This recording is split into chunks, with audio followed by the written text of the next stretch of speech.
ಒಂದು ಹಾಲ್ ಇದೆ ಸರ್, ಹಾಲಲ್ಲಿ ಚಾಪೆ ಹಾಕ್ಬಿಡ್ಬೇಕು, 3 ದಿನ ಹಾಕ್ಬಿಡ್ಬೇಕು ಸರ್.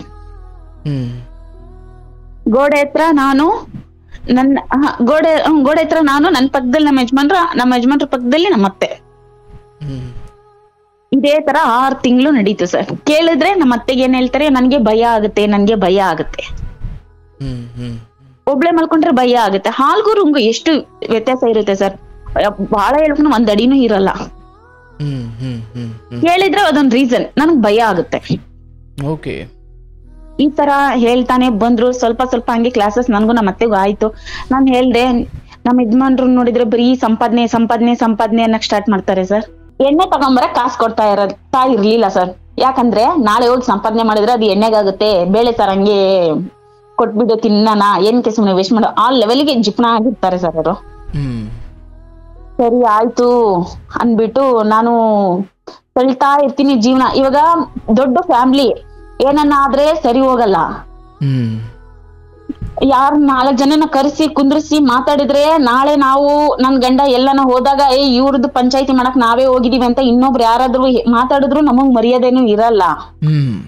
ಅವಾಗ ನನ್ಗೂ ಅವಳಿಗೂ ಸ್ವಲ್ಪ ಕ್ಲಾಸಸ್ ಆಗಕ್ ಸ್ಟಾರ್ಟ್ ಆಗುತ್ತೆ. ನಾನು ನಮ್ಮ ಯಜಮಾನ್ರ ಫೋನ್ ಯಾವತ್ತೂ ಬಿಸಿ ಬರಲ್ಲ ಸರ್. ಬಂದ್ರೆ 1 2 ನಿಮಿಷ 10 ನಿಮಿಷ ಕಸ್ಟಮರ್ ಕಾಲ್ ಮಾಡಿದ್ರೆ ಅಷ್ಟೇ ಸರ್. ಅರ್ಧ ಗಂಟೆ ಗಟ್ಲೆ ಬಿಸಿ ಬರೋದಿಲ್ಲ. ನಾನು ಒಂದ್ ದಿವಸ ಫೋನ್ ಮಾಡ್ದೆ, ಫೋನ್ ರಿಸೀವ್ ಮಾಡಿಲ್ಲ ಇವ್ರು. ನನ್ ಫೋನ್ ಬಂದ್ರೆ ಟಕ್ ಅಂತ ರಿಸೀವ್ ಮಾಡ್ಬಿಡ್ತಾರೆ. ನಾನ್ ಏನಕ್ಕೆ ರಿಸೀವ್ ಮಾಡಿಲ್ಲ ಬಿಡು, ಏನೋ ಇರ್ಬೋದು ಅಂತ ಸುಮ್ನೆ ಇದೆ ಸರ್. ಮತ್ತೆ ಕಾಲ್ ಮಾಡಿದೆ, ಮತ್ತೆ ರಿಸೀವ್ ಮಾಡಿಲ್ಲ. ನನ್ಗೆ ಸ್ವಲ್ಪ ಯಾರೋ ಹೇಳಿದ್ದು ನನ್ಗೆ ತಲೆಗ್ ಬರಕ್ ಸ್ಟಾರ್ಟ್ ಆಯ್ತು ಸರ್. ಅವಾಗ ನಾನು ಮತ್ತೆ ಅವಳಿಗೆ ಫೋನ್ ಮಾಡ್ತೀನಿ, ಅವಳು ಫೋನ್ ಬಿಸಿ ಸರ್. ಮತ್ತೆ ಏನ್ ಮಾಡ್ತೀನಿ, ಮತ್ತೆ ನಮ್ಮ ಯಜಮಾನ್ರಿಗೆ ಮಾಡ್ತೀನಿ, ಮತ್ತೆ ಬಿಸಿ, ಮತ್ತೆ ಅವಳಿಗೆ ಮಾಡ್ತೀನಿ, ಮತ್ತೆ ಬಿಸಿ. ಸರಿ ಅನ್ಬಿಟ್ಟು ನಮ್ಮ ಯಜಮಾನ್ರು ಫೋನ್ ಕಟ್ ಮಾಡಿ ತಿರುಗಿ ನನಗ್ ಮಾಡಿದ್ರು ಸರ್. ನಾನ್ ಮಾತಾಡ್ಬಿಟ್ಟು ಮತ್ತೆ ನಾನು ಅವಳಿಗೆ ಮಾಡಿದಾಗ ಅವಳ ಫೋನ್ ರಿಂಗ್ ಆಗ್ತೈತೆ, ನಮ್ಮ ಯಜಮಾನ್ರ ಫೋನ್ ರಿಂಗ್ ಆಗ್ತೈತೆ. ತುಂಬಾ ಓವರ್ ಆಗುತ್ತೆ. ಆಮೇಲೆ ಆ ಹುಡ್ಗಿಗೆ 1 ಮಗು ಆಗುತ್ತೆ ಸರ್. ಆ ಮಗು ನಿಂದೆ ಅಂತ ಅನ್ಬಿಟ್ಟು ನಮ್ಮ ಯಜಮಾನ್ರಿಗೆ ಡಿಪೆಂಡ್ ಮಾಡ್ಬಿಡ್ತಾಳೆ ಸರ್. ನಿಮ್ದೇನಿದೆಯೋ ಇವ್ರು ನಂಬ್ತಾರೆ ಸರ್.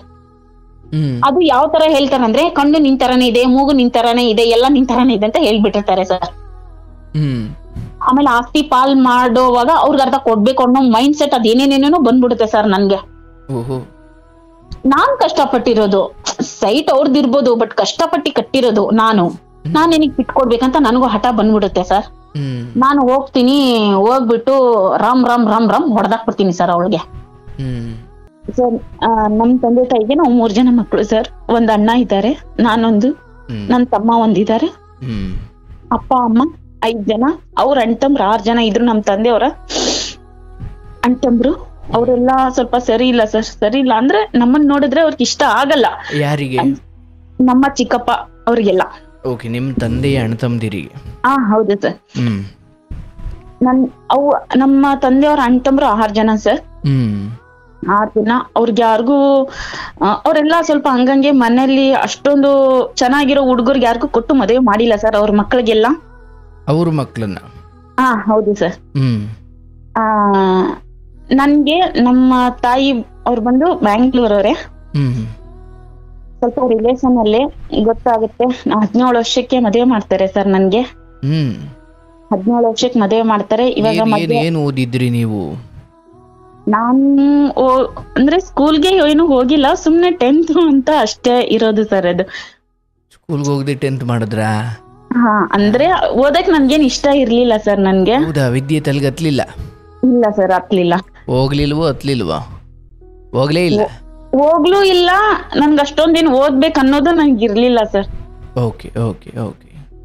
ನಮ್ದೊಂದು ಅಂಗಡಿ ಇರುತ್ತೆ, ಅಣ್ಣನ ಅಂಗಡಿಲೇ ಇರ್ತಾನೆ, ನಮ್ಮ ಅಪ್ಪ ಅಂಗಡಿ. ನನ್ ತಮ್ಮ ಚಿಕ್ಕೋನು. 17 ವರ್ಷಕ್ಕೆ ನಮ್ ಚಿಕ್ಕಪ್ಪ ಮಕ್ಳಿಗೆಲ್ಲ ಮದ್ವೆ ಆಗಕ್ ಸ್ಟಾರ್ಟ್ ಆಗುತ್ತೆ, ನಮ್ ದೊಡ್ಡಮ್ಮ ಮಕ್ಳಿಗೂ ಮದ್ವೆ ಆಗಕ್ ಸ್ಟಾರ್ಟ್ ಆಗುತ್ತೆ. ನನ್ಗೂ ಅವಾಗ 17 ವರ್ಷ. ನನ್ಗೆ ನಮ್ ತಾಯಿ ಕಡೆಯಿಂದ ಸಂಬಂಧ ಬರುತ್ತೆ ಸರ್. ನಮ್ ತಾಯಿಯವ್ರ ತಾಯಿ ನೋಡಿರೋದೆ ನಮ್ ಅಜ್ಜಿಗೆ ಅವು ಹುಡುಗನ ಕಡೆ ಬಂದು ರಿಲೇಷನ್ ಸರ್. ಅದು 17 ವರ್ಷಕ್ಕೆ ಅವ್ರಿಗೆ ಅವಾಗ್ಲೇ ನನ್ಗೂ ಅವ್ರಿಗೂ 10-11 ವರ್ಷ ಡಿಫ್ರೆನ್ಸ್ ಇರುತ್ತೆ ಸರ್. 11-12 ವರ್ಷ ಡಿಫ್ರೆನ್ಸ್ ಇರುತ್ತೆ. ನನ್ಗೆ ಚೆನ್ನಾಗಿ ಇರ್ತಾನೆ ಹುಡ್ಗ, ತುಂಬಾ ಒಳ್ಳೆ ಹುಡ್ಗಾನೆ. ಅವ್ರ ತಾಯಿ ಎಲ್ಲ ಒಂದ್ ಸ್ವಲ್ಪ ರಫ್ ಅಂಡ್ ಟಫ್. 17 ವರ್ಷಕ್ಕೆ ಮದ್ವೆ ಆಗುತ್ತೆ. 17 ವರ್ಷಕ್ಕೆ ಮದ್ವೆ ಆಗಿ ಗಂಡನ ಮನೇಲೂ ನಾನು ಸಂಸಾರ ಮಾಡ್ತಾ ಇರ್ತೀನಿ. 17 ವರ್ಷಕ್ಕೆ ತುಂಬಾ ಚೆನ್ನಾಗೇ ನಡೀತಾ ಇರುತ್ತೆ ಸರ್. ತುಂಬಾ ಚೆನ್ನಾಗಿ ನಡೀತಾ ಇರುತ್ತೆ. ಆಮೇಲೆ ಡೈಲಿ ಹೋಗ್ಲೇಬೇಕು. ನಮ್ದೊಂದು ಶಾಪ್ ಇದೆ ಸರ್. ಅಲ್ಲ, ಈಗ ನೀವು ಮದುವೆ ಆಗಿ ಗಂಡನ ಮನೆಗೆ ಬಂದ್ರಿ. ಗಂಡನ ಮನೆ ಬೆಂಗಳೂರು, ಬಟ್ ನಿಮ್ಮ ತವ್ರ ಮನೆ ಬೇರೆ ಎಲ್ಲೋ. ಹೌದು ಸರ್, ಬೇರೆ. ಓಕೆ, ಈಗ ನೀವಿರೋದು ಬೆಂಗಳೂರು ಅಂದ್ರೆ ಗಂಡನ ಮನೆ. ಹೌದು ಅವ್ರು ಸರ್. ಏನ್ ಮಾಡ್ಕೊಂಡಿದ್ರು? ನಮ್ದೊಂದು ಶಾಪ್ ಇದೆ ಸರ್, ಅದು ಹೇಳಕ್ ಬೇಡ, ಬಟ್ ಒಂದು ಶಾಪ್ ಇದೆ. ತೊಂದ್ರೆ ಇಲ್ಲ. ಅಂದ್ರೆ ಬೆಳಿಗ್ಗೆ ಎದ್ದು ನಿಮ್ದೇ ಒಂದು ವ್ಯವಹಾರ ಅಂತ ಇತ್ತು. ಹೌದು ಸರ್, ಬೆಳಗ್ಗೆಯಿಂದ ನೈಟ್ ವರ್ಗು ಶಾಪ್ ಅಲ್ಲಿ ಇರ್ಬೇಕು. ಮತ್ತೆ ಮನೆಗೆ ಹೋಗಿ ಮತ್ತೆ ಅಡ್ಗೆ ಮಾಡಿ, ಅತ್ತೆ ಮಾವ ನಾನು ನಮ್ಮ ಯಜಮಾನ್ರು 4 ಜನ ಸರ್. ಅವ್ರಿಗೆ ಅಣ್ಣ ಇದ್ದಾರೆ, ಅಣ್ಣ ಹೆಂಡತಿ, ಅಣ್ಣ ಮಕ್ಕಳು, ಅವ್ರು ಸಪ್ರೇಟ್ ಮನೇಲಿ ಇದ್ದಾರೆ ಸರ್. ಅವರು ನಮ್ 4 ಜನದು ಇತ್ತು ಮನೇಲಿ. ಚೆನ್ನಾಗೇ ಇರ್ತೀವಿ. ಸ್ವಲ್ಪ ಒಂದ್ ವಾರಕ್ಕೆಲ್ಲ ಸ್ಟಾರ್ಟ್ ಆಗ್ಬಿಡುತ್ತೆ ಮನೇಲಿ. ನಮ್ಮ ಅತ್ತೆ ಏನಂದ್ರೆ ಮಗನ್ನೇ ಬಿಟ್ಕೊಡಲ್ಲ ಸರ್. ಮದ್ವೆ ಆಗಿದೆ, ಅವ್ರ ಲೈಫ್ ಅವ್ರದ್ದು ಇದೆ, ಚೆನ್ನಾಗ್ ಊಟ ಎಲ್ಲ ಮಾಡ್ತಾಳೆಲ್ಲ. ಏನಕ್ಕೆ ಅವ್ರಿಬ್ರು ಏನೋ ಪರ್ಸನಲ್ ಇರುತ್ತೆ. ಒಟ್ನಲ್ಲಿ ಅಯ್ಯಮ್ಮನ್ಗೆ ಏನಂದ್ರೆ ದೊಡ್ಡ ಮಗ ಬಿಟ್ಟೋಗಿರ್ತಾರಲ್ವಾ, ಅದು ನೋವು ಇರುತ್ತೆ ಅಯ್ಯಮ್ಮನ್ಗೆ. ಚಿಕ್ಕ ಮಗ ಬಿಟ್ಟು ಹೋಗ್ಬಿಡ್ತಾನೆ ಅಂತಲ್ಲ. ಹೌದು ಸರ್, ಇವತ್ತವರೆಗೂ ಅದನ್ನೇ ಸರ್ ಇರೋದು. ಅದರಲ್ಲೂ ಹೆಂಡತಿ ಹೇಳಿ ಎಲ್ಲಿ ಬಿಡಿಸ್ಬಿಡ್ತಾಳೋ ಅಂತ ಅದು. ಹೌದು ಸರ್. ನಿಮ್ಮ ಮೇಲೆ ಒಂದು ಅನುಮಾನ. ಹೌದು ಸರ್. ಹಂಗ ನೀವ್ ಹೆಂಗ್ ನಡ್ಕೊಳ್ತಿದ್ರಿ? ಅವ್ರಿಗೆ ಅನುಮಾನ ಬರೋ ತರ? ಅಂದ್ರೆ ಮೊದ್ಲಿಂದನು ದೊಡ್ಡ ಮಗನ್ಗೂ ಅದೇ ತರ ಮಾಡ್ದಾಗ ಅವ್ರ ಹೆಂಡತಿ ಅವ್ರಿಗೆ ಏನೇನೋ ಹೇಳ್ಕೊಟ್ಟು ಅದೇನೇನೋ ಮಾಡ್ಬಿಟ್ಟು ಅವ್ರ ಹತ್ರ ತಿರ್ಸ್ಕೊಂಡ್ಬಿಟ್ಟಿದ್ದಾರೆ. ಬಟ್ ಅವ್ರ ನಮ್ಮ ವಾರ್ಗಿತ್ತಿ ಇದಾರಲ್ವಾ, ತಾಯಿನ ನೋಡಲ್ಲ ನಮ್ ಭಾವ, ಅತ್ತೆನ ಕರ್ಕೊಂಬಂದ್ ಮನೇಲಿ ಇಟ್ಕೊಂಡಿದ್ದಾರೆ. ಒಂದ್ ನಿಮಿಷ. ಅಂದ್ರೆ ನಿಮ್ಮ ಗಂಡನ ಅಣ್ಣ ತಾಯಿ ನೋಡೋದ್ರ ಬದಲು ಹೆಂಡತಿ ಅಮ್ಮನನ್ನ ಕರ್ಕೊಂಬಂದ್ ಮನೇಲಿ ಇಟ್ಟಿದ್ದಾರೆ ಅಂತ? ಹೌದು ಸರ್, ಅವ್ರನ್ನೇ ಅಮ್ಮ ಅನ್ಬಿಟ್ಟು ಅಷ್ಟು ಚೆನ್ನಾಗಿ ನೋಡ್ಕೊಂಡು ಹೋಗ್ತಾರೆ. ಓಕೆ, ಅಮ್ಮನ್ ನೋಡ್ಕೊಳ್ತಿಲ್ಲ ಅಂತ? ಹೌದು ಸರ್, ಅಮ್ಮನ್ ನೋಡ್ಕೊಂತ ಇಲ್ಲ. ಇವ್ರ ಮನ್ಸಲ್ಲಿ ಏನಂದ್ರೆ ದೊಡ್ಡ ಮಗ ಈ ತರ ಮಾಡ್ಬಿಟ್ಟ, ಚಿಕ್ಕ ಮಗನು ಈ ತರ ಮಾಡ್ಬಿಡ್ತಾಳೇನೋ, ಹೆಂಡತಿನೂ ಈ ತರ ಮಾಡ್ಬಿಡ್ತಾಳೇನೋ ಅನ್ನೋ ಮೈಂಡ್ ಸೆಟ್ ಅವ್ರಿಗೆ ಬಂದ್ಬಿಟ್ಟಿದೆ ಸರ್. ಅದು 1 ವರ್ಷ ಆಗುತ್ತೆ, ಅಲ್ಲಿ ನಮ್ಮ ಮಾವ ತೀರೋಗ್ತಾರೆ. ಮಾವ ಯಾರ ಜೊತೆ ಇದ್ರು? ನಮ್ ಜೊತೆನೆ ಇದ್ರು. ಅತ್ತೆ ಮಾವ ನಾನು ನಮ್ಮ ಯಜಮಾನ್ರೆಲ್ಲ 4 ಜನ ಒಂದು ಒಟ್ಟಿಗೆ ಇದ್ದಿದ್ವಿ ಸರ್ ನಾವು. ನಮ್ಮ ಮಾವ ತೀರೋಗ್ತಾರೆ.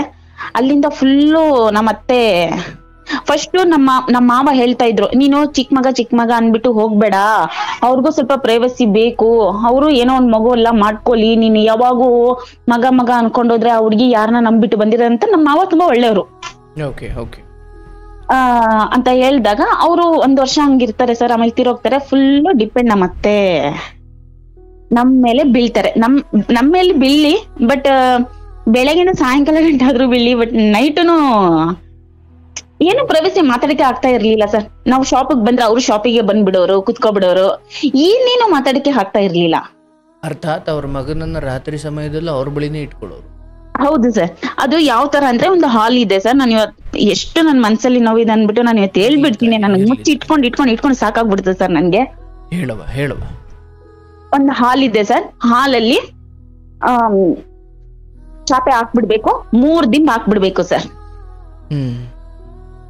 ಗೋಡೆ ಹತ್ರ ನಾನು ಗೋಡೆ ಹತ್ರ ನಾನು, ನನ್ನ ಪಕ್ಕದಲ್ಲಿ ನಮ್ಮ ಯಜಮಾನ್ರ ಪಕ್ಕದಲ್ಲಿ ನಮ್ಮ ಅತ್ತೆ. ಇದೇ ತರ 6 ತಿಂಗಳು ನಡೀತು ಸರ್. ಕೇಳಿದ್ರೆ ನಮ್ಮ ಅತ್ತೆಗೆ ಏನ್ ಹೇಳ್ತಾರೆ, ನನ್ಗೆ ಭಯ ಆಗುತ್ತೆ. ಒಬ್ಳೆ ಮಲ್ಕೊಂಡ್ರೆ ಭಯ ಆಗುತ್ತೆ. ಹಾಲ್ಗೂ ರೂಮ್ಗೂ ಎಷ್ಟು ವ್ಯತ್ಯಾಸ ಇರುತ್ತೆ ಸರ್. ಬಹಳ ಹೇಳ್ಕೊಂಡು 1 ಅಡಿನೂ ಇರಲ್ಲ. ಹೇಳಿದ್ರೆ ಅದೊಂದ್ ರೀಸನ್, ನನಗ್ ಭಯ ಆಗುತ್ತೆ. ಈ ತರ ಹೇಳ್ತಾನೆ ಬಂದ್ರು. ಸ್ವಲ್ಪ ಹಂಗೆ ಕ್ಲಾಸಸ್ ನನ್ಗೂ ನಮ್ಮ ಅತ್ತೆಗೂ ಆಯ್ತು. ನಾನ್ ಹೇಳ್ದೆ, ನಮ್ಮ ಯಜಮಾನ್ರು ನೋಡಿದ್ರೆ ಬರೀ ಸಂಪಾದನೆ ಅನ್ನಕ್ ಸ್ಟಾರ್ಟ್ ಮಾಡ್ತಾರೆ ಸರ್. ನಾನೊಂದ್ ದಿವಸ ಹೇಳ್ತೀನಿ, ನೀನ್ ಸಂಪಾದನೆ ಅಂತ ಹೇಳ್ತೀಯಲ್ಲ, ನೀನ್ ದುಡಿಯೋದಲ್ದಿರ ನನ್ಗೂ ಕರ್ಕೊಂಡೋಗಿ ಬೆಳಗ್ಗೆನೆ ನಿಂದ್ರಿಸ್ಬಿಟ್ಟು ದುಡಿಸ್ತೀಯಾ, ಸಾಯಂಕಾಲವರೆಗೂ ನಾನು ಅಲ್ಲಿದ್ದು ಮತ್ತೆ ಮನೆಗ್ ಬಂದು ಎಲ್ಲಾ ಮಾಡಿ ಎಲ್ಲಾ ನೋಡ್ಬೇಕು ನಾನು, ಏನು ಎತ್ತಂತ ನೀನ್ ಒಂದ್ ದಿವಸ ಆದ್ರೂ ನನ್ನನ್ನ ಕೇಳ್ತೀಯ ನೀನು ಅಂತ ಸ್ವಲ್ಪ ಹಂಗೆ ಕ್ಲಾಸಸ್ ಆಗಕ್ ಸ್ಟಾರ್ಟ್ ಆಗುತ್ತೆ ಸರ್. ಅರ್ಥಾತ್ ನಿಮಗೆ ಮಕ್ಕಳ ಆಗದೆ ಇರೋ ಕುರಿತು ನಿಮಗೆ ಬೇಸರ ಇರುತ್ತೆ? ಅದನ್ನು ಆಗುತ್ತೆ ಸರ್. ಇನ್ನೊಂದು ಹೇಳ್ಬೇಕಂದ್ರೆ ನನ್ಗೆ ಮಕ್ಕಳದು ಅಷ್ಟೊಂದೇನು ಇದು ಇರ್ಲಿಲ್ಲ ಸರ್. ನನ್ಗೆ ನನ್ನ ಮೈಂಡ್ ಅಲ್ಲಿ ಏನಂದ್ರೆ ನಾವು ಚೆನ್ನಾಗಿರ್ಬೇಕು ಅಂದ್ರೆ, ನಮ್ಮ ಚಿಕ್ಕಪ್ಪ ಮಕ್ಕಳೆಲ್ಲ ಸ್ವಲ್ಪ ಲೋ ಮನೆ ಕೊಟ್ಟಿದ್ದಾರೆ, ಲೀಸ್ಗಿರೋ ಮನೆ ಕೊಟ್ಟಿದ್ದಾರೆ, ಬಾಡಿಗೆ ಮನೆಯವ್ರಿಗೆ ಕೊಟ್ಟಿದ್ದಾರೆ. ಅಂದ್ರೆ ನಿಮ್ದು ಸ್ವಂತ ಮನೆ ಇತ್ತು? ಹೌದು ಸರ್, ಸ್ವಂತ ಮನೆ ಇತ್ತು. ಆಮೇಲೆ ಕೂಡ ಏನು ನೆಮ್ಮದಿ ಇಲ್ವಲ್ಲ ಅಂತಲ್ಲ? ಹೌದು ಸರ್, ಎಲ್ಲ ಇತ್ತು. ಬಟ್ ನೆಮ್ಮದಿನೂ ಇರ್ಲಿಲ್ಲ ಅನ್ನೋದು ಅಷ್ಟೇನೆ ಸರ್. ಅದು ಓಕೆ, ಈ ಅಮ್ಮ ಬಿಡ್ತಾ ಇರ್ಲಿಲ್ಲ. ಅವಶ್ಯವಾಗಿ ನೀವೇನು ಹೇಳ್ತಿದ್ದೀರಿ ಅಥವಾ ಗಂಡ ಹೆಂಡತಿಯ ನಡುವಿನ ಒಂದು ಒಂದು ಒಂದು ಖಾಸಗಿ ಜೀವನದ ಕುರಿತು ನೀವೇನು ವ್ಯಕ್ತಪಡಿಸಿದ್ರೆ ಅದು ಖಂಡಿತ ನನಗಾಗ್ಲಿ ಕೇಳೋರ್ಗಾಗ್ಲಿ ಅರ್ಥವಾಗುತ್ತೆ. ಬಟ್ ನಿಮ್ಮ ಅತ್ತೆಗೆ ಅರ್ಥವಾಗಲಿಲ್ಲ ಅಂತ. ಇವತ್ತವರೆಗೂ ಅರ್ಥ ಆಗಿಲ್ಲ ಸರ್. ಓಕೆ, ಅವತ್ತಿಗೆ ಮತ್ತೇನಾಯ್ತು ಅಲ್ಲಿ? ಹಂಗೆ ನಡೀತಾನೆ ಇತ್ತು. ಆಮೇಲೆ ಒಂದ್ ದಿವಸ ನಾನು ನೋಡ್ದೆ ನನ್ಗೆ ಫುಲ್ಲು ತಲೆಗೆ ಹತ್ತು ಬಿಡ್ತು ಸರ್. ನಾನ್ ಒಂದ್ ಮಾತ್ ಅಂದೆ, ನಿಮ್ಗೆ ಭಯ ಆಗುತ್ತೆ ತಾನೆ, ನಿಮ್ ಮಗನ್ ಕರ್ಕೊಂಡ್ ನೀವು ಮಲ್ಕೊಳ್ರಿ, ರೂಮ್ ಇದೆ, ರೂಮಲ್ಲಿ ನಾನ್ ಮಲಗ್ತೀನಿ, ನನ್ನನ್ ಬಿಡ್ರಿ, ನೀವೇನಕ್ ನನ್ನನ್ನ ಹೇಳ್ಕೊಂಡ್ ಮಲ್ಕೊಂತೀರಾ ಅಂತ ನಾನು ಹೇಳ್ದೆ ಸರ್. ಅವಾಗ ನಮ್ಮತ್ತೆ ನೋಡ್ದ, ನಿನ್ನ ಹೆಂಡತಿ ನನ್ನನ್ನ ದೂರ ಮಾಡ್ತಾಳೆ, ನನ್ನ ಮಗನಿಂದ ದೂರ ಮಾಡ್ತಾಳೆ ಅಂತ ಯಮ್ಮ ಜೋರಾಗಿ ಗಲಾಟೆ ಎಲ್ಲ ಮಾಡ್ಬಿಟ್ರು ಸರ್. ಬಟ್ ನಿಮ್ಮ ಅಂದ್ರೆ ಸುಮ್ಮನೆ ಕೇಳ್ತೀನಿ, ನಿಮ್ಮ ಗಂಡನಿಗೆ ಇದರ ಕುರಿತು ಯಾವುದೇ ಬೇಸರ ಇರಲಿಲ್ಲ ಅಥವಾ ಇದ್ರೂ ಕೂಡ ತಾಯಿಗೆ ಬಿಟ್ಕೊಡೋಕೆ ಆಗ್ತಿರ್ಲಿಲ್ವೋ? ಏನಿತ್ತು ಆತನ ಮನಸ್ಥಿತಿ, ಏನಿತ್ತು? ತಾಯಿನ ಬಿಟ್ಟು ಕೊಡಕ್ಕೂ ಆಗ್ಲಿಲ್ಲ, ದೊಡ್ಡ ಮಗ ಈ ತರ ತಾಯಿನ ಮಾಡ್ಬಿಟ್ಟ ಅನ್ನೋದು ಒಂದಿತ್ತು ಸರ್. ಆಮೇಲೆ ಆ ತಾಯಿ ಅಂದ್ರೆ ಪ್ರಾಣ ಸರ್ ಆ ಅಪ್ಪನ್ಗೆ. ಓಕೆ, ಬಟ್ ನೀವೇನು ಒಂದು ಪ್ರೈವೇಟ್ ಜೀವನ ಬಯಸ್ತಾ ಇದ್ದೀರಿ, ಅದ್ರ ಬಗ್ಗೆ ಅವ್ರಿಗೆ ಅರಿವು ಇರ್ಲಿಲ್ವ ಅಥವಾ ಇದ್ರೂ ನೀವು ಅಷ್ಟು ಮುಖ್ಯ ಆಗ್ಲಿಲ್ವೋ? ಹೆಂಗಾಗಿತ್ತು ಅಂದ್ರೆ, ಅಡ್ಗೆ ಮಾಡಕ್ಕೆ, ಅಂಗಡಿಲಿ ಕೆಲಸ ಮಾಡಕ್ಕೆ ಒಬ್ರು ಬೇಕಾಗಿತ್ತು. ಇವ್ರನ್ನ ಕಷ್ಟ ಸುಖ ನೋವು ಎಲ್ಲ ನೋಡಕ್ ಒಬ್ರು ಬೇಕಾಗಿತ್ತು, ಅಂಗಡಿಲಿ ಒಬ್ರು ಬೇಕಾಗಿತ್ತು. ನಾನ್ ಏನೇ ಮಾಡಿದ್ರು, ಅಲ್ಲಿ ಎಷ್ಟೇ ಸಂಪಾದನೆ ಮಾಡಿದ್ರು ಒಂದೇ ₹1 ಇದ್ರು ಇರ್ಲಿ ನನ್ ಗಂಡನ್ಗೆ ಬೇಕಲ್ಲಂತ ಎತ್ತಿ ಇಟ್ಟಿರೋ ಅಂತ ಹುಡುಗಿ ನಾನು. ಮದ್ವೆ ಆದ್ಮೇಲೆ ಆಮೇಲೆ ಇನ್ನೊಂದು ಸರ್ ನಾನು ಹೇಳ್ತೀನಿ, ಮದ್ವೆಗಿನ ಮುಂಚೆ ಸರ್ ನನ್ ಲೈಫ್ ಅಲ್ಲಿ ಒಂದ್ 13 ವರ್ಷ ಇರುತ್ತೆ ಸರ್. 13 ವರ್ಷ ಇರೋ ಟೈಮ್ ಅಲ್ಲಿ ನಮ್ ಮನೆ ಹತ್ರ ಒಂದ್ ಹುಡ್ಗ ಬರ್ತಾರೆ, ಕಾರ್ಪೆಂಟರ್ ಅಂತ. ಕಾರ್ಪೆಂಟರ್ ಅಂತ ಅಲ್ಲ, ಕಾರ್ಪೆಂಟರ್ ಕೆಲಸ ಮಾಡ್ತಿದ್ರು. ಹೌದು ಸರ್, ಹೌದು ಸರ್. ಹೆಸರೇ ಕಾರ್ಪೆಂಟರ್ ಅನ್ಕೊಂಡ್ಬಿಟ್ಟಿದ? ಇಲ್ಲ ಸರ್, ಕಾರ್ಪೆಂಟರ್ ಕೆಲಸ ಮಾಡ್ತಾ ಇದ್ರು. ಬಟ್ ಹಂಗೆ ನೋಡ್ತಾ ಅವ್ರಿಗೆ ಮದ್ವೆ ಆಗಿರುತ್ತೆ. ಬಟ್ ಅದು ಪ್ರೀತಿನೂ ಅಲ್ಲ, ಏನೂ ಅಲ್ಲ, ಒಂದು ಸುಮ್ನೆ ಫ್ರೆಂಡ್ ತರ ಸರ್. ಓಕೆ, ಆ ತರ ಇದ್ದಿದ್ದು. ಲಾಸ್ಟ್ಗೆ ಅದು ಸ್ವಲ್ಪ ಪಬ್ಲಿಕ್ ಆಗೋಯ್ತು, ರೋಡಲ್ಲಿ ಪಬ್ಲಿಕ್ ಆಗೋದ್ಮೇಲೆ ಎಲ್ಲ 13ನೇ ವಯಸ್ಸಲ್ಲಿ ನಿಮ್ಗಂತದ್ದೊಂದು ಪ್ರೇಮ ಭಾವ ಅವ್ರ ಮೇಲೆ ಬಂದಿತ್ತಾ? ಬಂದಿತ್ತು ಸರ್, ಬಂದಿತ್ತು. ಅಂಡ್ ನೀವಿಬ್ರು ಕೂಡ ಮಾತಾಡಿದ್ರಿ, ಹೌದಾ? ಹೌದು ಸರ್. ಹೌದು ಸರ್, ಮಾತಾಡಿದ್ವಿ. ಗೊತ್ತಾಗಿದ್ದೆ ಹೇಗದು? ಅದು ಹೆಂಗ್ ಗೊತ್ತಾಯ್ತು ಅಂದ್ರೆ, ನಾನು ಸ್ಕೂಲ್ಗೆ ಹೋಗ್ತಾ ಇದ್ದೆ ಸರ್. ಅವರು ಕಾರ್ಪೆಂಟರ್ ಕೆಲಸ ಮಾಡ್ತಾ ಇದ್ರಲ್ವಾ, ಅವರು ಬರ್ತಾ ಇದ್ರು ಸ್ಕೂಲ್ ಹತ್ರ. ಹಂಗೆ ನೋಡ್ಬಿಟ್ಟು ಒಂದು ಅಟ್ರಾಕ್ಷನ್ ತರ ಆಯ್ತು ಸರ್. ಬಟ್ ಏನು ಅಷ್ಟೊಂದೇನು ಇರ್ಲಿಲ್ಲ ಅವ್ರಿಗೆ. ಅವ್ರು ಮ್ಯಾರಿಡ್, ಬಟ್ ನನಗ್ ಗೊತ್ತಿರ್ಲಿಲ್ಲ. ಅವರು ಮುಸ್ಲಿಮ್ಸ್ ಸರ್. ಅವರು ಮುಸ್ಲಿಮ್ಸ್. ಅದು ಲವ್ ಅಂತಾನೂ ಅಲ್ಲ, ಏನಂತಾನೂ ಅಲ್ಲ, ಸುಮ್ನೆ ಹಂಗೆ ನೋಡ್ತಾ ಆಮೇಲೆ ಅಕ್ಕ ಪಕ್ಕದವ್ರೆಲ್ಲ ಇಲ್ಲ ಅವರು ಲವ್ ಮಾಡ್ತಾವ್ರೆ ಏನೇನೇನೋ ಹಬ್ಬಿಸ್ಬಿಟ್ಟು ಅದು ನಿಜಾನೇ ಹಂಗೆ ಆಗೋಯ್ತು ಸರ್. ಬಟ್ ಮದ್ವೆವರೆಗೂ ಹೋಗಿರ್ಲಿಲ್ಲ. ಆಮೇಲೆ ಸರಿ ಅನ್ಬಿಟ್ಟು ಅವ್ರು ಸ್ವಲ್ಪ ಪಬ್ಲಿಕ್ ಆಯ್ತು. ನಮ್ಮ ಮನೇಲಿ ನನ್ನ ತಾಯಿಗೆಲ್ಲ ಗೊತ್ತಾಯ್ತು ಸರ್. ನನ್ ತಂದೆಗೇನ್ ಗೊತ್ತಾಗಿರ್ಲಿಲ್ಲ, ನನ್ನ ಅಣ್ಣನ್ಗೂ ಗೊತ್ತಾಗಿಲ್ಲ, ನನ್ನ ತಮ್ಮನ್ಗೂ ಗೊತ್ತಿಲ್ಲ, ನನ್ನ ತಾಯಿಗೆಲ್ಲ ಗೊತ್ತಾಯ್ತು. ನನ್ನ ತಾಯಿ ಒಂದೇ ಒಂದ್ ಮಾತು ಹೇಳಿದ್ರು, ಈ ಅವ್ರಿಗೆ ಮದ್ವೆ ಎಲ್ಲ ಆಗಿದೆ, ನಿನ್ನನ್ನ ಕರ್ಕೊಂಡೋಗಿ ಮೋಸ ಮಾಡ್ಬಿಡ್ತಾರೆ, ನದಿಲ್ ಹಾಕ್ಬಿಡ್ತಾರೆ, ಇದೆಲ್ಲ ಸರಿ ಅಲ್ಲ, ಹಂಗೆ ಹಿಂಗೆ ಅಂತೆಲ್ಲ ಹೇಳಿದ್ರು ಸರ್. ನಾನು ಓಕೆ ಅಂತನ್ಬಿಟ್ಟು ನಾನು ಅಷ್ಟಿಗೆ ಸ್ಟಾಪ್ ಮಾಡ್ಬಿಟ್ಟೆ ಸರ್. ಅಲ್ಲಿಗೆ ನಾನು ಸ್ಟಾಪ್ ಮಾಡ್ಬಿಟ್ಟೆ. ಅವ್ರ ಜೊತೆಗೆ ಅವ್ರ ಫ್ರೆಂಡ್ಸ್ ಇರ್ತಾರೆ ಸರ್. ಫ್ರೆಂಡ್ಸ್ ಅವರು ಎಲ್ಲರೂ ನನ್ಗೊಂದು ಅಣ್ಣ ರೀತಿಯಿಂದ ನನ್ನ ನೋಡಿರ್ತಾರೆ. ನನ್ನ ಅಣ್ಣ ನನ್ಗೆ ಅಣ್ಣನ್ ತರ ನೋಡಿರಲ್ಲ ಸರ್. ಅವರು ನನ್ ಸ್ವಂತ ಅಣ್ಣ. ನಿಮ್ಮ ಅಣ್ಣನಿ ನಿಮ್ಮನ್ನ ತಂಗಿ ತರ ನೋಡಿರಲ್ವಾ? ನೋಡಿರಲ್ಲ. ನಮ್ ಚಿಕ್ಕಪ್ಪ ಮಕ್ಳಿಗೆ ನೋಡ್ತಾ ಇದ್ದ ಅಣ್ಣನ್ ತರ, ಅಣ್ಣನ್ ಸ್ಥಾನದಲ್ಲಿ ನಿಂತ್ಕೊಂಡ್ಬಿಟ್ಟು. ಬಟ್ ಅವರು ನನ್ ಸ್ವಂತ ಅಣ್ಣ ನನಗ್ ನೋಡ್ದೆ ಇರೋದಕ್ಕೋಸ್ಕರ ಇವ್ರ ಜೊತೆ ಇವ್ರ ಫ್ರೆಂಡ್ ಇರ್ತಾರೆ ಸರ್. ಅವರು ನನ್ಗೆ ಅಣ್ಣನ್ ಪ್ರೀತಿನ ಕೊಡ್ತಾರೆ ಸರ್. ನಾನು ಅಲ್ಲಿ ತುಂಬಾ ಅಟ್ಯಾಚ್ಮೆಂಟ್ ಆಗ್ಬಿಟ್ಟೆ. ಅಂದ್ರೆ ಕಾರ್ಪೆಂಟರ್ ಫ್ರೆಂಡ್. ಅವರು ಒಂದು ಪ್ರೀತಿಯಿಂದ ಒಂದು ರಾಖಿ ಹಬ್ಬಕ್ಕೆ ಒಂದು ರಾಖಿ ಕಟ್ಟಿಸ್ಕೊಳ್ಳೋದಾಗಿರ್ಲಿ, ಒಟ್ನಲ್ಲಿ ಏನೋ ಒಂದ್ ಸ್ವೀಟ್ ಮಾಡಿದ್ರೆ ನಮ್ ತಗೊಂಡು ಕೊಡ್ತಿದ್ದ ಅವ್ರು ತಿನ್ನೋದಾಗಿರ್ಲಿ, ಆತರ ಅಣ್ಣ ತಂಗಿ ಸಂಬಂಧ ಇವತ್ವರೆಗೂ ಇಷ್ಟು ವರ್ಷ ಆದ್ರೂ ನಾವು ಚೆನ್ನಾಗಿ ಇಟ್ಕೊಂಡಿದೀವಿ ಸರ್. ಅಂದ್ರೆ ಅವರು ಮುಸ್ಲಿಮೇ ಅಂತ? ಹೌದು ಸರ್, ಅವರು ಮುಸ್ಲಿಮ್ಸ್, ಎಲ್ಲರೂ ಮುಸ್ಲಿಮ್ಸೇ ಅವರು. ಆಮೇಲೆ ಇದು ಕಾರ್ಪೆಂಟರ್ ಅಂತ ಹೇಳ್ತೀನಲ್ಲ, ಇದು ಅಲ್ಲಿಗೆ ಸ್ಟಾಪ್ ಆಗುತ್ತೆ. ಆಮೇಲೆ ನನ್ಗೂ ಬುದ್ಧಿ ಹೇಳ್ತಾರೆ, ಆಮೇಲೆ ಸ್ವಲ್ಪ ಪಬ್ಲಿಕ್ ಆಗುತ್ತಲ್ವಾ, ಆಮೇಲೆ ಅವ್ರಿಗೂ ಮಿಸಸ್ ಎಲ್ಲ ಇದ್ದಾರೆ ಅಂದ್ಬಿಟ್ಟು ಅವರು ದೂರ ಸರ್ಕೊಂಡ್ಬಿಡ್ತಾರೆ. ಆಮೇಲೆ ನನ್ಗೂ ಒಂದ್ ವರ್ಷ ಹಂಗ್ ಗ್ಯಾಪ್ ಸಿಗುತ್ತೆ ಸರ್. ಆಮೇಲೆ ಮದ್ವೆ ಆಗುತ್ತೆ. ನಾನ್ ಬಂದ್ ಇಲ್ಲಾದ್ರೂ ಚೆನ್ನಾಗಿರ್ಬೋದು ಅಂತ ಅನ್ಕೊಂತೀನಿ ಸರ್. ಇಲ್ಲಿನೂ ಅದೇ ಆಗುತ್ತೆ. ಆಮೇಲೆ ಒಂದ್ ದಿವಸ ಮದ್ವೆ ಆದ್ಮೇಲೆ ನನ್ಗೆ ತುಂಬಾ ಟಾರ್ಚರ್ ಸ್ಟಾರ್ಟ್ ಆಗ್ಬಿಡುತ್ತೆ. ಮದ್ವೆ ಆಗಿ ಒಂದ್ 6 ತಿಂಗಳಿಗೆಲ್ಲ ಡೈವರ್ಸ್ ಕೊಟ್ಬಿಡ್ತೀನಿ. ಅಂಗಡಿಲಿ ಬಂದ್ ಕೆಲ್ಸ 2 ದಿನ ನಮ್ಮ ಅಮ್ಮನ ಮನೆಗ್ ಕಳಿಸ್ತಾ ಇರ್ಲಿಲ್ಲ ಸರ್. ಯಾರು? ನಮ್ಮ ಯಜಮಾನ್ರು ಕಳಿಸ್ತಾನೆ ಇರ್ಲಿಲ್ಲ. ಅಂಗಡಿ ಕೆಲ್ಸ ಮಾಡೋರು ಯಾರು, ಆ ಮನೆ ಕೆಲ್ಸ ಮಾಡೋರು ಯಾರು, ಆ ಅಮ್ಮನ ಹತ್ರ ಆಗಲ್ಲ ಕೆಲ್ಸ ಮಾಡಕ್ಕೆ. ಒಟ್ನಲ್ಲಿ ಕೆಲ್ಸ ತರ ಇಟ್ಕೊಂಡಿದ್ರು ಸರ್ ಅವರು. ನಾನು ಅವ್ರನ್ನ ಸರಿ ಓಕೆ ನೋಡೋಣ ಮಾಡೋಣ. ಆಮೇಲೆ ಎಷ್ಟೇ ಎಂತದೇ ಅಡ್ಗೆ ಮಾಡ್ಕೊಟ್ರು ಬೇಕಾಗಿನೇ ಅದು ಇಲ್ಲ ಇದಿಲ್ಲ ಅಂತ ರೀಸನ್ಗಳು ಹೇಳೋರು. ಸರಿ ಆಯ್ತು ಅಂದ್ಬಿಟ್ಟು ಹಂಗು ಹಿಂಗು ಮಾಡಿ ಹೆಂಗಂಗು ಅಡ್ಜಸ್ಟ್ಮೆಂಟ್ ಮಾಡ್ಕೊಂಡು ಒಂದ್ 5 ವರ್ಷ ತಳ್ದೆ ಸರ್ ನಾನು. ತಳ್ಬಿಟ್ಟು ಆಮೇಲೆ ಪ್ಲಾನ್ ಮಾಡ್ತೀವಿ. ನಮ್ದು ಇನ್ನೊಂದ್ ಹತ್ರ ಜಾಗ ಇರುತ್ತೆ, ಅಲ್ಲಿ ನಾವಿರೋಂತ ಸ್ಥಳನೇ ಅದು ಸ್ವಲ್ಪ ಬಿದ್ದೋಗಂಗ್ ಇರುತ್ತೆ ಸರ್ ಅದು. ಅದಕ್ಕೆ ನಾನ್ ಹೇಳ್ತೀನಿ ನೋಡು, ಇಷ್ಟೆಲ್ಲ ಯಾವ ಬ್ಯಾಂಕ್ ಅಲ್ಲಿ ದುಡ್ಡು ಇದ್ರು ನಮ್ಮ ಯಜಮಾನ್ರು ಎಣ್ಣೆ ತಗೊಂಬರ ಕಾಸು ಕೊಡ್ತಾ ಇರ್ಲಿಲ್ಲ ಸರ್. ಯಾಕಂದ್ರೆ ನಾಳೆ ಹೋಗಿ ಸಂಪಾದನೆ ಮಾಡಿದ್ರೆ ಅದು ಎಣ್ಣೆಗಾಗುತ್ತೆ, ಬೇಳೆ ಸರ್ ಹಂಗೆ ಕೊಟ್ಬಿಟ್ಟು ತಿನ್ನೋಣ, ಏನಕ್ಕೆ ಸುಮ್ನೆ ವೇಸ್ಟ್ ಮಾಡೋ ಆ ಲೆವೆಲ್ಗೆ ಜಿಪ್ಣ ಆಗಿರ್ತಾರೆ ಸರ್ ಅವರು. ಸರಿ ಆಯ್ತು ಅನ್ಬಿಟ್ಟು ನಾನು ತಳ್ತಾ ಇರ್ತೀನಿ ಜೀವನ. ಇವಾಗ ದೊಡ್ಡ ಫ್ಯಾಮಿಲಿ ಏನನ್ನ ಆದ್ರೆ ಸರಿ ಹೋಗಲ್ಲ. ಯಾರ್ 4 ಜನನ ಕರೆಸಿ ಕುಂದ್ರಿಸಿ ಮಾತಾಡಿದ್ರೆ ನಾಳೆ ನಾವು ನನ್ ಗಂಡ ಎಲ್ಲಾನ ಹೋದಾಗ ಇವ್ರದ್ದು ಪಂಚಾಯತಿ ಮಾಡಕ್ ನಾವೇ ಹೋಗಿದೀವಿ ಅಂತ ಇನ್ನೊಬ್ರು ಯಾರಾದ್ರೂ ಮಾತಾಡಿದ್ರು ನಮಗ್ ಮರ್ಯಾದೆನೂ ಇರಲ್ಲ. ನಾವ್ ಯಾರ ಹತ್ರ ಬಗ್ಬಾರ್ದು, ನನ್ ಗಂಡನ್ ಯಾರ ಹತ್ರ ಬಗ್ಗಿಸ್ಬಾರ್ದು ಅನ್ನೋದು ನನಗ್ ಬಾಳನೇ ಆಸೆ ಇತ್ತು ಸರ್. ಫಸ್ಟ್ ಆಫ್ ಆಲ್ ನಮ್ಮ ಅತ್ತೆಗ್ ನನ್ಗೆ ಅಷ್ಟಕ್ಕಷ್ಟೇನೆ, ನನ್ ಗಂಡನ್ ಮೇಲಂತೂ ತುಂಬಾನೇ ಇಷ್ಟ. ನನ್ ಪ್ರಾಣ ಅಂದ್ರೆ ಪ್ರಾಣ ಅವನಂದ್ರೆ. ಅವರು ತುಂಬಾನೇ ಚೆನ್ನಾಗಿರ್ತಾರೆ. ಬಟ್ ಅದು ಒಂದು ವಿಷಯದಲ್ಲಿ ಆತರ ಮಲ್ಗೋದು ಅದು ಒಂದು ಬಿಟ್ಟು ಮಾಮೂಲಿ ಏನು ಎಲ್ಲೋ ಕಳಿಸ್ತಾ ಇರ್ಲಿಲ್ಲ. ಎಲ್ಲ ನಾವು ಹೋಗ್ಬೇಕಂದ್ರೆ ಓಕೆ ಕರ್ಕೊಂಡ್ ಹೋಗೋದು, ದೇವಸ್ಥಾನಕ್ಕೆ ಕರ್ಕೊಂಡ್ ಬರೋದು, ಆತರ ಎಲ್ಲ ಒಳ್ಳೆ ಒಂದು ಅಭಿಪ್ರಾಯನೇ ಇತ್ತು ಸರ್ ಅವ್ರಿಗೆ. ಚೆನ್ನಾಗೇ ಇರ್ತೀವಿ, ತುಂಬಾ ಚೆನ್ನಾಗಿರ್ತೀವಿ. ಒಂದ್ 5 ವರ್ಷ ಆಗುತ್ತೆ ನೋಡು, ಇಷ್ಟೆಲ್ಲಾ ಮಾಡಿರೋದ್ ಸಾಕು, ಏನಾದ್ರೂ ಒಂದು ನಮ್ದು ಅಂತ ಮಾಡ್ಕೊಳ್ಳೋಣ ಗೂಡು ಅಂತ ನಾ ಹೇಳ್ತೀನಿ ಸರ್. ಸರಿ ಅಂತ ಒಂದ್ 4 ಫ್ಲೋರ್ ಮಾಡ್ತೀನಿ ಸರ್. ಒಡವೆಗಳೆಲ್ಲ ಮಾರ್ಬಿಟ್ಟು ಎಲ್ಲಾ 4 ಫ್ಲೋರ್ ಮನೆ ಕಟ್ತೀನಿ. ನಾನು ನಮ್ಮ ಯಜಮಾನ್ರ ನಿಂತ್ಕೊಂಡು, ನಮ್ ತಾಯಿ ಮನೆಯವ್ರ ಒಂದ್ ಸ್ವಲ್ಪ ಸಪೋರ್ಟ್ ಮಾಡ್ತಾರೆ, ಕಟ್ತೀನಿ. ಎಲ್ಲಾ ಚೆನ್ನಾಗೇ ಇರುತ್ತೆ. ಗೃಹಪ್ರವೇಶ ಮಾಡ್ತೀನಿ, ಒಂದ್ 2 ಲಕ್ಷ ಖರ್ಚು ಮಾಡಿ. ತುಂಬಾ ಸಾಲ ಆಗುತ್ತೆ. ಮತ್ತೆ ಮನೆಗೆಲ್ಲ ಲೀಸ್ಗೆಲ್ಲ ಹಾಕೊಂಡು ಮೇಂಟೆನೆನ್ಸ್ ಎಲ್ಲ ಮಾಡ್ಕೊಂಡು ಇರುತ್ತೆ ಸರ್.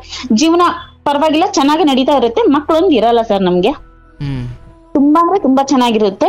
ಆಮೇಲೆ ಈ ಕಡೆ ನಾವ್ ಬೇರೆ ಮನೆಗ್ ಬಂದ್ಬಿಟ್ವಲ್ಲ, ಅಂದ್ರೆ ಅಲ್ಲಿನೂ ಬಂದ್ರು ನಮ್ಮ ಅತ್ತೆಗ್ ಬಿಟ್ಟಿರಲ್ಲ, ಕರ್ಕೊಂಡೇ ಬಂದಿರ್ತೀವಿ. ಬಟ್ ಆ ಮನೆ ವಾಸ್ತು ಅನ್ಸುತ್ತೆ ನಮಗ್ ಚೆನ್ನಾಗಾಗಿ ಬಂದಿರುತ್ತೆ.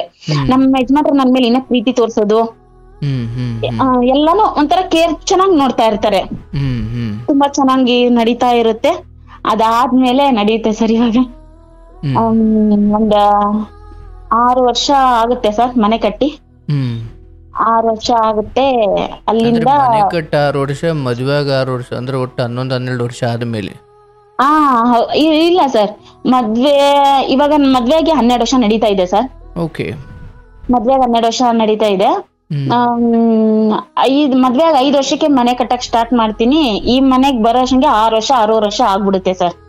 ಆಯ್ತು ಆಯ್ತು, ಆಗ್ಬಿಡುತ್ತೆ. ಚೆನ್ನಾಗೇ ಇರ್ತೀವಿ.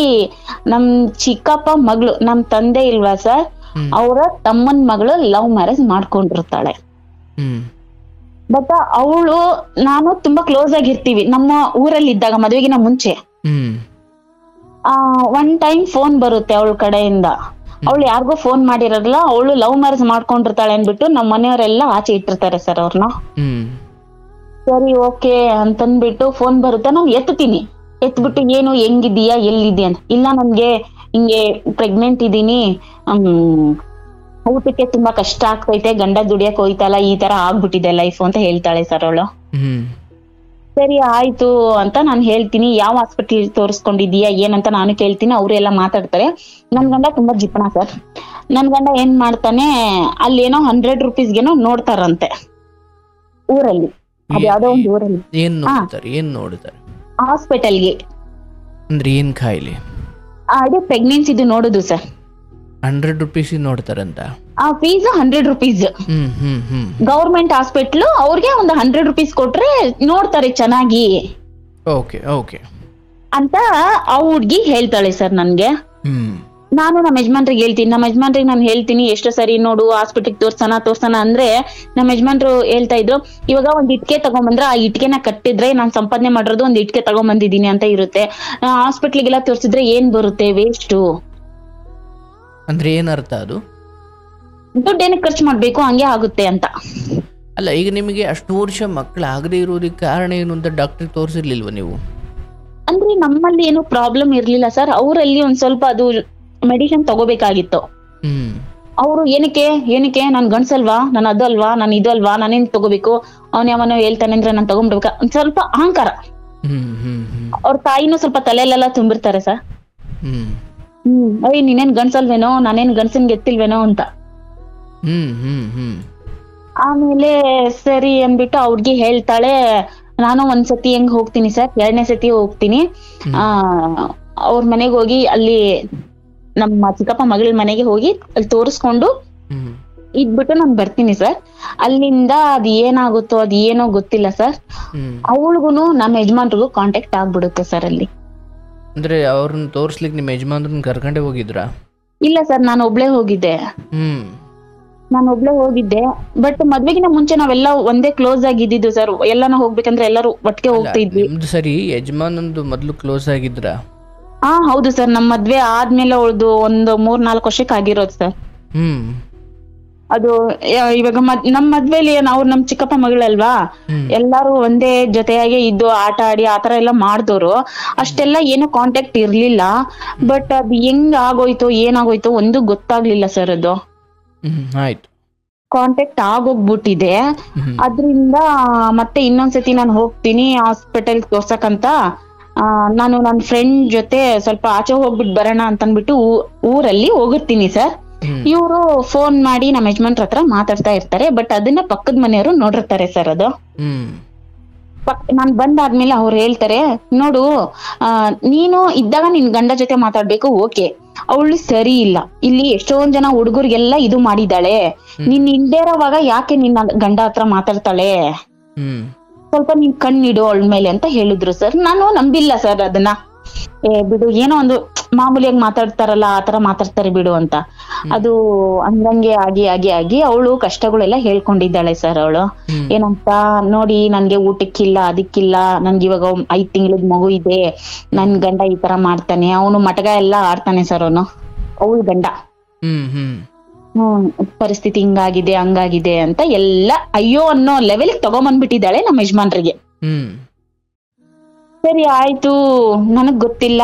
ನಮ್ಮ ಯಜಮಾನ್ರ ಏನ್ ಹೇಳಿದಾರೆ, ಆಯ್ತು ನೀವು ಬನ್ನಿ, ನಾನು ಎಲ್ಲೋ ಫಸ್ಟ್ ನನಗ್ ಕೇಳ್ತಾರೆ, ಅವ್ರನ್ನ ಇಲ್ಲೇ ಕರ್ಸ್ಬಿಡೋಣ ಅಂತ ಹೇಳ್ತಾರೆ. ನಾನ್ ಅಂತೀನಿ, ಬೇಡ, ಏನಕ್ಕೆ ಕೆಲ್ಸನ ಬೇಕಾದ್ರೆ ಎಲ್ಲಾನು ಕೆಲ್ಸ ಹುಡುಕಿ ಕೊಟ್ಟು ಅವ್ರ ಮನೆ ಅವ್ರು ಸಪ್ರೇಟ್ ಮಾಡ್ಕೊಂಡ್ ಇರ್ಲಿ, ಈ ತರ ಎಲ್ಲ ಬೇಡ ಅಂತಾನು ನಾನು ಹೇಳ್ತೀನಿ ಸರ್.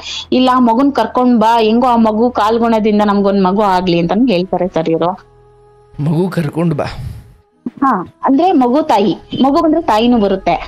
ಓಕೆ, ಅಂದ್ರೆ ಹುಡುಗಿನ ಮಗು ಆಗಿತ್ತು ಅಷ್ಟೊತ್ತಿಗೆ? ಆಗಿತ್ತು ಸರ್.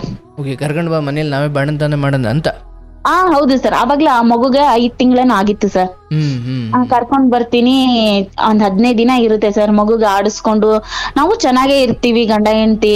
ಅಲ್ಲಿವರೆಗೂ ಅದು ಏನೋ ಕಾಣಿಸಿಲ್ಲ ಸರ್, ನನ್ಗೆ ಏನೇನು ಕಾಣಿಸಿಲ್ಲ ಸರ್. ನನ್ಗೆ ಮಧ್ಯದಲ್ಲಿ ನಾನು ಮಗುನ ಎತ್ಕೊಳ್ಳೋದು, ಆ ಮಗುಗೆ ಬಿಸ್ಕೆಟ್ ಎಲ್ಲ ತಿನ್ಸೋದ್ರಿಂದ, ನನ್ ಗಂಡನ್ ತಿನ್ಸೋದ್ರಿಂದ, ನಾವಿಬ್ರು ಕುತ್ಕೊಂಡ್ ತಿನ್ಸೋದ್ರಿಂದ ತುಂಬಾ ಪ್ರೀತಿನೇ ಮಾಡಿ ತುಂಬಾ ಚೆನ್ನಾಗೇ ಇರ್ತಿದ್ವಿ ನಾವು. ನಮ್ ಗಂಡ ಏನೇ ತಗೊಂಬರಕ್ ಹೋಗೋದಿದ್ರು, ಬಾ ಹೋಗೋಣ ತಗೊಂಡ್ ಬರೋಣ ಬಾ ಅನ್ನೋದು. ಅವಳು ಅದನ್ನೆಲ್ಲ ನೋಡಿದ್ದಾಳೆ.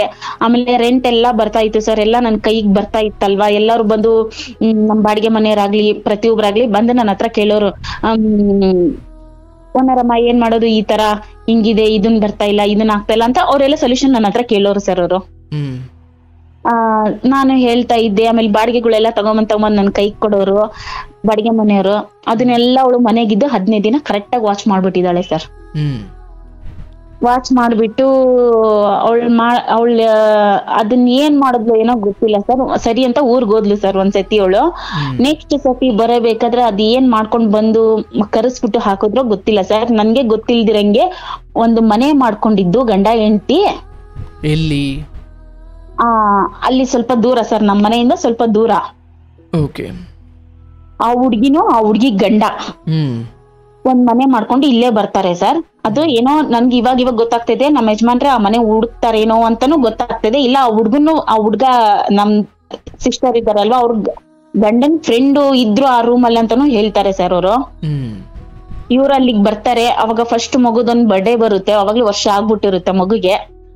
ಅವಾಗ ನನ್ಗೂ ಅವಳಿಗೂ ಸ್ವಲ್ಪ ಕ್ಲಾಸಸ್ ಆಗಕ್ ಸ್ಟಾರ್ಟ್ ಆಗುತ್ತೆ. ನಮ್ಮ ಯಜಮಾನ್ರ ಫೋನ್ ಯಾವತ್ತೂ ಬಿಸಿ ಬರಲ್ಲ ಸರ್. ಬಂದ್ರೆ ಒಂದ್ 2 ನಿಮಿಷ 10 ನಿಮಿಷ ಕಸ್ಟಮರ್ ಕಾಲ್ ಮಾಡಿದ್ರೆ ಅಷ್ಟೇ ಸರ್. ಅರ್ಧ ಗಂಟೆ ಗಟ್ಲೆ ಬಿಸಿ ಬರೋದಿಲ್ಲ. ನಾನು ಒಂದ್ ದಿವಸ ಫೋನ್ ಮಾಡ್ದೆ, ಫೋನ್ ರಿಸೀವ್ ಮಾಡಿಲ್ಲ ಇವ್ರು. ನನ್ ಫೋನ್ ಬಂದ್ರೆ ಟಕ್ ಅಂತ ರಿಸೀವ್ ಮಾಡ್ಬಿಡ್ತಾರೆ. ನಾನ್ ಏನಕ್ಕೆ ರಿಸೀವ್ ಮಾಡಿಲ್ಲ ಬಿಡು, ಏನೋ ಇರ್ಬೋದು ಅಂತ ಸುಮ್ನೆ ಇದೆ ಸರ್. ಮತ್ತೆ ಕಾಲ್ ಮಾಡಿದೆ, ಮತ್ತೆ ರಿಸೀವ್ ಮಾಡಿಲ್ಲ. ನನ್ಗೆ ಸ್ವಲ್ಪ ಯಾರೋ ಹೇಳಿದ್ದು ನನ್ಗೆ ತಲೆಗೆ ಬರಕ್ ಸ್ಟಾರ್ಟ್ ಆಯ್ತು ಸರ್. ಅವಾಗ ನಾನು ಮತ್ತೆ ಅವಳಿಗೆ ಫೋನ್ ಮಾಡ್ತೀನಿ, ಅವಳು ಫೋನ್ ಬಿಸಿ ಸರ್. ಮತ್ತೆ ಏನ್ ಮಾಡ್ತೀನಿ, ಮತ್ತೆ ನಮ್ಮ ಯಜಮಾನ್ರಿಗೆ ಮಾಡ್ತೀನಿ, ಮತ್ತೆ ಬಿಸಿ. ಮತ್ತೆ ಅವಳಿಗೆ ಮಾಡ್ತೀನಿ, ಮತ್ತೆ ಬಿಸಿ. ಸರಿ ಅಂದ್ಬಿಟ್ಟು ನಮ್ಮ ಯಜಮಾನ್ರು ಫೋನ್ ಕಟ್ ಮಾಡಿ ತಿರುಗಿ ನನಗ್ ಮಾಡಿದ್ರು ಸರ್. ನಾನ್ ಮಾತಾಡ್ಬಿಟ್ಟು ಮತ್ತೆ ನಾನು ಅವಳಿಗೆ ಮಾಡಿದಾಗ ಅವಳ ಫೋನ್ ರಿಂಗ್ ಆಗ್ತೈತೆ, ನಮ್ಮ ಯಜಮಾನ್ರ ಫೋನ್ ರಿಂಗ್ ಆಗ್ತೈತೆ.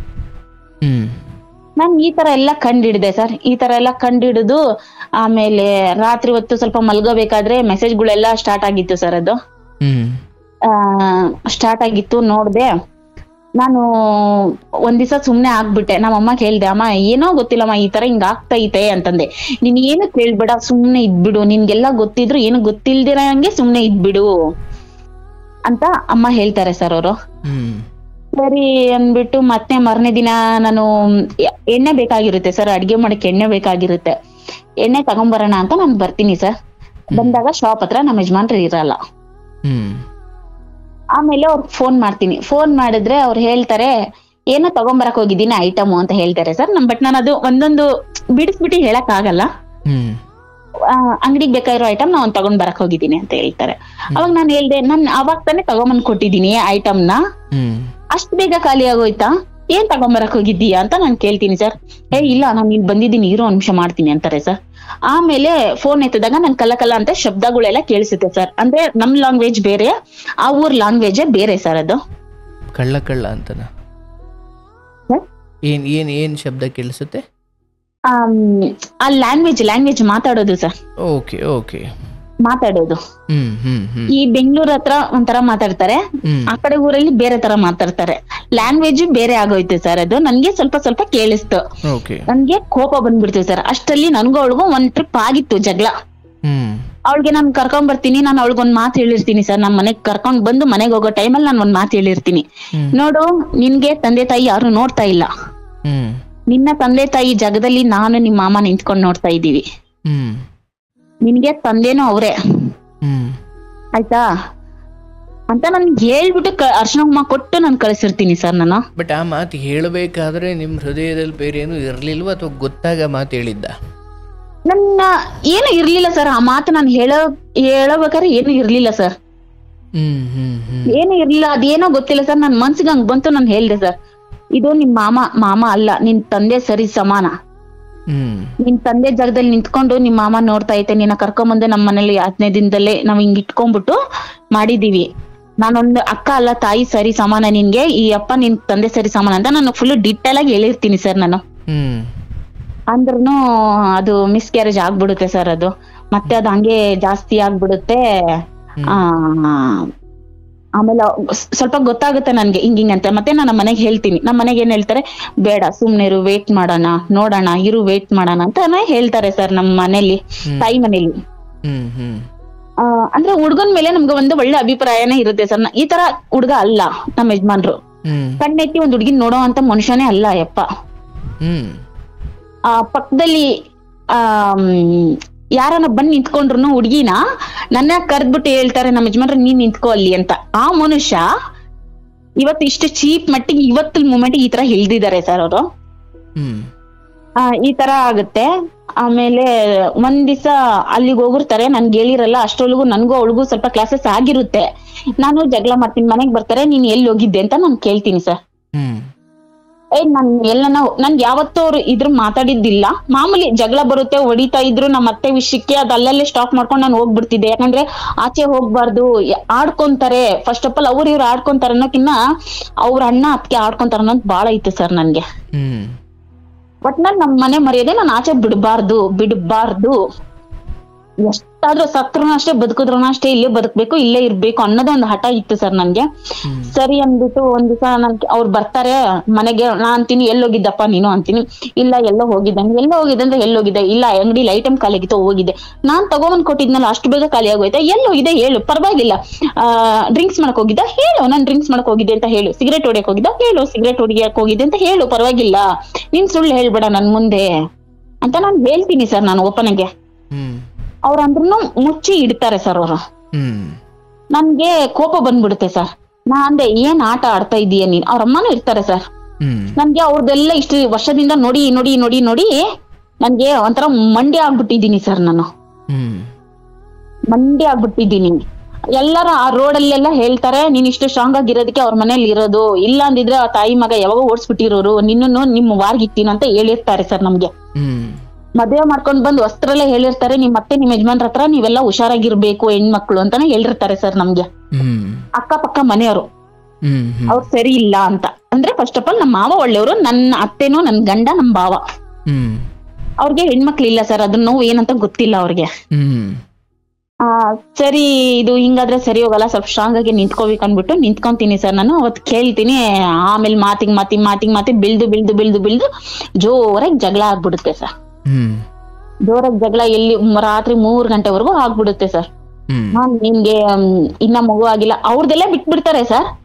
ಎಲ್ಲೋಗಿದೆ ಏನ್ ಅವ್ರದೆಲ್ಲ ಬಿಟ್ಬಿಡ್ತಾರೆ, ನಂದೆಲ್ಲ ಎತ್ತಿ ಹೇಳ್ತಾರೆ, ನಿನ್ಗೆ ಇನ್ನ ಮಗು ಆಗಿಲ್ಲ, ನನ್ಗೆ ಹಂಗಾಗುತ್ತೆ ಹಿಂಗಾಗುತ್ತೆ, ನನ್ಗೆಲ್ಲ ನೋದ್ರ ಮಗು ಕೇಳ್ತಾರೆ. ನಾನು ಅಂದೆ, ನನ್ ಪ್ರಾಬ್ಲಮ್ ಇಲ್ಲ, ನಿನ್ ಪ್ರಾಬ್ಲಮ್ ಇರೋದು, ಇವಾಗ ಹೋಗು ತೋರ್ಸ್ಕೋ, ಯಾರ್ ಪ್ರಾಬ್ಲಮ್ ಇದೆಯೋ ಅಂತ ನಾನು ಕೇಳ್ತೀನಿ. ಅವ್ರ ಏನಾದ್ರು ಹೇಳಿದ್ರೆ ನಾನ್ ಪ್ರಾಬ್ಲಮ್ ಇದ್ರೆ ನಾನು ಕ್ಲಿಯರ್ ಮಾಡ್ಕೊಂತೀನಿ, ನಿಂದಿದ್ರೆ ನೀ ಏನ್ ಮಾಡ್ತೀನಿ ಅಂತ ನಾನು ರಿವರ್ಸ್ ಹಂಗೆ ಕೇಳ್ತೀನಿ ಸರ್. ಅದು ಮೋಟರ್ದು ಪೈಪ್ ಬರುತ್ತಲ್ಲ ಸರ್, ಅದು ಆಮೇಲೆ ಜಿಮ್ ಮಾಡ್ತಾರೆ, ಕಂಬಿ ತರ ಇರುತ್ತೆ ಸರ್ ಅದು, ಅದ್ರಿಂದ ಎಲ್ಲ ಹೊಡೆದಾಕ್ತಾರೆ ಸರ್. ನಮ್ ತಾಯಿ ಮನೆಗ್ ನಾನು ಫೋನ್ ಮಾಡಿ ಹೇಳ್ತೀನಿ, ಬೆಳಗ್ಗೆ ಹೇಳ್ತೀನಿ, ನಮ್ ತಾಯಿ ಮನೆಯವರು ನೋಡೋಣ ಇರು, ಅಡ್ಜಸ್ಟ್ಮೆಂಟ್ ಮಾಡ್ಕೊ ಅಂತಾನೆ ಇರ್ತಾರೆ ಸರ್. ಅವರು ಬರಲ್ಲ, ಅವ್ರು ಅಲ್ಲಿವರ್ಗುನು ಬರಲ್ಲ. ನನ್ ಗಂಡ ಏನು ಅಂದ್ರೆ, ನಿನ್ಗೆ ಯಾರು ಇಲ್ಲ, ನಿನ್ಗೆ ಯಾರು, ನಾನ್ ನಿನ್ಗೆ ಸಾಯಿಸಿದ್ರು ಯಾರು ಬಂದು ಕೇಳಲ್ಲ ಅಂತ. ನಮ್ಮ ತಾಯಿಗೆ ಏನಂದ್ರೆ, ನಮ್ ಮಗಳದು ಈ ತರ ಅಂದ್ರೆ ಎಲ್ಲನ ಅವಮಾನ ಆಗೋಗ್ಬಿಡುತ್ತೆ, ಅಯ್ಯೋ ಅವ್ರ ಮಗಳದ್ ಈ ತರ ಆಯ್ತಂತ ಎಲ್ಲಾನು ಆಡ್ಕೊಂಡ್ಬಿಡ್ತಾರ ಅಂತ ಅವ್ರಿಗೆ ಸರ್. ಇದು ಒಳಗಡೆ ನಾವು ಮುಚ್ಚಿಟ್ಕೊಂತ ಇರ್ತೀವಿ. ಆಮೇಲೆ ಒಂದ್ ದಿವಸ ಮೊರನೇ ದಿವಸ ಆಗುತ್ತೆ, ಫುಲ್ ಹೊಡೆದಾಡ್ಬಿಡ್ತಾರೆ. ಯಾವತ್ತು ಅಷ್ಟೊಂದು ಹೊಡಿದಿರೋ ಮನುಷ್ಯ 3 ಗಂಟೆವರೆಗೂ ಹೊಡೆದಾಕ್ಬಿಡ್ತಾರೆ ಸರ್. ಬೆಳಗ್ಗೆ ನನ್ಗೆ ಎದ್ದೇಳಕ್ಕಾಗಲ್ಲ, ಅಂದ್ರೂ ಎದ್ಬಿಟ್ಟು ಟಿಫನ್ ಎಲ್ಲ ಮಾಡ್ಕೊಡ್ತೀನಿ, ಎಲ್ಲ ಮಾಡ್ತೀನಿ. ಅವ್ರು ಮತ್ತೆ ಮಾಮೂಲಿ ಹೋಗುವಂತ ಅಂಗಡಿಗೆ ಹೋಗ್ತಾರೆ, ಅವ್ರ ಜೊತೆ ನಮ್ಮ ಅತ್ತೆನೂ ಹೋಗ್ತಾರೆ. ನನ್ನನ್ನ ಒಂದು ರೂಮ್ ಅಲ್ಲಿ ಕೂಡಾಕ್ಬಿಡ್ತಾರೆ ಸರ್ ಅವರು. ಅಂದ್ರೆ ಅತ್ತೆ ಗಂಡ ಸೇರಿ? ಹೌದು ಸರ್. ಒಂದ್ ರೂಮ್ ಅಲ್ಲಿ ಕೂಡಾಕ್ಬಿಡ್ತಾರೆ ಸರ್. ಒಂದ್ ರೂಮ್ ಅಲ್ಲಿ ಕೂಡಾಕ್ಬಿಟ್ಟು ರೂಮ್ ಚಿಲ್ಕ ಹಾಕಿ, ಆ ರೂಮ್ಗೆ ಲಾಕ್ ಹಾಕಿ, ಆಚೆ ಚಿಲ್ಕ ಹಾಕೊಂಡು ಬಂದು ಅಂಗಡಿಲಿ ಇರ್ತಾರೆ ಸರ್ ಅವರು. ಅಂಗಡಿಲಿ ಇದ್ದಾಗ ನಾನ್ ಫೋನ್ ಮಾಡ್ತೀನಿ, ಅಮ್ಮ ನನ್ಗೆ ಈ ತರ ಕೂಡಾಕ್ಬಿಟ್ಟಿದ್ದಾರೆ. ಅವಾಗ ನಮ್ಮಮ್ಮ, ನಮ್ಮ ಅಣ್ಣ, ನಮ್ ತಮ್ಮ ಓಡಿ ಬರ್ತಾರೆ ಸರ್. ನನ್ ತಮ್ಮ ಚಿಕ್ಕೋನ್ ಅಷ್ಟೊಂದೇನಿಲ್ಲ. ಅವಾಗ ಓಡಿ ಬರ್ತಾರೆ ನಮ್ ತಾಯಿ. ಏನಪ್ಪ ನಿನ್ಗೆ ಗೊತ್ತಾಗುತ್ತೋ ಇಲ್ಲೋ, ಆ ಹುಡ್ಗಿನ ಹಂಗ್ ಹಾಕಿದೀಯಲ್ಲ, ಆ ಹುಡ್ಗಿ ಏನ್ ತಪ್ಪು ಮಾಡಿದಾಳೆ ಅಂತ ನೀನ್ ಹಾಕ್ತೀಯಾ, ನೀನ್ ಮಾಡ್ತೀಯಾ, ನೀನ್ ಮಾಡ್ತಾ ಇರೋದು ಇದು ಸರಿ ಇಲ್ಲ ಅಂತ ಹೇಳ್ತಾರೆ ಸರ್ ಅವ್ರಿಗೆ. ಆಮೇಲೆ ಇಲ್ಲ ನೀವು ಕರ್ಕೊಂಡೋಗ್ಬಿಡಿ ಅವಳು, ಅಂದ್ರೆ ನಾನು ಇರೋದ್ರಲ್ಲಿ ಒಂದ್ ಸ್ವಲ್ಪ ದಪ್ಪ ಇದ್ದೀನಿ ಸರ್ ನಾನು. ಅವಳು ಅಷ್ಟ್ ದಪ್ಪ ಇದ್ದಾಳೆ, ಮಕ್ಕಳಾಗಿಲ್ಲ, ಈ ತರ ಬಂದ್ಬಿಟ್ರು ಸರ್ ಅವರು. ಅವ್ರ ತಪ್ಪನ ಮುಚ್ಕೊಳಕ್ಕೆ ನಮ್ ತಪ್ಪನೇ ತಾಕ್ಬಿಟ್ರು. ದಪ್ಪ ಇದ್ದಾಳೆ, ಮಗು ಆಗಿಲ್ಲ, ದಪ್ಪ ಇದ್ದಾಳೆ, ಮಗು ಆಗಿಲ್ಲ, ಈ ತರ ಹೇಳಕ್ ಸ್ಟಾರ್ಟ್ ಮಾಡ್ತಾರೆ. ಆಮೇಲೆ ನಮ್ಮ ಅಮ್ಮ ಅವ್ರು ಹೇಳ್ತಾರೆ, ಇವಾಗ ಏನ್ ಅವಳು ಸಣ್ಣ ಆಗ್ಬೇಕಾ, ಆಯ್ತು ಇಷ್ಟು ದಿನ ಟಾರ್ಚರ್ ಇಲ್ದೆ ಇರೋ ಮನುಷ್ಯ, ಮಾಮೂಲಿ ಹೊಡೆದಾಡ್ಕೊಂತೀರಾ, ಮನೇಲೆ ಸರಿ ಮಾಡ್ಕೊಂತೀರಾ, ಮುಗಿಸ್ಕೊಂತೀರಾ, ಇದು ಏನ್ ಇವತ್ತು ಬೀದಿಲೆಲ್ಲ ನಿಂತ್ಕೊಂಡು ಹೊಡೆದಾಕಿದೀಯಲ್ಲ ನೀನ್ ರಾತ್ರಿ, ಏನ್ ಮಾಡ್ಬೇಕು ಅನ್ಕೊಂಡಿದೀಯ ನೀನ್ ನಮ್ಮ ಹುಡ್ಗಿನ ಅಂತ ನಮ್ಮಮ್ಮನ ಸ್ವಲ್ಪ ಜೋರಾಗೆಲ್ಲ ಕೇಳ್ತಾರೆ ಸರ್. ನಿಮ್ ಮಗಳನ್ನ ನೀವು ಕರ್ಕೊಂಡೋಗಿ ಹೆಂಗೆ ಅಂತ ಹೇಳ್ತಾರೆ ಸರ್. ನೀವ್ ಕರ್ಕೊಂಡೋಗಿ ನಾನು ಫೋನ್ ಮಾಡ್ತೀನಿ ಕರ್ಕೊಂಡ್ ಬನ್ನಿ ಅಂತ ಹೇಳ್ತಾರೆ ಸರ್. ತುಂಬಾ ಹೊಡೆದಾಕಿರ್ತಾರಲ್ಲ ನಮ್ಮ ಅಮ್ಮನ, ಸರಿ ಆಯ್ತು ಅನ್ಬಿಟ್ಟು ನನ್ನ ಕರ್ಕೊಂಡ್ ಹೋಗ್ತಾರೆ ಸರ್. ಆಮೇಲೆ ಅದು ಯೂನಿಸೆಕ್ಸ್ ಅಂತ ಇದು ಬರುತ್ತೆ ಸರ್, ಒಂದು ಪೌಡರ್ ಬರುತ್ತೆ ಸರ್ ಸ್ಲಿಮ್ ಆಗೋದು. ನನ್ ತಮ್ಮ ಎಲ್ಲ ಕೊಡಿಸ್ತೇನೆ, ಅದನ್ನ ತಗೊಂಡ್ ಬರ್ತೀನಿ. ಆಮೇಲೆ ಸೋಮವಾರ ದಿನ ಫೋನ್ ಮಾಡ್ತೀನಿ ಅಂತಾರೆ, ಸೋಮವಾರ ದಿನ ಮಾಡಲ್ಲ. ಗುರುವಾರ ದಿನ ಮಾಡ್ತೀನಿ ಅಂತಾರೆ, ಗುರುವಾರ ದಿನ ಮಾಡಲ್ಲ. ಮತ್ತೆ ರಿಟರ್ನ್ ಭಾನುವಾರ ಮಾಡ್ತೀನಿ ಅಂತಾರೆ, ಮಾಡಲ್ಲ. ನಮ್ಮಮ್ಮ 8 ದಿವಸ 10 ದಿವಸ ನೋಡ್ತಾರೆ ಸರ್. ಮದ್ವೆ ಆಗಿರೋ ಹುಡ್ಗಿನ ಕರ್ಕೊಂಬಂದು ನಾವ್ ಹಿಂಗ್ ಇಟ್ಕೊಂಡ್ಬಿಟ್ರೆ ಅವ್ರಿಗೆ ಸಡ್ಲ ಸಿಕ್ಬಿಡುತ್ತೆ. ಅವ್ನ್ ಫೋನೇ ಮಾಡ್ತಾ ಇಲ್ಲ, ಹೆಂಗೆ ಇಟ್ಕೊಳ್ಳೋದು ಹುಡ್ಗಿನ ಅಂತಂದ್ಬಿಟ್ಟು ಅವ್ರ ಏನ್ ಮಾಡ್ತಾರೆ ಸರ್, ಕರ್ಕೊಂಡೋಗಿ ನನ್ಗೆ ಕರ್ಕೊಂಡ್ ಬಂದು ನಮ್ಮನೆಗ್ ಬಿಟ್ಬಿಡ್ತಾರೆ ಸರ್. ನನ್ಗೆ ನಮ್ಮನೆಗ್ ಬಿಟ್ಬಿಟ್ಟು ಹೋಗ್ತಾ ಇದ್ರೆ ನಮ್ಮ ಅಮ್ಮನ್ಗೆ ರೋಡಲ್ಲಿ ನಿಂತ್ಕೊಂಡು ಹೇಳ್ತೇನೆ, ಓಯ್ ಓಯ್ ಬಾ ಇಲ್ಲಿ, ಅವಳನ್ನ ಕರ್ಕೊಂಡೋಗ್ ಬಾ, ನಮಗ್ ಬೇಕಾಗಿಲ್ಲ ಅವಳು ಅಂತ. ಯಾಕೆ ಇಷ್ಟು ದಿನ ಚೆನ್ನಾಗಿತ್ತ, ಅಂಗಡಿಲಿ ಕೆಲಸ ಮಾಡ್ಕೊಳಕ್ಕೆ, ಮನೆ 4 ಫ್ಲೋರ್ ಕಟ್ಕೊಳಕ್ಕೆ, ಚಿನ್ನಗಳೆಲ್ಲ ಈಸ್ಕೊಳಕ್ಕೆ ಅಂತ ನಮ್ಮ ಅಮ್ಮನ ಸ್ವಲ್ಪ ವಾದ ಎಲ್ಲ ಮಾಡುತ್ತೆ ಸರ್. ಆಮೇಲೆ ಅಲ್ಲಿಂದ ಅವ್ರ ಅಷ್ಟ್ರೊಳಗಡೆ ಆ ಹುಡ್ಗಿ ಅದೇನೋ ನೀರಲ್ಲಿ ಏನೋ ಹಾಕಿ ಕುಡ್ಸಿದಾರೆ ಅಂತ ಇವ್ರು ಹೇಳ್ತಾರೆ ಸರ್. ಬಟ್ ಅದ್ ನನ್ಗೆ ಸತ್ಯವಾಗ್ಲೂ ನಾನು ಹೇಳ್ತೀನಿ, ನನ್ಗೆ ಗೊತ್ತಿಲ್ಲ ಸರ್. ನಾನು ಮಾತ್ರ ನಂಬಿರೋದು ದೇವ್ರ ಮಾತ್ರ. ಅದು ಅಷ್ಟರಲ್ಲಿ ಫುಲ್ ಚೇಂಜ್ ಆಗ್ಬಿಟ್ಟಿದೆ ಸರ್, ಮೈಂಡೇ ಚೇಂಜ್ ಆಗ್ಬಿಟ್ಟಿದೆ. ಎಷ್ಟು ನನ್ ಗಂಡ ಒಂದ್ ಪಾನಿಪುರಿ ತಿನ್ಬೇಕಂದ್ರು ಬಾ ನೀನ್ ಇದ್ರೆ ಹೋಗ್ತೀನಿ ಅನ್ನೋ ಮನುಷ್ಯ ಜ್ಞಾನನೇ ಇಲ್ದಿರಂಗ್ ಆಗೋಯ್ತು ಸರ್ ಆ ಮನುಷ್ಯನ್ಗೆ. ಅಂದ್ರೆ ನಿಮ್ ಮೇಲೆ ಜ್ಞಾನ ಇಲ್ವಾ ಅಥವಾ ನನ್ ಮೇಲೆ ಜ್ಞಾನನೇ ಇಲ್ದಿರಂಗ್ ಆಗೋಯ್ತು ಸರ್. ನನ್ ಮೇಲೆ ಜ್ಞಾನ ಇಲ್ದಿರಂಗೆ ಆಗೋಯ್ತು. ಯಾವತ್ತೂ ಅವ್ರು ಎಲ್ಲೂ ಹೋಗ್ತಾ ಇರ್ಲಿಲ್ಲ ಸರ್. ಒಂದ್ ದಿವಸ ನನ್ ಫ್ರೆಂಡ್ ಮದ್ವೆ ಅಂತ ಅಂದ್ಬಿಟ್ಟು ಹೋದ್ರು ಸರ್ ಅವರು. ನಾನಂದೆ ಯಾವ ಫ್ರೆಂಡ್ ಮದ್ವೆ, ಅವ್ರ ಫ್ರೆಂಡ್ಸ್ ಎಲ್ಲ ನನ್ಗೆ ಗೊತ್ತಿದ್ದಾರೆ ಸರ್. ಅವ್ರ ಏನ್ ಕೆಲಸ ಮಾಡ್ತಾರೋ ಅದ್ರಲ್ಲಿ ಅರ್ಧ ಕೆಲಸ ನಾನ್ ಮಾಡ್ತೀನಿ ಸರ್. ಪ್ರತಿಯೊಂದು ಪಾಯಿಂಟ್ ನನ್ಗೆ ಗೊತ್ತೈತೆ, ಪ್ರತಿಯೊಂದು ಲೊಕೇಶನ್ ನನ್ಗೆ ಗೊತ್ತೈತೆ ಸರ್, ಎಲ್ಲ ಗೊತ್ತೈತೆ. ಯಾಕಂದ್ರೆ ಅವರು ನಾನು ಇಬ್ರು ಬೆಳಗಿಂದ ಸಾಯಂಕಾಲ ಗಂಟೆ ಇದ್ದು ಒಂದೇ ಇದ್ರಲ್ಲೇ ಕೆಲಸ ಮಾಡ್ಕೊಂಡು ಹೋಗೋದ್ರಿಂದ ಅವ್ರದ್ದು ಏನೇನ್ ಇದೆಯೋ ಎಲ್ಲ ನನಗ್ ಗೊತ್ತು ಸರ್. ಸರಿ ಆಯ್ತು ಅಂದ್ಬಿಟ್ಟು ನಾನ್ ಕೇಳ್ತೀನಿ ಯಾರ್ ಮದ್ವೆ ಎಲ್ಲಿ, ನಿನಗ್ ಗೊತ್ತಿಲ್ಲ. ನನಗ್ ಗೊತ್ತಿಲ್ದಿರೋ ಫ್ರೆಂಡ್ ಯಾರಿದ್ದಾರೆ, ಬಟ್ ಅವ್ರು ಹೋಗ್ತಾ ಇರೋದು ಆ ಹುಡ್ಗಿನ ಕರ್ಕೊಂಡು ಸರ್. ಆ ಹುಡ್ಗಿಗೆ ಫೋನ್ ಮಾಡ್ತಾರೆ, ಇಂತಲ್ ಬಾ ಅಂತ ಹೇಳ್ತಾರೆ. ಆ ಹುಡ್ಗಿ ಜೊತೆ 1 ವರ್ಷದ ಮಗು ಬೇರೆ ಇರುತ್ತೆ.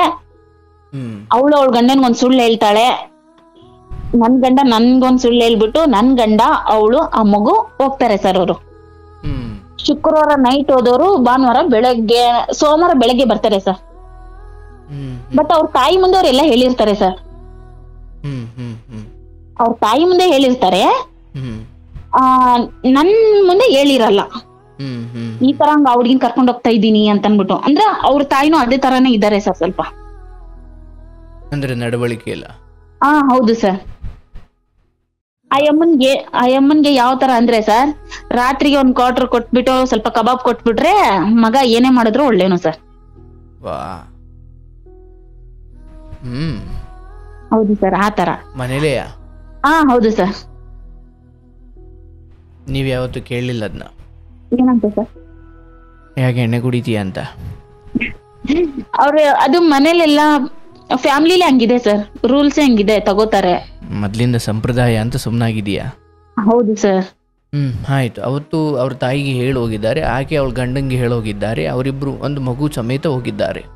ಹೌದು ಸರ್. ನನ್ಗೆ ಸಮಾಧಾನನೇ ಆಗಿಲ್ಲ ಸರ್. ಇಲ್ಲಿ ಒಂದು ದೇವಸ್ಥಾನ ಇದೆ ಸರ್, ಆ ದೇವಸ್ಥಾನ ಹತ್ರ ನಾನು ಹೋಗ್ತೀನಿ. ನನ್ಗೆ ಗೊತ್ತಿರೋರು ಇರ್ತಾರೆ ಸರ್. ನನ್ ಗಂಡ ನನ್ಗೆ ತುಂಬಾ ಕಷ್ಟ ಕೊಡೋದ್ರಿಂದ ನನ್ಗೆ ಊಟನೂ ಕೊಡ್ತಾ ಇರ್ಲಿಲ್ಲ ಸರ್. ಇಲ್ಲಿ ಒಂದು ದೇವ್ರಿದೆ ಸರ್, ಬಟ್ ನಾನು ಅದ್ ಹೇಳಲ್ಲ. ಆ ತಾಯಿ ಇವತ್ ನನ್ನ ಇಷ್ಟು ಚೆನ್ನಾಗಿದ್ದೀನಿ, ಇವತ್ತು ಇಷ್ಟು ಸ್ಟ್ರಾಂಗ್ ಆಗಿ ನಾನು ಮಾತಾಡ್ತಿದ್ದೀನಿ ಅಂದ್ರೆ ಸರ್, ಆ ತಾಯಿಗೆ ಎಡೆ ಮಾಡಿರ್ತಾರಲ್ಲ ಸರ್, ಪ್ರಸಾದ ಅಂತ ಎಡೆ ಇಕ್ತಾರಲ್ಲ ಸರ್, ಬಂದ್ಬಿಟ್ಟು ಎಲ್ಲಾರು ಆ ಎಡೆ ನನ್ಗೋಸ್ಕರ ಅಲ್ಲಿರೋರೆಲ್ಲ ನನಗೆ ತೆಗೆದಿಡ್ತಾ ಇದ್ರು ಸರ್.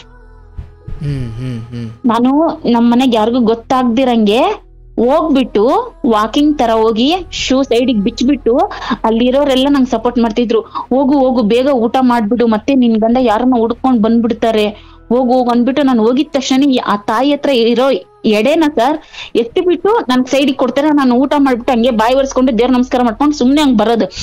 ಯಾರನ್ನ ಕೇಳಿದ್ರೆ ದೇವಸ್ಥಾನಕ್ಕೆ ಹೋಗಿದೆ ಅಂತ ಹೇಳ್ತಾ ಇದ್ದೆ ಸರ್ ನಾನು. ಅಲ್ಲ, ಗಂಡ ಬರ್ತಾರೆ ಅಂತ ಮಾಡ್ತಿದ್ರ ಅಂದ್ರೆ ಗಂಡ ಬಂದ್ ಏನ್ ಮಾಡ್ತಿದ್ರ ಅಥವಾ ಅದೇನ್ ತಪ್ಪಿತ್ತು ಅದ್ರಲ್ಲಿ? ಅಂದ್ರೆ ಇವರೆಲ್ಲ ಇವಳಿಗೆ ಸಪೋರ್ಟ್ ಮಾಡ್ತಾರೆ ಅಂತ ಸರ್. ಓಕೆ. ಅಂದ್ರೆ ಅಲ್ಲಿರೋರು ಒಂದು ನಿನ್ ಗಂಡಂಗೆ ಎದುರುತ್ತಿದ್ರ? ಮಾಡ್ತೀವಿ ಸರ್ ನಾವಲ್ಲಿ. ಏನಮ್ಮ? ಒಂದು ಏನಂದ್ರೆ ಇವಾಗ ಏನೋ ಒಬ್ರು ಹಬ್ಬ ಮಾಡ್ತಾ ಇದಾರೆ, ಅಲ್ಲಿ ಕೋಳಿ ಎಲ್ಲ ಕುಯ್ತಾರೆ ಸರ್ ದೇವ್ರ ಹತ್ರ. ಅವ್ರಿಗೊಂದು ಹೆಲ್ಪ್ ಮಾಡೋದಾಗ್ಲಿ, ಅಡ್ಗೆ ಮಾಡಕ್ ಬಂದಿರ್ತಾರಲ್ಲ ಸರ್ ಅವ್ರಿಗೆ ಒಂದ್ ಸ್ವಲ್ಪ ಹೆಲ್ಪ್ ಮಾಡೋದಾಗ್ಲಿ, ಆತರ ಎಲ್ಲ ನಮ್ ಕೈಯಲ್ಲಿ ಆದಷ್ಟು ಅದು ಮೆಂಬರ್ಶಿಪ್ ತರ ಮಾಡ್ಕೊಂಡು ನಮ್ದು ಅನ್ನೋದೊಂದು ದೇವಸ್ಥಾನ ತರ ನಾವು ಮಾಡ್ಕೊಂಡಿದೀವಿ ಸರ್. ಆ ತರ ಮಾಡ್ಕೊಂಡಿದೀವಿ. ಬಟ್ ಅವರು ಆ ಟೈಮಲ್ಲಿ ನನಗೆ ತುಂಬಾ ಹೆಲ್ಪ್ ಮಾಡ್ತಾರೆ ಸರ್. ಆಮೇಲೆ ಇದು ಹಿಂಗೆ ಕಂಟಿನ್ಯೂ ಆಗೋಗುತ್ತೆ. ಆಮೇಲೆ ಮತ್ತೆ ನಾನು ಜಗಳ ಮಾಡ್ತೀನಿ, ಏನಂತ ನೀನು ಏನಕ್ಕೆ ಅವಳನ್ನ ಕರ್ಕೊಂಡೋಗಿದ್ದೆ. ಆಮೇಲೆ ನಾನು ಹೋಗೋ ಒಂದ್ ದಿವಸ ಅವ್ರ ಮನೆ ಹತ್ರ ಚೆಕ್ ಮಾಡ್ತೀನಿ ಸರ್, ಅಕ್ಕಪಕ್ಕ ಕೇಳ್ತೀನಿ, ಅವಳು ಇಲ್ಲ ಅವ್ರ ನೆನ್ನೆನೆ ಹೋಗಿದ್ದಾಳೆ ಅಂತಾನು ಹೇಳ್ಬಿಡ್ತಾರೆ ಸರ್. ನನ್ಗೆ ಕನ್ಫರ್ಮ್ ಆಗ್ಬಿಡುತ್ತೆ ಇವರು ಎಲ್ಲ ಹೋಗಿದ್ದಾರೆ. ಅವಳು ಗಂಡಗೂ ಹೇಳಿದ್ರೆ ಅವಳ ಗಂಡ ಹೇಳ್ತಾರೆ, ಅಕ್ಕ ನನ್ಗೆ ಅದೆಲ್ಲ ಗೊತ್ತಿಲ್ಲ, ನಂಗೆ 500 ರೂಪೀಸ್ ಕೊಟ್ರು ಅವಳೆಲ್ಲಾನು ಹೋಗ್ಲಿ ಬಿಡಕ್ಕ ಅಂತಾರೆ. ಇವ್ರ ತಾಯಿ ಅವ್ರ ಗಂಡ ಇಬ್ರು ಒಂದೇ. ಹೌದು ಸರ್, ಹೌದು ಸರ್. 500 ರೂಪಾಯಿ ಕೊಟ್ರೆ 8 ಎಲ್ಲಾದ್ರೂ ಹೋಗ್ಲಿ. ಹೌದು ಸರ್. ಆ ತರ ಹೇಳ್ತಾರೆ ಸರ್. ನಾನು ಆ ಕಡೆ ಗಂಡರ್ಗೂ ನಾನು ಒಂದ್ ದಿವಸ ಹೇಳ್ತೀನಿ ಸರ್, ನೋಡು ನೀನ್ ಹೆಂಡತಿ ಈ ತರ ದಾರಿ ತಪ್ತೈತೆ, ನೀನ್ ಹೆಂಡತಿ ನೀನು ಇದ್ ಬಸ್ತಲ್ಲಿ ಇಟ್ಕೋ, ನಮ್ ಸಂಸಾರ ಬರ್ತಾ ಇದ್ದಾಳೆ, ಸರಿ ಇರಲ್ಲ. ಆಮೇಲೆ ನಾನೇ ಏನ್ ಮಾಡ್ತೀನಿ ಅಂತ ಗೊತ್ತಾಗಲ್ಲ, ನಾನ್ ಏನ್ ಮಾಡಕ್ಕೂ ನಾನ್ ರೆಡಿನೇ ಅಂತಾನು ನಾನು ವಾರ್ನಿಂಗು ಕೊಡ್ತೀನಿ ಸರ್. ಅದನ್ನ ಹೋಗ್ಬಿಟ್ಟು ಹೆಂಡತಿಗೆ ಒಂದೇನೆ 2 ಏಟು ಹೊಡೆದ್ಬಿಟ್ಟು ನೀ ಏನ್ ಮಾಡ್ತಾ ಇದ್ದೆ ಅಂತ ಹೇಳಿರೋದಕ್ಕೆ ಅವಳು ಫೋನ್ ಮಾಡಿ ನಮ್ಮ ಯಜಮಾನ್ರಿಗೆ ಹೇಳಿರ್ತಾಳೆ ಸರ್. ನಮ್ಮ ಯಜಮಾನ್ರು ಮತ್ತೆ ಅವತ್ ಬಂದು ನನ್ಗೆ ಹೊಡಿಯೋದೆ, ನೀ ಏನಕ್ಕೆ ಹೋಗಿ ಹೇಳ್ದೆ ಅಂತಂದ್ಬಿಟ್ಟು ಸರ್. ಈ ತರ ಎಲ್ಲ ಆಗುತ್ತೆ. ಹಂಗೆ ದಿನಕ್ ದಿನ ಸ್ವಲ್ಪ ಜಾಸ್ತಿನೇ ಆಗಕ್ ಸ್ಟಾರ್ಟ್ ಆಗುತ್ತೆ ಸರ್. ಸಾಯಂಕಾಲ ಆದ್ರೆ ಸಾಕು ಅಲ್ಲೇ ಹೋಗೋದು, ಸಾಯಂಕಾಲ ಆದ್ರೆ ಸಾಕು ಅಲ್ಲೇ ಹೋಗೋದು ಮಾಡ್ತಾ ಇರ್ತಾರೆ. ನನ್ಗೂ ನೋಡಿ ನೋಡಿ ನೋಡಿ ಸಾಕಾಗುತ್ತೆ. ನಮ್ಮನೇಲಿ ಹೇಳ್ತಾರೆ, ಅದೊಂದು ಗಂಡ್ ಮಕ್ಳಿಗೊಂದು ಕೆಟ್ಟ ಚಟ ಅಂತ ಇರುತ್ತೆ, ತಾನೇ ಸರಿ ಹೋಗ್ಬಿಡುತ್ತೆ, ನೀನು ಯೋಚನೆ ಮಾಡ್ಬೇಡ, ನೀನ್ ಸೈಲೆಂಟ್ ಆಗಿರು ನೋಡೋಣ ಅಂತಾನು ಹೇಳ್ತಾರೆ ಸರ್. ಅಲ್ಲಿಗೆ ನಾನು ಸ್ವಲ್ಪ ಅಂಗಡಿಗೆ ಹೋಗೋದು ನಿಲ್ಲಿಸ್ಬಿಡ್ತೀನಿ ಸರ್. ಇಬ್ರು ಹೋಗಿ ಸಂಪಾದನೆ ಮಾಡ್ತಿದ್ರೆ ನಾನು ಸಂಪಾದನೆ ಮಾಡ್ಕೊಡ್ತಿದ್ರೆ ನಾಳೆ ಮಾಡಕ್ ಹೋಗ್ತಾನೆ, ಮಾಡ್ಕೋರಿ ಒಬ್ರೆ ಅಂತಂದ್ಬಿಟ್ಟು ನಾನು ಮನೇಲಿ ಇರ್ತೀನಿ ಸರ್.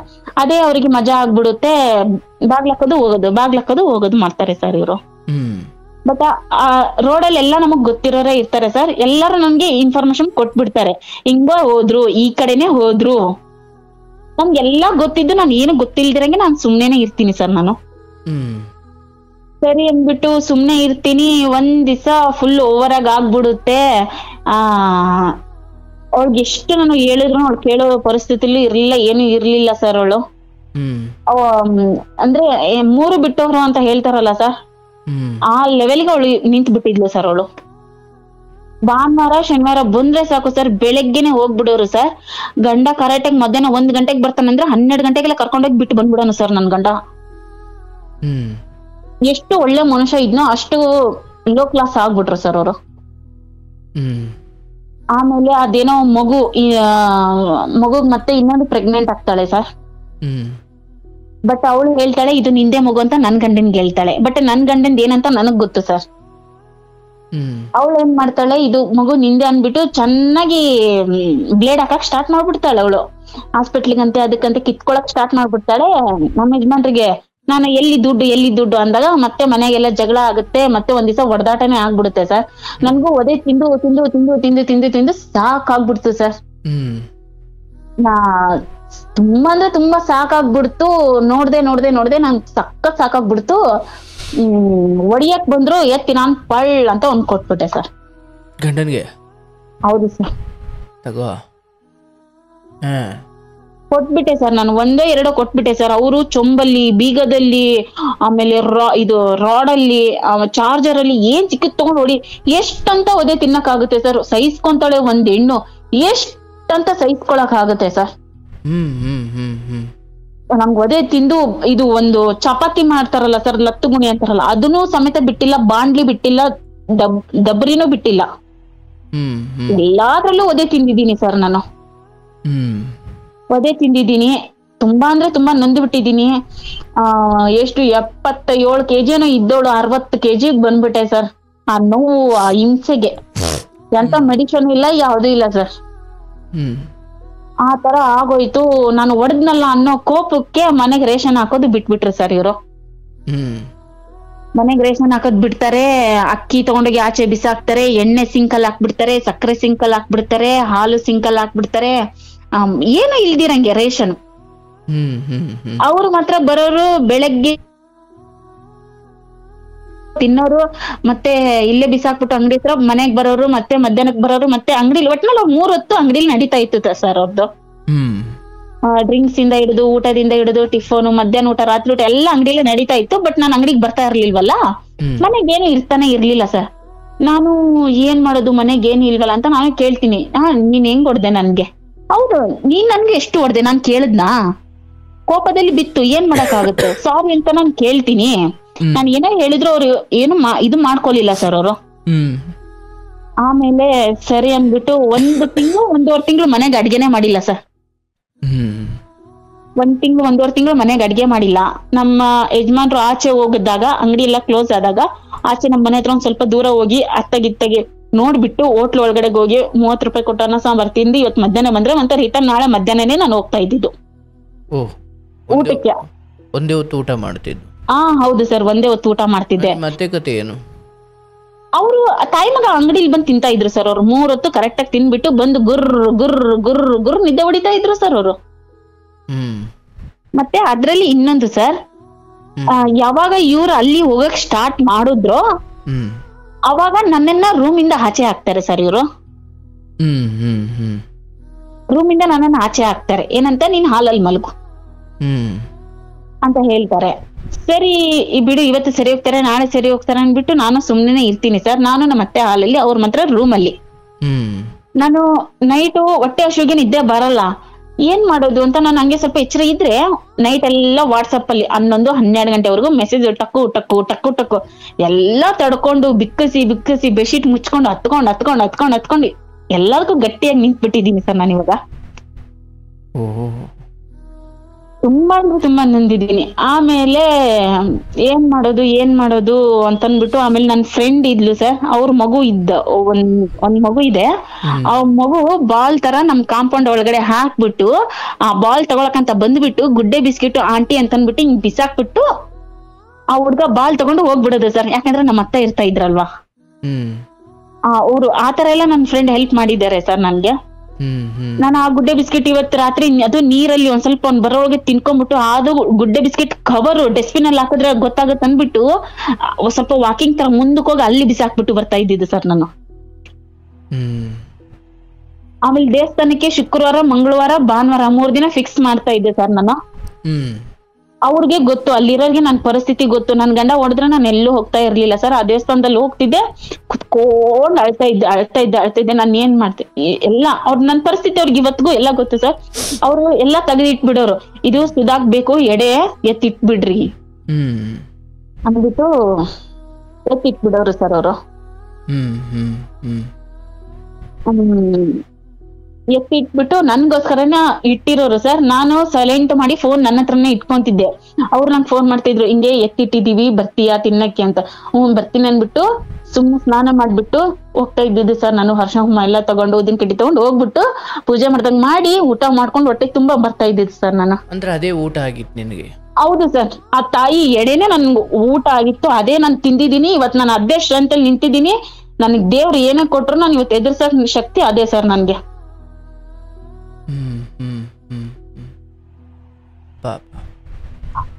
ಆ ತಾಯಿ ಎಡೆನೆ ನನ್ನ ಜೀವನ ಇವತ್ತು ಇಲ್ಲಿವರೆಗೂ ಗಟ್ಟಿಯಾಗಿ ನಿಂತಿದೆ ಸರ್. ಏನಾಯ್ತು ಆಮೇಲೆ ಬೇಗ ಹೇಳವಾ? ಅಷ್ಟೆಲ್ಲ ಆಗುತ್ತೆ ಸರ್. ಆಮೇಲೆ ತುಂಬಾ ಓವರ್ ಆಗುತ್ತೆ. ಆಮೇಲೆ ಆ ಹುಡ್ಗಿಗ್ ಒಂದ್ ಮಗು ಆಗುತ್ತೆ ಸರ್. ಆ ಮಗು ನಿಂದೆ ಅಂತ ಅನ್ಬಿಟ್ಟು ನಮ್ಮ ಯಜಮಾನ್ರಿಗೆ ಡಿಪೆಂಡ್ ಮಾಡ್ಬಿಡ್ತಾಳೆ ಸರ್. ನಿಮ್ದೇನಿದೆಯೋ ಇವ್ರು ನಂಬ್ತಾರೆ ಸರ್. ಅದು ಯಾವ ತರ ಹೇಳ್ತಾರಂದ್ರೆ, ಕಣ್ಣು ನಿನ್ ತರಾನೇ ಇದೆ, ಮೂಗು ನಿನ್ ತರಾನೇ ಇದೆ, ಎಲ್ಲ ನಿನ್ ತರಾನೇ ಇದೆ ಅಂತ ಹೇಳ್ಬಿಟ್ಟಿರ್ತಾರೆ ಸರ್. ಆಮೇಲೆ ಆಸ್ತಿ ಪಾಲ್ ಮಾಡೋವಾಗ ಅವ್ರಿಗೆ ಅರ್ಧ ಕೊಡ್ಬೇಕು ಅನ್ನೋ ಮೈಂಡ್ ಸೆಟ್ ಅದೇನೇನೇನೋ ಬಂದ್ಬಿಡುತ್ತೆ ಸರ್ ನನ್ಗೆ. ನಾನ್ ಕಷ್ಟಪಟ್ಟಿರೋದು ಸೈಟ್ ಅವ್ರದ್ದಿರ್ಬೋದು, ಬಟ್ ಕಷ್ಟಪಟ್ಟಿ ಕಟ್ಟಿರೋದು ನಾನೇನಿಗೆ ಬಿಟ್ಕೊಡ್ಬೇಕಂತ ನನಗೂ ಹಠ ಬಂದ್ಬಿಡುತ್ತೆ ಸರ್. ನಾನು ಹೋಗ್ಬಿಟ್ಟು ರಾಮ್ ರಾಮ್ ರಾಮ್ ರಾಮ್ ಹೊಡೆದಾಕ್ಬಿಡ್ತೀನಿ ಸರ್. ಅವಳಿಗೆ ಹೊಡೆದಾಕ್ಬಿಡ್ತೀನಿ. ಕಾಲಲ್ಲಿ ಚಪ್ಲಿ ಇರುತ್ತೆ. ನನ್ ಮನೆಗ್ ಬಂದು ನನ್ನ ತಿಂದ್ಬಿಟ್ಟು ನನ್ ತಟ್ಟೆಗೆ ನೀನ್ ಕೈ ಹಾಕ್ತೀಯ ನೀನು, ನಾಯಿ ತರ ನೀನ್ ಬಂದಿದ್ದು ನೀನು ಅಂತಂದ್ಬಿಟ್ಟು ಹೋಗಿ ರಮ್ ರಮ್ ಅಂತ ಹೊಡೆದಾಕ್ಬಿಡ್ತೀನಿ ಸರ್. ನಾನು ಹೊಡೆದಾಕ್ಬಿಡ್ತೀನಿ. ಮನೆಗ್ ಬರ್ತೀನಿ. ಮನೆಗ್ ಬಂದ್ಮೇಲೆ ನನ್ ಗಂಡ ಫುಲ್ ಸ್ವಿಚ್ ಆಫ್ ಆಗಿರ್ತಾರೆ. ಆಮೇಲೆ ಅವ್ರುನು ನನ್ಗೆ ಒಂದ್ ಸ್ವಲ್ಪ ಹೊಡೆದಿರ್ತಾರೆ ಸರ್. ಅವಳು ಮಾತಾಡೋ ಮಾತು ಅದು ನಂಗ್ ತಲೆಯಲ್ಲಿ ಇರುತ್ತೆ. ಬಂದ್ಬಿಟ್ಟು ನನ್ ಗಂಡನ್ಗೂ ಬೀಳುತ್ತೆ ಸರ್ ಏಟು. ನನ್ ಗಂಡನ್ ಹಾಕ್ಬಿಟ್ಟೆ ಸರ್ ನಾನು. ಅಂದ್ರೆ ಅಲ್ಲಿಂದ ಬಂದ ಮೇಲೆ? ಹೌದು ಸರ್. ಫಸ್ಟ್ ಒಂದ್ ರೌಂಡ್ ಆಗಿರುತ್ತೆ, ಒಂದ್ ರೌಂಡ್ ಮನೇಲಿ ಆಗಿರುತ್ತೆ. ಮತ್ತೆ ಅಲ್ಲಿ ಹೋಗ್ತೀನಿ ಗಾಡಿ ಇತ್ಕೊಂಡು, ಅಲ್ಲಿ ಹೊಡಿತೀನಿ. ಆಮೇಲೆ ಮನೆಗ್ ಬರೋ ಅಷ್ಟಂಗೆ ನಾನ್ ನೋಡ್ತೀನಿ ಸರ್, ಇವ್ರು ಇರಲ್ಲ ಮನೇಲಿ. ನಾನ್ ಫೋನ್ ಮಾಡ್ತೀನಿ, ಎಲ್ಲಿದ್ದೀರಾ ಅಂತ. ನಾನ್ ಇಲ್ಲೇ ಇದ್ದೀನಿ. ಇಲ್ಲೇ ಇದೆಯಾ ಅಂದ್ರೆ ಎಲ್ಲಿದ್ದೀಯಾ ನೀನ್, ಬಾ ಮನೆಗೆ. ಇಲ್ಲ ನಾನ್ ಬರ್ತೀನಿ ಇರು. ಅಷ್ಟರಲ್ಲಿ ಆ ಹುಡ್ಗಿಗೆ ಕರ್ಕೊಂಡು ಹೋಗ್ಬಿಟ್ಟಿದ್ದಾರೆ ಸರ್ ಇವರು. ಊರ್ ಹೊರಗಡೆ ಹೋಗ್ಬಿಟ್ಟಿದ್ದಾರೆ. ನನ್ಗೆ ಅದಕ್ಕಿಂತ ಮುಂಚೆ ಒಂದ್ಸತಿ ನಾನು ಸ್ಟೇಷನ್ ಅಲ್ಲಿ ಕಂಪ್ಲೇಂಟ್ ಕೊಟ್ಟಿರ್ತೀನಿ ಸರ್. ಏನಂದ್ರೆ ನನ್ಗೆ ಇವ್ರು ತಾಯಿ ಮಗ ಇಬ್ರು ಕುತ್ತಿಗೆ ಇಚ್ಚಿಗ್ಬಿಟ್ಟು ಆಚೆ ಹಾಕ್ಬಿಟ್ಟಿರ್ತಾರೆ ಸರ್. 2 ಕಣ್ಣು ಮೇಲೆ ಹೋಗ್ಬಿಟ್ಟಿರುತ್ತೆ, ಗುಡ್ಡೆ. ಜ್ಞಾನ ಇರಲ್ಲ ಸರ್, ನನ್ ಕೈಕಾಲೆಲ್ಲ ಶಕ್ತಿ ಎಲ್ಲ ನಿಂತೋಗ್ಬಿಟ್ಟಿರುತ್ತೆ. ಆಮೇಲೆ ಸ್ವಲ್ಪ ನೀರು ನಮ್ಮ ಅತ್ತೆನೆ ಹಾಕ್ತಾರೆ ಅನ್ಸುತ್ತ. ಹೌದು ಸರ್, ನಮ್ಮ ಅತ್ತೆನೆ ಹಾಕ್ತಾರೆ. ಹಾಕಿದಾಗ ನಾನು ಎದ್ದೇಳ್ತೀನಿ, ಸುಮ್ನೆ ಮೇಲೆ ಒಂದ್ ಡ್ರೆಸ್ ಕೆಳಗಡೆ ಒಂದ್ ಪೆಟಿಕೋಟ್ ಇರೋ ಸರ್, ಅಷ್ಟೇನೆ ನಾನು ಓಡೋಗಿರ್ತೀನಿ ಸ್ಟೇಷನ್ಗೆ. ಓಡೋಗ್ಬಿಟ್ಟಾಗ ಅಲ್ಲಿ ಹೋಗಿ ಕಂಪ್ಲೇಂಟ್ ಕೊಡ್ತೀನಿ. ಅವಾಗ ನನ್ ಗಂಡನ್ ಕರೆಸ್ತಾರೆ, ನನ್ ಗಂಡನ್ ಹೊಡಿತಾರೆ ಸರ್ ಅವರು. ಆ ಹುಡ್ಗಿಗೆ ಈ ಅವತಾರ ನೀನ್ ಮಾಡಿದ್ಯಲ್ಲ, ಆ ಹುಡ್ಗಿದ್ ಏನ್ ತಪ್ಪಾಯ್ತಂತ ನೀನ್ ಮಾಡಿದ್ಯಾ, ಏನಕ್ಕೆ ಹಿಂಗೆಲ್ಲ ಮಾಡ್ತೀಯ ನೀನು, ನಿಂದಿದ್ರೆ ಹಠ ನಿನ್ನ ಆಚೆ ಎಲ್ಲ ಇಟ್ಕೋಬೇಕು, ಮನೆಗೆ ಹೆಂಡ್ತಿನ ಹೆಂಗ್ ನೋಡ್ಕೋಬೇಕು ಹಂಗ್ ನೋಡ್ಕೋಬೇಕು, ನೀನು ಕುತ್ಕೊಂಡ್ ಮಾತಾಡು ಏನಿದೆ ಅಂತ ಅನ್ಬಿಟ್ಟು ಪೊಲೀಸರು ಒಂದ್ ಕೆನ್ನೆ ಹೊಡಿತಾರೆ ಸರ್. ಅವಾಗ ನಾನು ಹೋಗ್ಬಿಟ್ಟು ಪೊಲೀಸರು ಕಾಲ್ ಹಿಡಿತೀನಿ. ಏನಂತ, ಹೊಡಿಬೇಡಿ ನನ್ ಗಂಡನ್ಗೆ, ಅವ್ನಿಗೆ ನಾನ್ ಸುಧಾರ್ಸ್ಕೊಂತೀನಿ. ಇಂಥ ಹುಡ್ಗಿ ನೀನ್ ಹೊಡಿಯಕ್ಕೆ ನೀನ್ ಪುಣ್ಯ ಮಾಡಿದೀಯೋ, ನೀನು ಬೇರೆದವಳು ಯಾವಳನ್ನಾಗಿದ್ರೆ ಒಳಗಾಕಿ ಅಂತ ಹೇಳ್ಬಿಟ್ಟು ಹೋಗಿರೋಳು ಅಂತ ಹೇಳ್ತಾರೆ ಸರ್ ಅವರು. ಆಮೇಲೆ ಒಂದ್ಸರಿ ಆಗಿರುತ್ತೆ, ಒಂದ್ಸರಿ ಬರ್ದ್ ಕೊಟ್ಟಿರ್ತಾರೆ ಇವ್ರು. ಏನಂತ, ಅವತ್ತಿಂದಾನು ಇವ್ರು ಸೇಡ್ ಇಟ್ಕೊಂಡಿರ್ತಾರೆ ಸರ್ ಇವ್ರ ಮನ್ಸಲ್ಲಿ, ತಾಯಿ ಮಗ ಇಬ್ರು. ಬಟ್ ನನ್ ಮುಂದೆ ಚೆನ್ನಾಗೇ ಇರ್ತಾರೆ. ಅವತ್ತು ಒದೆ ತಿನ್ ಬಂದಿರ್ತಾರಲ್ಲ, ಅವಾಗ ಚೆನ್ನಾಗಿರ್ತಾರೆ ಸರ್ ಇವ್ರು. ಮನೆಗ್ ರೇಷನ್ ತಗೊಂಬಂದ್ ಹಾಕೋದು, ಮಾಡೋದು, ತಿನ್ನೋದು. ಅವಾಗ ನಾನೇನ್ ಮಾಡ್ತೀನಿ, ಲೂಸ್ ಬಿಡಲ್ಲ ಅವಾಗ ಅಂಗಡಿಗೆ. ನಾನು ಬರೋದು ಮೇಂಟೆನೆನ್ಸ್ ಮತ್ತೆ ಮಾಡಕ್ ಸ್ಟಾರ್ಟ್ ಮಾಡ್ತೀನಿ. ಇವ್ರು ಒಳಗಡೆ ಚೀಟಿ ಬರೋ ಟೈಮ್ಗೆ ಕರೆಕ್ಟ್ ಆಗಿ ದುಡ್ಡು ತಗೊಂಡ್ ತಾಯಿ ಮಗ ಎದ್ಬಿಟ್ರು ಸರ್ ಇವ್ರು. ಆಮೇಲೆ 2ನೇ ಸರಿ ಆ ಹುಡ್ಗಿಗೆ ಕರ್ಕೊಂಡ್ ಹೋಗ್ತಾರಲ್ಲ ಸರ್, ಮತ್ತೆ ಹೋಗ್ಬಿಟ್ಟು ನಾನು ಕಂಪ್ಲೇಂಟ್ ಕೊಡ್ತೀನಿ, ಹಿಂಗೆ ಮಿಸ್ಸಿಂಗ್ ಅಂತಂದ್ಬಿಟ್ಟು. ಮತ್ತೆ 2 ದಿನ ಆದ್ಮೇಲೆ ಆ ಹುಡ್ಗಿಗೆ ಕರ್ಕೊಂಡು ಬರ್ತಾರೆ ಸರ್. ಆ ಹುಡ್ಗಿನ ಅಂತಾಳೆ, ನನ್ಗೆ ಗಂಡ ಬೇಡ ಇವರೇ ಬೇಕು ಅಂತ ಹೇಳ್ತಾಳೆ ಸರ್. ಸರ್, ಇವಳೇ ಬೇಕು ಅಂತ ಹೇಳ್ತಾರೆ ಸರ್ ಅವರು.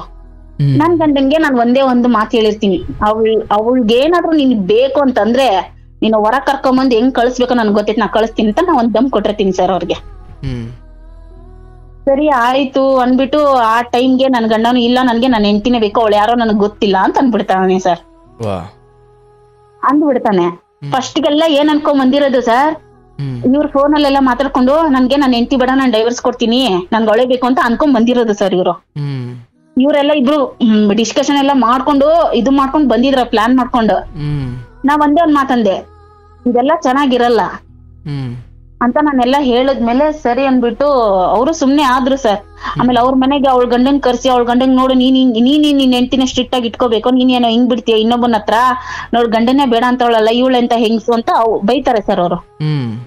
ಆಮೇಲೆ ಅವಳ ಮನೆಗೆ ಅವಳಿಗೆ ಕಳಿಸ್ತಾರೆ ಅವಳ ಗಂಡನ್ ಜೊತೆ. ನಾನು ನನ್ ಗಂಡನ್ ಕರ್ಕೊಂಡ್ ಬರ್ತೀನಿ, ಗಾಡಿ ಎಲ್ಲ ಆಚೆ ಹಾಕ್ತೀನಿ, ಗಾಡಿ ಎಲ್ಲ ತೊಳಿತೀನಿ, ಅವ್ರಿಗೆ ಸ್ನಾನ ಎಲ್ಲ ಮಾಡಿಸ್ತೀನಿ, ಬಟ್ಟೆಗಳೆಲ್ಲ ಬಿಸಾಕ್ಬಿಡ್ತೀನಿ ಸರ್. ಸ್ಟೇಷನ್ ಅಲ್ಲಿ ಒದೆ ತಿಂದು ಬಟ್ಟೆ ಬಿಡಿ ಎಲ್ಲ ಮಡಿಯಿಂದ ಮಾಡಿ, ನನ್ಗೆ ದೇವ್ರು ಒಂದು ಇದಾನೆ ಅನ್ನೋದು ನನ್ ಒಂದ್ ಇದಾವೆ ಸರ್. ಅಂದ್ರೆ ನನಗ್ ನನ್ನ ಹೆಂಡತಿ ಬೇಕು ಅಂತ ಹೇಳಿದ್ದು ಪೊಲೀಸ್ ಸ್ಟೇಷನ್ ಅಲ್ಲಿ? ಹೌದು ಸರ್, ನನ್ಗೆ ನನ್ನ ಹೆಂಡತಿನೇ ಬೇಕು. ಏನಂದ್ಲವಾಗ ಇವಾಗ ಈಕೆ ಏನಂದ್ರು ಅಂದೆ? ಅವಳು ಏನಂತಾಳೆ ಅಂದ್ರೆ, ನನ್ಗೆ ನನ್ ಗಂಡ ಬೇಡ ಇವನೇ ಬೇಕು ಅಂತ ಹೇಳ್ತಾಳೆ ಸರ್. ಅಂದ್ರೆ ಆಸ್ತಿ ಇತ್ತಲ್ಲ ಸರ್, ಅವಳಿಗೆ ನಿನ್ ಗಂಡ ಬೇಕು, ನಿನ್ ಗಂಡನಿಗೆ ನೀನ್ ಬೇಕು ಅನ್ನೋ ಬುದ್ಧಿ ಆ ಕ್ಷಣಕ್ಕೆ. ಹೌದು ಸರ್. ಬಟ್ ನಿನ್ ಭಾಗ್ಯ, ಗಂಡನ್ ಬಾಯಲ್ಲಿ ಈ ಮಾತು ಬಂತು, ಪುಣ್ಯ. ಅಂದ್ರೆ ನಾನು ಕೊಟ್ಟಿದ್ದೆ ಸರ್, ಅಲ್ಲಿ ಒಂದ್ ಚಮಕ್ ಕೊಟ್ಟಿದ್ದೆ ಸರ್. ನಾನು ಏನ್ ಹೇಳಿದೆ? ನೀನು ಹೊರಗಡೆ ಕರ್ಕೊಂಬರೋದ್ ನಂದು, ಆಮೇಲೆ ಎಲ್ಲಿ ಕಳಿಸ್ತೀನಿ, ನಿನ್ ಗಡ್ರ ಸೇರಲ್ಲ ಅಂತ ಅನ್ಬಿಟ್ಟಿದ್ದೆ ಸರ್ ನಾನು. ಆತರ ನಾನು ಹೇಳಿದ್ದೆ ಸರ್, ನನ್ ಗಂಡನ್ ಸನ್ನಿ ಮಾಡಿ ಹೇಳಿದ್ದೆ ನಾನು. ಅವ್ನ್ ಭಯ ಬಿದ್ಬಿಟ್ಟ ಸರ್. ಅಷ್ಟೊತ್ತಿಗಾಲೆ ನೀವು ಪೆಟ್ಟು ಬೇರೆ ಕೊಟ್ಟಿದ್ರಲ್ಲ? ಅದು ಫಸ್ಟ್ ಒಂದ್ಸರಿ ಪೆಟ್ಟು ಆಗಿತ್ತು ಸರ್. ಅಂದ್ರೆ ಕಳೆದ ಬಾರಿ ತುಂಬಾ ಸಾರಿ ಆಗಿದ್ವಲ್ಲ ಹಿಂದೆ.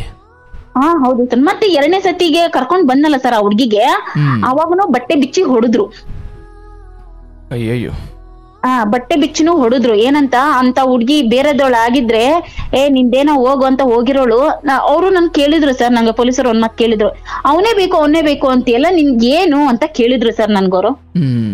ನಾನು ಒಂದ್ ಮಾತಂದೆ, ನೋಡಿ ನಾನು ಬಡತನ ಮನೆಯಿಂದ ಬಂದೋಳು, ಕಷ್ಟನೇ ಬರ್ಲಿ ಸುಖನೇ ಬರ್ಲಿ ನನ್ ತಂದೆ ತಾಯಿ ನಾ ಹೆಸರು ಉಳಿಸ್ಬೇಕು, ನಾನು ಹೋಗಿ ತಾಯಿ ಮನೇಲಿ ಕುಂದ್ರಕ್ ಇಷ್ಟ ಪಡಲ್ಲ. ನನ್ಗ ಆಸ್ತಿ ದುಡ್ಡು ಅಂತಸ್ತಿಲ್ಲ ಅಂದ್ರೂ ಪರವಾಗಿಲ್ಲ, ನನ್ ಗಂಡ ಇದ್ರೆ ಸಾಕು, ನಾನ್ ದುಡ್ಡು ಸಾಕ್ತೀನಿ ಅವ್ನಿಗೆ, ಅವ್ನ್ ಸಾಯೋವರೆಗೂ ನಾನ್ ಅನ್ನ ಹಾಕ್ತೀನಿ. ಗಂಡ ಬಿಟ್ಟೋಳು ಅಂತೋಳು ಇಂತ ಅನ್ಸ್ಕೊಳಕ್ ನನ್ನ ಹತ್ರ ಆಗಲ್ಲ. ಅವ್ನ್ ಎಂತವನಾದ್ರೂ ಆಗಿರ್ಲಿ, ಅವ್ನಿಗೆ ಕೈ ಕಾಲ್ ಇಲ್ಲ ಅಂದ್ರೂ ಪರವಾಗಿಲ್ಲ, ನಾನು ಅವನ್ನ ತಿನ್ನಿಸ್ತೀನಿ, ತೊಳಿತೀನಿ, ಅಲ್ಲಿವರೆಗೂ ನಾನ್ ಮಾಡ್ತೀನಿ. ನನ್ಗೆ ಅವನೇ ಎಲ್ಲ, ಅವನಂದ್ರೆ ನಂಗೆ ತುಂಬಾ ಇಷ್ಟ ಅಂತಾನೆ ನಾನು ಹೇಳಿದ್ದೆ ಸರ್. ಪೊಲೀಸರು ಒಳಗಡೆ ಕರ್ಕೊಂಡಿಗೆ ಅವ್ನ್ಗೆ ಎಲ್ಲ ಹೇಳಿದ್ರು, ಇಂಥವಳು ಪಡಿಬೇಕ ನೀವ್ ಪುಣ್ಯ ಮಾಡಿದೀವಿ ಹಂಗೆ ಹಿಂಗೆ ಅಂತ ಅಂದ್ಬಿಟ್ಟು ಎಲ್ಲ ಹೇಳಿದ್ರು. ಸರಿ ಅಂದ್ಬಿಟ್ಟು ಮತ್ತೆ ಕರ್ಕೊಂಡ್ ಬಂದ್ವಿ ಸರ್. ಕರ್ಕೊಂಡ್ ಬಂದಿದ್ದಾಯ್ತು, 3 ತಿಂಗಳು ಸೈಲೆಂಟ್ ಆಗಿ ಇದ್ರು ಸರ್. 4 ತಿಂಗಳು ಸೈಲೆಂಟ್ ಆಗಿದ್ರು ಸರ್. ಚೀಟಿ ಬರೋ ದುಡ್ಡು ನೋಡ್ಕೊಂಡಿದ್ರು ಸರ್. ಚೀಟಿ ದುಡ್ಡು ನಮ್ಮ ಅಮ್ಮವ್ರಿಗೆ ಸ್ವಲ್ಪ ಕೊಡ್ಬೇಕಾಗಿತ್ತು, ಕೊಡು ಅಂತ ಹೇಳ್ದೆ ಸರ್. ನಾನು ಕೊಡು ಅಂತ ಹೇಳಿದ್ದಕ್ಕೆ ಅವ್ರು ಕೊಡ್ಲಿಲ್ಲ. ಕೊಡ್ತೀನಿ ಅನ್ಕೊಂಡಿದ್ದು, ಹಂಗೆ ಸುಮ್ನೆ ಇದ್ರು. ಅಲ್ಲಿಗೆ ಅವ್ರು ಇದು ಕೇಳಿದ್ರು, ನನ್ಗೆ 20,000 ಬೇಕು, ತಂದ್ ಕೊಡು, ಚೀಟಿ ಕಟ್ಬೇಕು ಅಂದ್ರು ಸರ್. ನಮ್ಮ ಅಮ್ಮವ್ರ ಮನೆಯಿಂದ 20,000 ದುಡ್ಡು ತಂದು ಕೊಡ್ತೀನಿ. ಮತ್ತೆ ಇನ್ನೊಂದೇನೋ ಕೇಳಿದ್ರು ಸರ್, ಇನ್ನೊಂದೇನಕ್ಕೋ ಕೇಳಿದ್ರು, ಅಲ್ಲೊಂದಿಷ್ಟು ಕಟ್ಬೇಕು, ಇಲ್ಲೊಂದಿಷ್ಟು ಕಟ್ಬೇಕು ಅಂತ, ಸುಮ್ನೆ ದುಡ್ಡು ಕೀರಕ್ಕೆ. ಸರಿ ಅನ್ಬಿಟ್ಟು ನಾನು ಹೋಗಿ ನನ್ನ ತಮಗೆ ಹೇಳ್ತೀನಿ. ನನ್ನ ತಮ್ಮ ಅಷ್ಟೊತ್ತಿಗೆ ಕೆಲ್ಸಕ್ಕೆಲ್ಲ ಹೋಗ್ತಾ ಇರ್ತೇನೆ. ಅವ್ನು ಹೇಳ್ತೇನೆ, ತಗೋ ಈ ಉಂಗುರ ತಗೊಂಡೋಗಿ ಅಡ ಇಟ್ಬಿಟ್ಟು ಕೊಡು ಅವ್ನ್ಗೆ, ಒಟ್ನಲ್ಲಿ ಅವ್ನ್ ಚೆನ್ನಾಗಿದ್ರೆ ಸಾಕು ನನ್ಗೆ, ಏನು ಬೇಡ, ಅವನೇ ನಮ್ಗೆ ದೊಡ್ಡ ಮಗ ಅಂತ ಮನೇಲೂ ಎಲ್ಲ ಹಿಂಗೆ ಹೇಳ್ತಾರೆ ಸರ್. ಆಮೇಲೆ ಗಾಡಿ ಬೇಕು ಅಂತ ಹೇಳ್ತಾರೆ. ಆಯ್ತಪ್ಪ ಗಾಡಿ ಕೊಡಿಸ್ತೀನಿ, ಬುಲೆಟೇ ಬೇಕಾ ಅಂತಂದ್ರೆ ಬುಲೆಟೇ ಬೇಕು ಅಂತ ಕೇಳ್ತಾನೆ ಸರ್. ಸರಿ ಆಯ್ತು ಬುಲೆಟ್ ನಾನು ಕೊಡಿಸ್ತೀನಿ ಅಂತಾನೆ ಹೇಳ್ತೀನಿ ಸರ್. ಎಲ್ಲಾ ಹೇಳ್ತೀನಿ. ಆಮೇಲೆ ಹಂಗಂಗೆ ಮಾತ್ ಸ್ವಲ್ಪ ಜಗಳ ಸ್ಟಾರ್ಟ್ ಆಗ್ಬಿಡುತ್ತೆ ಸರ್, ಚೀಟಿ ದುಡ್ಡುಗೋಸ್ಕರ. ನಾನ್ ಹೇಳ್ತೀನಿ 2 ಲಕ್ಷ ಕೊಟ್ಬಿಡು, ನಮ್ ಕಮಿಟ್ಮೆಂಟ್ ಐತೆ, ಇನ್ನೊಬ್ರು ದುಡ್ಡು ನಮಗ್ ಬೇಡ, ನಮ್ದು ಎಷ್ಟೈತೋ ಅಷ್ಟೇ ಸಾಸನ, ನಿನ್ಗೇನ್ ಬೇಕು, ಗಾಡಿ ಬೇಕಾ, ನಾನ್ ಗಾಡಿ ಕೊಡಿಸ್ತೀನಿ, ನಿನ್ಗೇನ್ ಬೇಕು ನಾನು ಎಲ್ಲಾ ಕೊಡಿಸ್ತೀನಿ, ಅವ್ರ ದುಡ್ಡು ಕಷ್ಟಕ್ಕಂತ ಅವ್ರು ನಮ್ಗೆ ಕೊಟ್ಟಿದ್ದಾರೆ, ಕೊಟ್ಬಿಡು ಅಂತ ಹೇಳ್ತೀನಿ ಸರ್. ಅದು ಕೊಡಲ್ಲ. ಸ್ವಲ್ಪ ಅಲ್ಲಿಗೂ ನನ್ಗೂ ನನ್ ಗಂಡನ್ಗೂ ನಮ್ಮ ಅತ್ತೆಗೂ ಕ್ಲಾಸಸ್ ಆಗ್ಬಿಡುತ್ತೆ. ಚೀಟಿ ದುಡ್ಡು ಎತ್ಕೊಂಡ್ಬಂದು ಅವ್ರ ತಾಯಿ ಹತ್ರ ಕೊಟ್ಟಿರ್ತಾರೆ, ಬಟ್ ನನಗೆ ಕೊಟ್ಟಿಲ್ಲ ಅಂತ ಹೇಳಿರ್ತಾರೆ. ನಾನ್ ಚೀಟಿ ಅವ್ರಿಗೆ ಫೋನ್ ಮಾಡ್ತೀನಿ, ಅಣ್ಣ ಕೊಟ್ಟಿದ್ದಾರಾ ಅಂತಂದ್ರೆ, ನಮ್ಮ ಕೊಟ್ಟಿದೀನಿ, ಎಸ್ಕೊಂಡೋಗಿದ್ದಾರೆ ಅಂತ. ಇಷ್ಟ್ರ ಒಳಗಡೆ ಆಗೋದ್ರಕ್ಕಿಂತ ಬ್ಯಾಕು ಸರ್, ಲಾಯರ್ನ ಇಟ್ಕೊಂಡು ಇವರೆಲ್ಲ ಪ್ರಿಪರೇಷನ್ ಮಾಡ್ಕೊಂಡಿರ್ತಾರೆ ಸರ್ ಇವರು ಡೈವರ್ಸ್ ತನಕ. ಏನಂತ ಅಂದ್ರೆ ಸರ್, ಇವಳು ಈ ತರ ಮಾಡ್ತಾಳೆ, ಇವಳಿಗೆ ಯಾವ ತರ ಬುದ್ಧಿ ಕಲಿಸ್ಬೇಕನ್ಬಿಟ್ಟು ಲಾಯರ್ನ ಇಕ್ಕೊಂಡ್ಬಿಟ್ಟು ಇವರು ಪ್ಲಾನ್ಗಳು ಮಾಡ್ತಾ ಇರ್ತಾರೆ ಸರ್ ಇವರು. ಬಟ್ ನನಗ್ ಗೊತ್ತಿಲ್ಲ, ನಾನು ಬಿಡು ನನ್ ಗಂಡ ಒಳ್ಳೆಯವನಾದ, ಸರಿ ಹೋದ, ನನ್ಗ ಅದೇ ಸಾಕು ತಾನೆ ಅಂತ ನನ್ನ ಉದ್ದೇಶ ಸರ್ ಇದ್ದಿದ್ದು.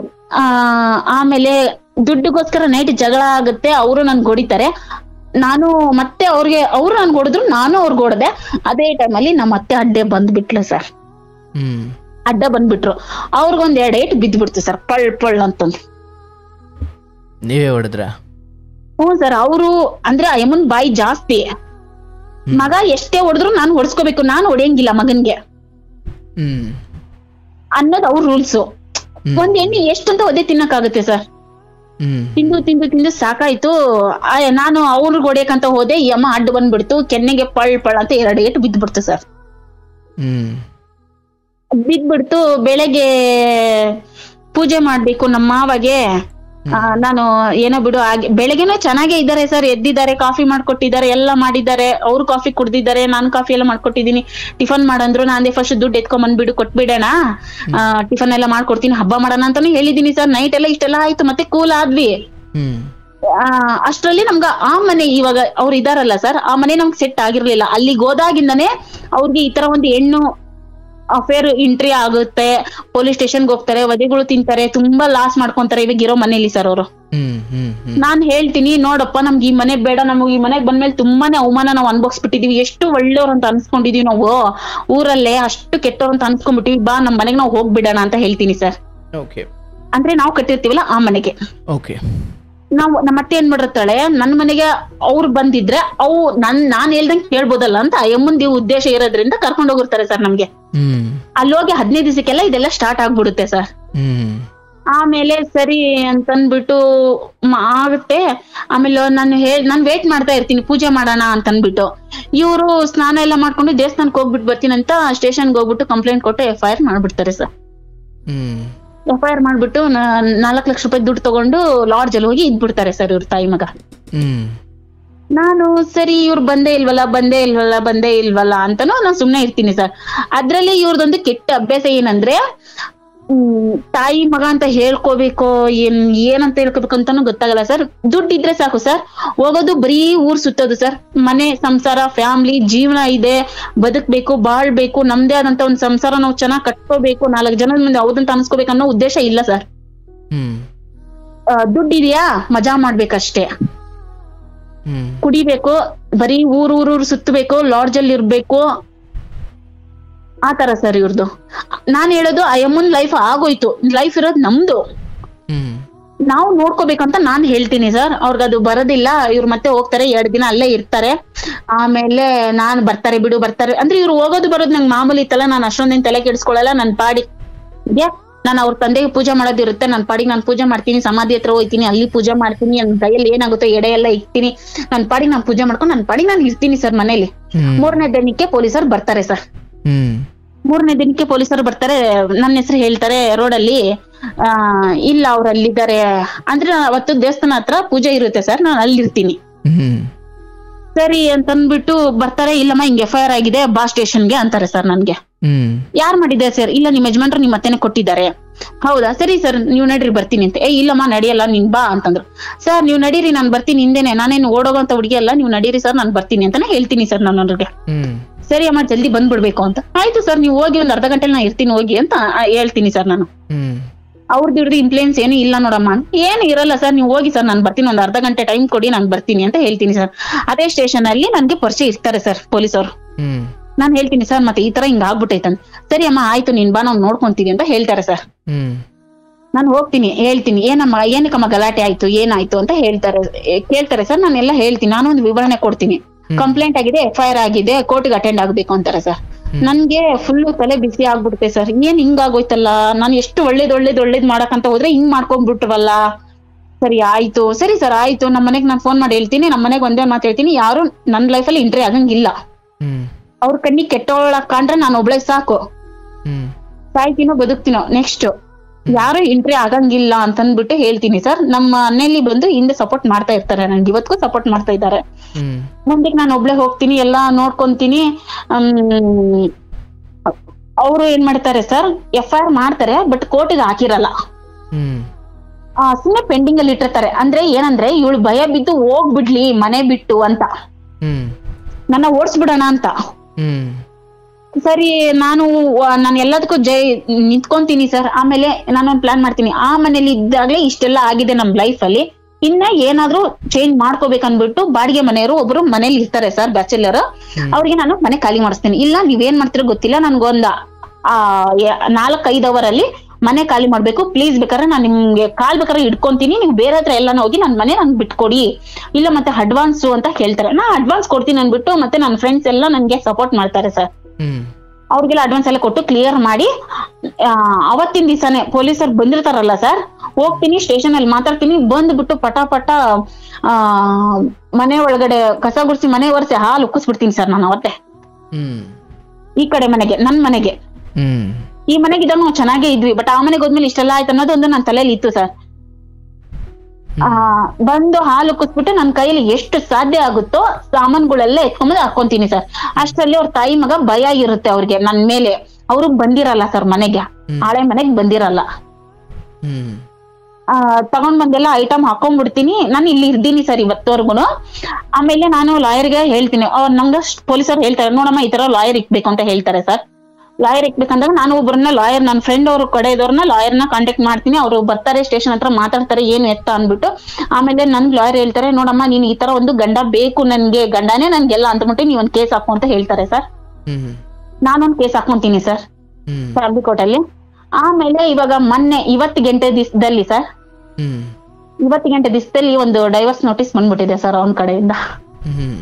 ಬಟ್ ಅವತ್ತಿಂದ ಇವಾಗ ನಾಳೆ ದಸರಾ ಬಂದ್ರೆ 2 ವರ್ಷ ಆಗುತ್ತೆ ಸರ್ ಕಂಪ್ಲೀಟ್ ಆಗಿ. ಆ ಮನುಷ್ಯ ಬಂದಿಲ್ಲ ಸರ್ ಮನೆಗೆ, ಬಂದಿಲ್ಲ. ನಾನು ಒಬ್ಳೆ ಇದ್ದೀನಿ. ತಾಯಿ ಮಗ ಇಬ್ರು? ಅವ್ರಿಬ್ರು ಅಲ್ಲೇ ಇದ್ದಾರೆ ಸರ್. ಅಲ್ಲಿ ಅಂದ್ರೆ ಆ ಮನೇಲಿ? ಹೌದು ಸರ್. ಆ ಮನೆಗೂ ಈ ಮನೆಗೂ ಎಷ್ಟು ದೂರ? ಸ್ವಲ್ಪನೇ ದೂರ ಸರ್, ಒಂದ್ 5 ನಿಮಿಷ ಅಷ್ಟೇ ಸರ್. ಬಟ್ ನೀವು ಅವ್ರನ್ನ ಭೇಟಿಯಾಗೋ ಪ್ರಯತ್ನ ಮಾಡಿಲ್ಲ? ಇಲ್ಲ ಸರ್. ಏನ್ ಮಾಡ್ತಾರೆ ಅಂದ್ರೆ ಸರ್, ನಾನೇನಾದ್ರೂ ಮಾತಾಡ್ಸಿದ್ರೆ, ಅವರು ನನ್ನ ಮಾತಾಡ್ಸಲ್ಲ, ನಾನು ಅವ್ರನ್ನ ಮಾತಾಡ್ಸಲ್ಲ. ಏನಾದ್ರೂ ಹೋದ್ರೆ ವಿಡಿಯೋಗಳು ಮಾಡ್ಕೊಳಕ್ ಸ್ಟಾರ್ಟ್ ಮಾಡ್ಕೊಬಿಡ್ತಾರೆ ಸರ್. ಸ್ವಲ್ಪ ಗಲಾಟೆ ಅಲ್ಲಿ ನಾನು ಹೋಗಿ ಗಲಾಟೆ ಮಾಡ್ದೆ ಸರ್, ನನ್ಗೆ ಊಟಕ್ಕಿಲ್ಲ ಏನು ಇಲ್ಲ, ನನ್ಗೆ ಯಾರು ನೋಡ್ಕೊಂತಾರೆ, ನಾನು ಇನ್ನ ನಂಬಿಬಿಟ್ಟು ಬಂದಿದ್ದೀನಿ, ನನ್ಗೆ ನೀ ತಾಳಿ ಕಟ್ಟಿದೀಯಾ, ನನ್ಗೆ ಊಟ ಯಾರು ಕೊಡ್ಬೇಕು ಅಂದ್ಬಿಟ್ಟು ಹೋಗಿ ಒಂದ್ ಸ್ವಲ್ಪ ಮನೆ ಹತ್ರ ಗಲಾಟೆ ಮಾಡಿರೋದು ಸರ್.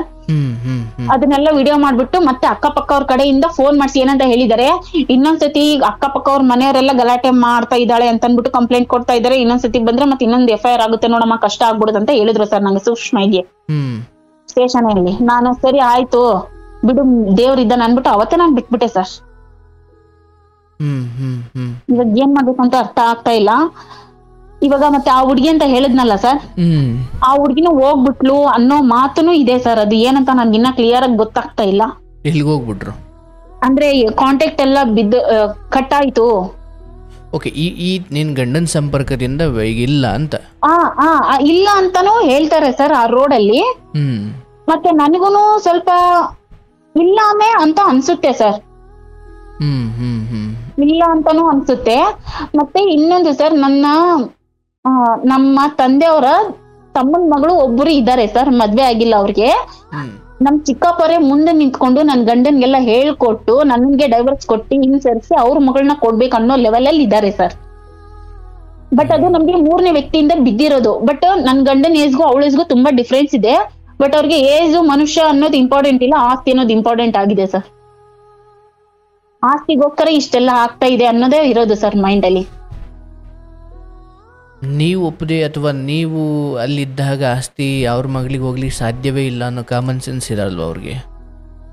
ಅದೇ ಸರ್, ಇವಾಗ ಅವ್ರು ಏನ್ ಹೇಳ್ಕೊಡ್ತಾ ಇದಾರೆ ಅಂದ್ರೆ, ನಿನ್ ಹೆಂಡತಿಗೆ ನೀನ್ ಡೈವರ್ಸ್ ಕೊಟ್ಬಿಟ್ರೆ ಅವಳು ಸರ್ಕೊಂಡ್ಬಿಡುತ್ತೆ. ನಿನ್ನ ಒಪ್ಪಿಗೆ ಇಲ್ದಂಗ ಅವ್ರ ಹೆಂಗ್ ಕೊಡ್ತಾರೆ ಡೈವರ್ಸ್?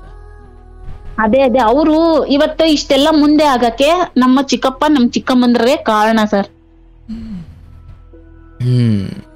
ಕತೆ.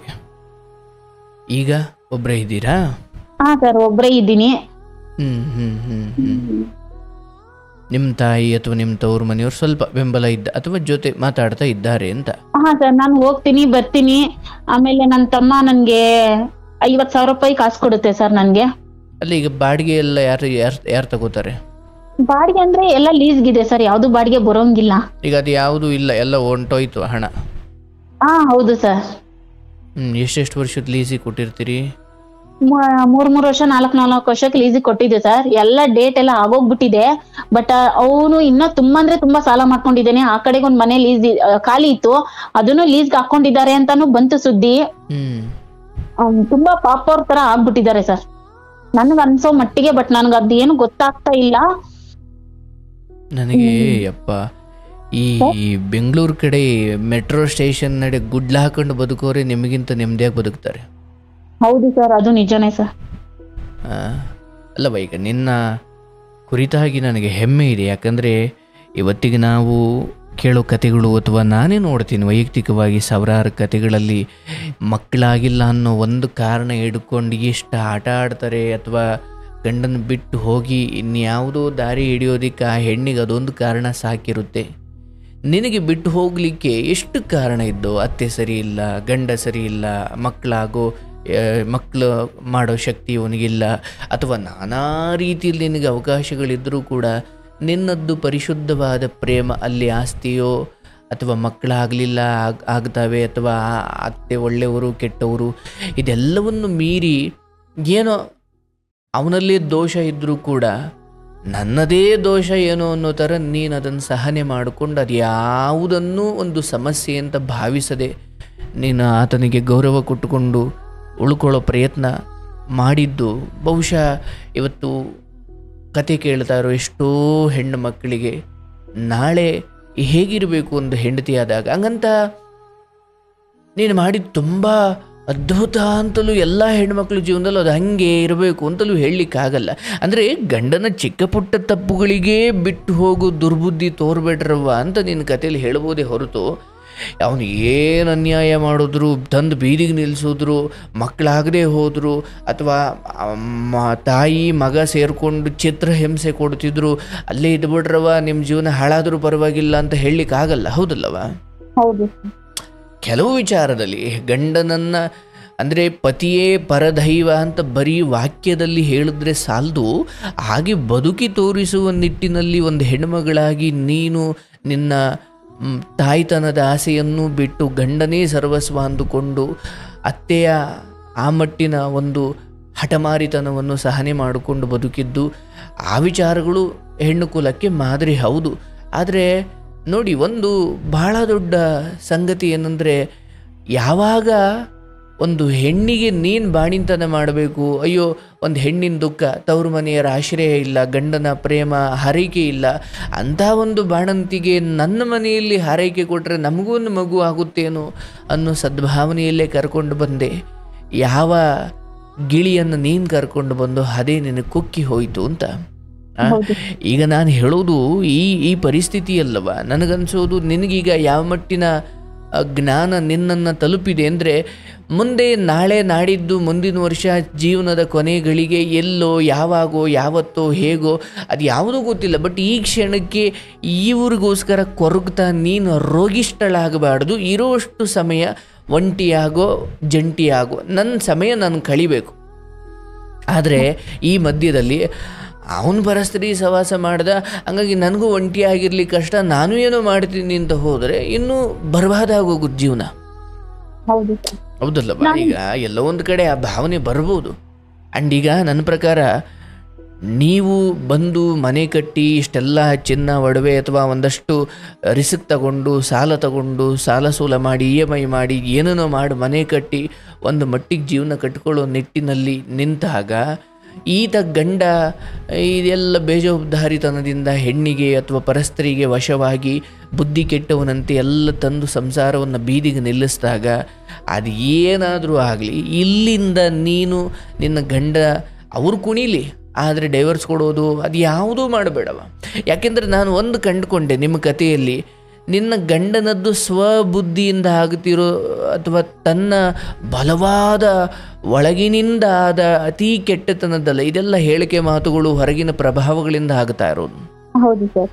ನಾನು ಇವತ್ತಿಗೂ ಹೇಳ್ಬೇಕಂದ್ರೆ ಸರ್, ಇವತ್ತು ಚೇಂಜ್ ಆಗ್ತಾನೆ, ಇನ್ನೊಂದು ಅವರಿಗೆ ಚೇಂಜ್ ಆಗ್ತಾರೆ, ಇವತ್ತು ರಾತ್ರಿ ಚೇಂಜ್ ಆಗ್ಬಿಡ್ತಾರೆ, ಬೆಳಿಗ್ಗೆ ನನ್ನ ಹತ್ರ ಬರ್ತಾರೆ. ಇವತ್ತಿಗೂ ನಾನು ಹೇಳ್ತೀನಿ ಸರ್, ಮನೆ ಮೇಲೆ ನಾನು ಇರ್ತೀನಿ, ಬಟ್ ಆ ಮನುಷ್ಯ ಕೆಳಗಡೆನೆ ಇರುತ್ತೆ. 5, 6, 7, 8, 4 ತಿಂಗಳಾಯ್ತು ಸರ್. 1 ವರ್ಷದವರೆಗೂ ಎಲ್ಲ ಕ್ಲೋಸ್ ಮಾಡಿರ್ತೀವಿ ಶಾಪ್ನ. ಇವಾಗ ಮತ್ತೆ 4 ತಿಂಗಳಿಂದ ಓಪನ್ ಮಾಡ್ತಾರೆ ಸರ್. ನಾಳೆಗೆ 4 ತಿಂಗಳಾಗುತ್ತೆ ಸರ್. ಆ ಮನುಷ್ಯ ಕೆಳಗಡೆನೆ ಬರ್ತಾರೆ, ಅವ್ರ ಜೊತೆ ಅವ್ರ ತಾಯಿನೂ ಬರ್ತಾರೆ ಸರ್. ನಾನ್ ಮೇಲೆನೆ ಇರ್ತೀನಿ. ಮತ್ತೆ ನಂಗೆ ಸ್ಟೇಷನ್ ಅಲ್ಲಿ ವಾರ್ನ್ ಮಾಡ್ತಾರೆ, ಏನಂತ, ನೀನ್ ಹೋಗಿ ಇನ್ಸ್ಪೆಕ್ಟರ್ಗೆಲ್ಲ ದುಡ್ಡೆಲ್ಲ ಕೊಟ್ಟು ಎಲ್ಲ ಮಾಡಿರ್ತಾರೆ ಸರ್. ಮತ್ತೆ ನನ್ಗೂ ಇನ್ಸ್ಪೆಕ್ಟರ್ ವಾರ್ನ್ ಮಾಡ್ತಾರೆ, ನೀನ್ ಹೋಗಿ ಇನ್ನೊಂದ್ಸರಿ ಗಲಾಟೆ ಮಾಡಿದ್ರೆ ಮತ್ತೆ ಕೇಸ್ ಮಾಡ್ಬಿಟ್ಟು ಮತ್ತೆ ಬೇರೆ ವ್ಯವಸ್ಥೆ ಆಗುತ್ತೆ ಅಂತ ನನ್ಗೆ ಹೇಳ್ತಾರೆ ಸರ್. ಆ ಒಂದೇ ಒಂದು ಮಾತುಗೋಸ್ಕರ ಕಷ್ಟ ಬರ್ಲಿ ಏನೇ ಬಂದ್ರು ನನ್ ಒಳಗಡೆನೆ ಇರ್ತೀನಿ ಸರ್. ಕೆಳಗಡೆ ಇಳಿಯಲ್ಲ. ಕೆಳಗಡೆ ಮಿಷಿನ್ ಆತರ ಎಲ್ಲ ಓಡಿಸ್ತಾ ಇದ್ರು ನನ್ಗೆಲ್ಲಾ ಸೂಚನೆಗಳು ಗೊತ್ತಾದ್ರೂ, ನಾನು ಹೊಟ್ಟೆಲಿ ಸಂತ ಆದ್ರೂ ನಾನು ತಡ್ಕೊಂಡು ನಾನು ಬದುಕ್ತಾ ಇದ್ದೀನಿ ಸರ್. ಆಗ್ಲಿ ತಾಯಿ, ಅವರು ಪೊಲೀಸ್ ಅವರಿಗೆ ಹಣ ಕೊಟ್ಟಿರ್ಬೋದು, ಆದರೆ ಎಲ್ಲದಕ್ಕೂ ಒಂದು ಕರ್ಮ, ಎಲ್ಲದಕ್ಕೂ ಒಂದು ಪ್ರತಿಫಲ ಅಂತ ಇರುತ್ತೆ. ಅವರು ಅವ್ರ ತಾಯಿಗೆ ವಯಸ್ಸಾಗುವುದನ್ನು ತಡೆಯೋಕ್ಕಾಗಲ್ಲ. ಅವರು ಅವ್ರ ತಾಯಿ ಹಾಸಿಗೆ ಹಿಡಿಯುವುದನ್ನು ತಡೆಯೋಕ್ಕಾಗಲ್ಲ. ಹಾಗೂ ಸ್ವಯಂ ಈತ ತೀರಾ ಹೀನಾಯ ಸ್ಥಿತಿಗೆ ಬರುವುದನ್ನು ತಡೆಯೋಕ್ಕಾಗಲ್ಲ. ಅವತ್ತು ಕರ್ಮಕ್ಕೋ ಅಥವಾ ವಿಧಿಗೋ ಲಂಚ ಕೊಟ್ಟು ಅವರ ಕರ್ಮಗಳನ್ನು ಅಥವಾ ಅವರ ಪಾಪದ ಫಲಗಳನ್ನು ವಿನಾಶ ಮಾಡ್ಕೊಳ್ಳಿಕ್ಕೆ ಸಾಧ್ಯ ಇಲ್ಲ. ಅವತ್ತು ನಿನ್ನ ನೆನಪಾಗುತ್ತೆ. ಇರಲಿ, ಅದು ಏನೇ ಇರಲಿ, ನಿನ್ನ ಜೀವನದಲ್ಲಿ ಈ ಹಿಂದೆಯಿಂದ ಹೇಗೆ ಈ ಬಂಧನ ಅಥವಾ ಯಾರನ್ನು ಕಟ್ಟಿಕೊಂಡು ಅವರ ಜೊತೆ ಅಥವಾ ಅವರ ಜೊತೆ ಇದ್ದಾಗ ಅಥವಾ ಅವರೊಂದಿಗೆ ಬದುಕ್ತೀನಿ ಅಂತ ಬಂದಿರಬೇಕಾದ್ರೆ ಬಂದಿರೋ ಸುಖ ದುಃಖ ಬೇವು ಬೆಲ್ಲ ಎಲ್ಲವನ್ನು ಸ್ವೀಕಾರ ಮಾಡಿದ್ದೀಯ. ಇಲ್ಲೆಲ್ಲೋ ಬಂದು ಕೊಡುವುದರಿಂದ ಏನು ಕೊಟ್ಟರು ನೀನು ನೆಮ್ಮದಿ ಆಗಿರಲ್ಲ, ಅವರು ನೆಮ್ಮದಿ ಆಗಿರಲ್ಲ. ಅವ್ರಿಗೆ ಗೊತ್ತಿಲ್ಲದೆ ಇರ್ಬೋದು, ಬಟ್ ನಿನಗಂತೂ ಗೊತ್ತಿರಬೇಕು. ಎಷ್ಟು ಗಟ್ಟಿಯಾಗಿ ಉಳಿಬೇಕು ಅಂದ್ರವ್ವ, ಇವರು ಹಳೆಯ ಗಂಡನ ಪಾದವೇ ಗತಿ ಅಂತ ಬಂದೇ ಬರ್ತಾರೆ. ನಿನ್ನ ನಂಬಿದ ದೇವರು ಅಥವಾ ನೀನು ನಂಬಿದ ಭಗವಂತ ಅಥವಾ ನಿನ್ನ ಧರ್ಮ, ನಿನ್ನ ಪತಿವ್ರತೆ ಗುಣ ನಿನ್ನನ್ನು ಕೈ ಬಿಡೋದಿಲ್ಲ. ನೋಡ್ತಾಯಿ, ನಾನು ಗಂಡನ ಜೊತೆ ಎಷ್ಟೊತ್ತು ಕೂತೆ ನಿಂತೆ ಮಲಗದೆ ನಾನು ಎಷ್ಟು ಸುಖ ಅನುಭವಿಸ್ದೆ, ಇದೆಲ್ಲವುದಕ್ಕೂ ಮೀರಿ ನೀನು ಸತಿಯಾಗಿ ನಿನ್ನ ಧರ್ಮವನ್ನು ಜೀವಂತವಾಗಿಟ್ಕೊ. ಆ ಸತಿಯಾಗಿ ನೀನು ನಿನ್ನ ಪ್ರಾಮಾಣಿಕತೆಯನ್ನು, ಯಾಕಂದರೆ ಹೇಗೆ ಸೀತಾಮಾತೆ ಲಂಕೆಯಲ್ಲಿ ರಾವಣ ರಾಕ್ಷಸನ ಲಂಕೆಯಲ್ಲಿ ಕೂತು ನನ್ನ ರಾಮ ಬರ್ತಾನೆ ಅಂತ ಕಾದ ಆ ಸೀತಾಮಾತೆಯ ವಿರಹಕ್ಕೂ ನಿನ್ನ ವಿರಹಕ್ಕೂ ವ್ಯತ್ಯಾಸ ಏನಿಲ್ಲ. ಆದರೆ ಅಲ್ಲಿದ್ದಿದ್ದು ರಾಮ, ಇಲ್ಲಿ ಪರಸತಿ ಅಥವಾ ಪರಸ್ತ್ರೀಗೆ ವಶವಾಗಿರೋ ನಿನ್ನ ಗಂಡನದ್ದು ರಾಮನ ಗುಣವೇನಲ್ಲ. ಆದರೂ ಎಲ್ಲ ವಿನಾಶದ ಬುದ್ಧಿಗೂ ಎಲ್ಲ ದುಷ್ಟ ಬುದ್ಧಿಗೂ ಒಂದು ಅಂತ್ಯ ಅಂತ ಇರುತ್ತೆ. ಆದರೆ ನಾನು ಹೇಳೋದು ಅದು ಬೇಗ. ಅವತ್ತು ಹೇಗೆ ಸ್ಟೇಷನ್ನಲ್ಲಿ ನನ್ನ ಹೆಂಡತಿ ಬೇಕು ಅಂತ ಹೇಳಿದ್ರು, ಆ ಹೆಂಡತಿ ಬೇಕು ಅಂತ ಹೇಳುವ ಮಾತಿನ ಹಿಂದೆ ಏನು ಕುತಂತ್ರ ಇತ್ತೋ ಇಲ್ವೋ, ಆದರೆ ಅದಕ್ಕಿಂತ ಬಲವಾಗಿ ನಿನ್ನನ್ನು ಬಯಸುವ, ಯಾವುದೇ ಕುತಂತ್ರವಿಲ್ಲದೆ ಶುದ್ಧವಾಗಿ ನಿನ್ನ ಬಯಸುವ ದಿನ ಬಂದೇ ಬರ್ತವೆ. ನೀನು ಕಾಯು, ನಿನ್ನ ಅನ್ನವನ್ನು ನೀನು ಹುಟ್ಟಿಸ್ಕೊ, ನಿನ್ನ 3 ಹೊತ್ತಿನ ಊಟಕ್ಕೆ ಏನು ದಾರಿ ಮಾಡಿಕೊಳ್ಬೇಕೋ ಮಾಡ್ಕೊ. ಇದನ್ನು ಮೀರಿ ನಾನು ಅಲ್ಲಿಂದ ಎಲ್ಲೆಲ್ಲೋ ಯಾರ್ಯಾರು ನನಗೆ ನೆಮ್ಮದಿ ಸುಖ ಸಂತೋಷ ಕೊಡ್ಲಿಕ್ಕೆ ಬರ್ಬೋದವ, ಅದು ಯಾವುದೂ ಶಾಶ್ವತ ಅಲ್ಲ. ಈ ನಡುವೆ ನಿನಗೆ ದೇವರು ಬೇಕು ಅಂತಲೇ ಪರೀಕ್ಷೆ ಕೊಡ್ತಾನೆ. ಏನೂ ಇಲ್ಲದೆ ನಿನ್ನ ಬಗ್ಗೆ ಆಪಾದನೆ ಹೊರಿಸುವ ಇವರು ಏನೋ ನಿನ್ನ ಹಣೆ ಬರ ಕೆಟ್ಟು ನೀನು ಒಂದೇನೋ ಸುಖದ ದಾರಿ ಹುಡುಕಿ ಏನೋ ಒಂದು ತಪ್ಪಿ ಹೆಜ್ಜೆ ಇಟ್ಟೆ ಅಂದರೆ ನಾಳೆ ದಿನ ಎಲ್ಲರ ಮುಂದೆ ನಿಂತು ನೀನು ಹೇಳಲಿಕ್ಕೆ ನಿನ್ನ ಹತ್ರ ಉತ್ತರ ಇರಲ್ಲ, ಮುಖನೂ ಇರಲ್ಲ. ಹಾಗಂದ್ರೆ ನಾನು ಹಿಂಗೆ ಇರಬೇಕಾ? ಹಿಂಗೆ ಇರೋದು ಅಂದರೆ ಏನು ನಷ್ಟ ಆಗಿರೋದೇನು? ಆರೋಗ್ಯ ಇದೆ, ಭಗವಂತನ ಮೇಲೆ ನಂಬಿಕೆ ಇಡುವಷ್ಟು ಬುದ್ಧಿ ಇನ್ನೂ ಸ್ಥಿರವಾಗಿದೆ, ಬುದ್ಧಿ ಕೆಟ್ಟು ಬೀದಿ ಓಡಾಡೋ ಸ್ಥಿತಿಲಿ ಬಂದಿಲ್ಲ, ಹೌದಲ್ಲವಾ? ನಿಜವಾದ ದೌರ್ಭಾಗ್ಯ ಏನು ಗೊತ್ತೇನು? ನನಗೆ 3 ಹೊತ್ತು ಊಟಕ್ಕೆ ದಾರಿ ಇಲ್ಲದೆ ಇರೋದು, ಅಥವಾ ಯಾರು ಹೋಗಿದ್ರು ಬೈದರು, ಯಾರು ಚೀ ಥೂ ಅಂತ ಅಂದರೂ ಒಂಚೂರು ಕಣ್ಣೀರು ಬರೋದಷ್ಟು ನಾನು ನನ್ನ ನಡತೆಯನ್ನು ಕೆಡಿಸ್ಕೊಂಡು 3ನೂ ಬಿಟ್ಟವರು ಅಂತ ಅನಿಸ್ಕೊಳ್ಳೋ ಸ್ಥಿತಿಗೆ ನಾನು ಇನ್ನೂ ಹೋಗಿಲ್ಲ. ಇಲ್ಲ ಸರ್, ಅದನ್ನು ಆಯ್ತು ಸರ್. ಆಮೇಲೆ ಮನೆಯಲ್ಲಿ ಒಂದ್ ದಿವಸ ನಮ್ಮ ಯಜಮಾನ್ರು ನಮ್ಮ ಅತ್ತೆ ಧರ್ಮಸ್ಥಳಕ್ಕೆ ಹೋಗಿರ್ತಾರೆ ಸರ್. ಅವತ್ತು ಒಬ್ಬರನ್ನ ನಮ್ಮ ಯಜಮಾನ್ರೆ ಬರಕ್ ಕೇಳ್ತಾರೆ ಸರ್. ಸ್ವಲ್ಪ ಏನೋ ಮನೇಲಿ ರಿಪೇರಿ ಆಗಿರುತ್ತೆ, ಬಟ್ ಅವ್ರ ಹೆಸರು ಹೇಳಲ್ಲ, ರಿಪೇರಿ ಆಗಿರುತ್ತೆ, ಬರಕ್ ಹೇಳ್ತಾರೆ. ಅದನ್ನ ಅಕ್ಕಪಕ್ಕ ಮನೆಯವ್ರು ನೋಡಿದಾಗ ಅವ್ರು ಏನಂತ ಹೇಳ್ಕೊಡ್ತಾರಂದ್ರೆ, ಇಂಥವೆಲ್ಲ ಬೇಕಾಗಿನೇ ಅಯ್ಯೋ ಅವ್ರು ಬಂದು ನಿಮ್ ಮನೇಲಿ ಎಷ್ಟೊತ್ತನ ಇದ್ರು ಏನಾಗಿರ್ಬೋದು ಒಳಗಡೆ ಅಂತ ಅದನ್ನು ಹೇಳ್ಕೊಟ್ರು ಸರ್. ಅವ್ರ ಮೈಂಡಲ್ಲಿ ಇವಾಗ ಅದನ್ನು ಇದೆ ಸರ್. ಇರ್ಲಿ ತಾಯಿ, ಧರ್ಮ ಶುದ್ಧ ನಡವಳಿಕೆಯ ಮೇಲೆ ನಂಬಿಕೆ ಇಡು. ಯಾರು ಮೋಸ ಮಾಡ್ಬೋದವ್ವ, ಯಾರು ಏನೇ ಹೇಳಿಕೊಡ್ಬೋದು, ಆದರೆ ಸತ್ಯ ಅದು ಯಾವಾಗಲೂ ಬೆಳಗುತ್ತೆ ಮೇಲೆ. ಅರ್ಥಾತ್ ನೀನು ಕೆಂಡವನ್ನು, ಬೆಂಕಿಯನ್ನು, ಬೆಳಕನ್ನು ಇಟ್ಟು ಮೇಲೆ ಎಷ್ಟು ರಗ್ಗೊಚ್ಚಿದ್ರು ಮೇಲೆ ರಗ್ಗು ಅನ್ನೋ ಅಪವಾದಗಳಿರೋದ್ರಿಂದ ಒಳಗಿನ ಸತ್ಯಕ್ಕೆ ಸ್ವಲ್ಪ ಬೆಳಕು ಕಾಣದೇ ಇರ್ಬೋದು. ಬಟ್ ಬೆಳಕು ಯಾವಾಗಲೂ ಇದ್ದೇ ಇದೆ. ಬಟ್ ಅದು ಕಣ್ಣಿಗೆ ಕಾಣೋವರೆಗೂ ಮೇಲಿನ ಅಪಪ್ರಚಾರಗಳೇ ಹೆಚ್ಚು ಕೆಲಸ ಮಾಡ್ತವೆ. ಬಟ್ ಅದು ಶಾಶ್ವತ ಅಲ್ಲ. ಈ ಸಮಯದಲ್ಲಿ ನೀನು ಮೈಯೆಲ್ಲ ಕಣ್ಣಾಗಿರಬೇಕು, ನೀನು ನಿನ್ನ ಆರೋಗ್ಯವನ್ನು ಕಾಪಾಡಿಕೊಳ್ಬೇಕು, ಯಾರನ್ನೂ ದೂಷಿಸಬೇಡ. ಯಾಕಂದರೆ ಎಲ್ಲ ಇದ್ದು ನರಕ ಅನುಭವಿಸೋರ್ನು ನಾನು ನೋಡ್ತಾ ಇದ್ದೀನವ್ವ. ಆಯಿತಾ? ಗಂಡ ಸರಿ ಇದ್ದರೆ ಹೆಂಡತಿ ಸರಿ ಇರಲ್ಲ, ಹೆಂಡತಿ ಸರಿ ಇದ್ದರೆ ಗಂಡ ಸರಿ ಇರಲ್ಲ, ಇಬ್ಬರೂ ಸರಿ ಇದ್ದರೆ ಸಂತಾನಗಳು ಮಕ್ಕಳು ದಾರಿ ತಪ್ಪಿರ್ತವೆ.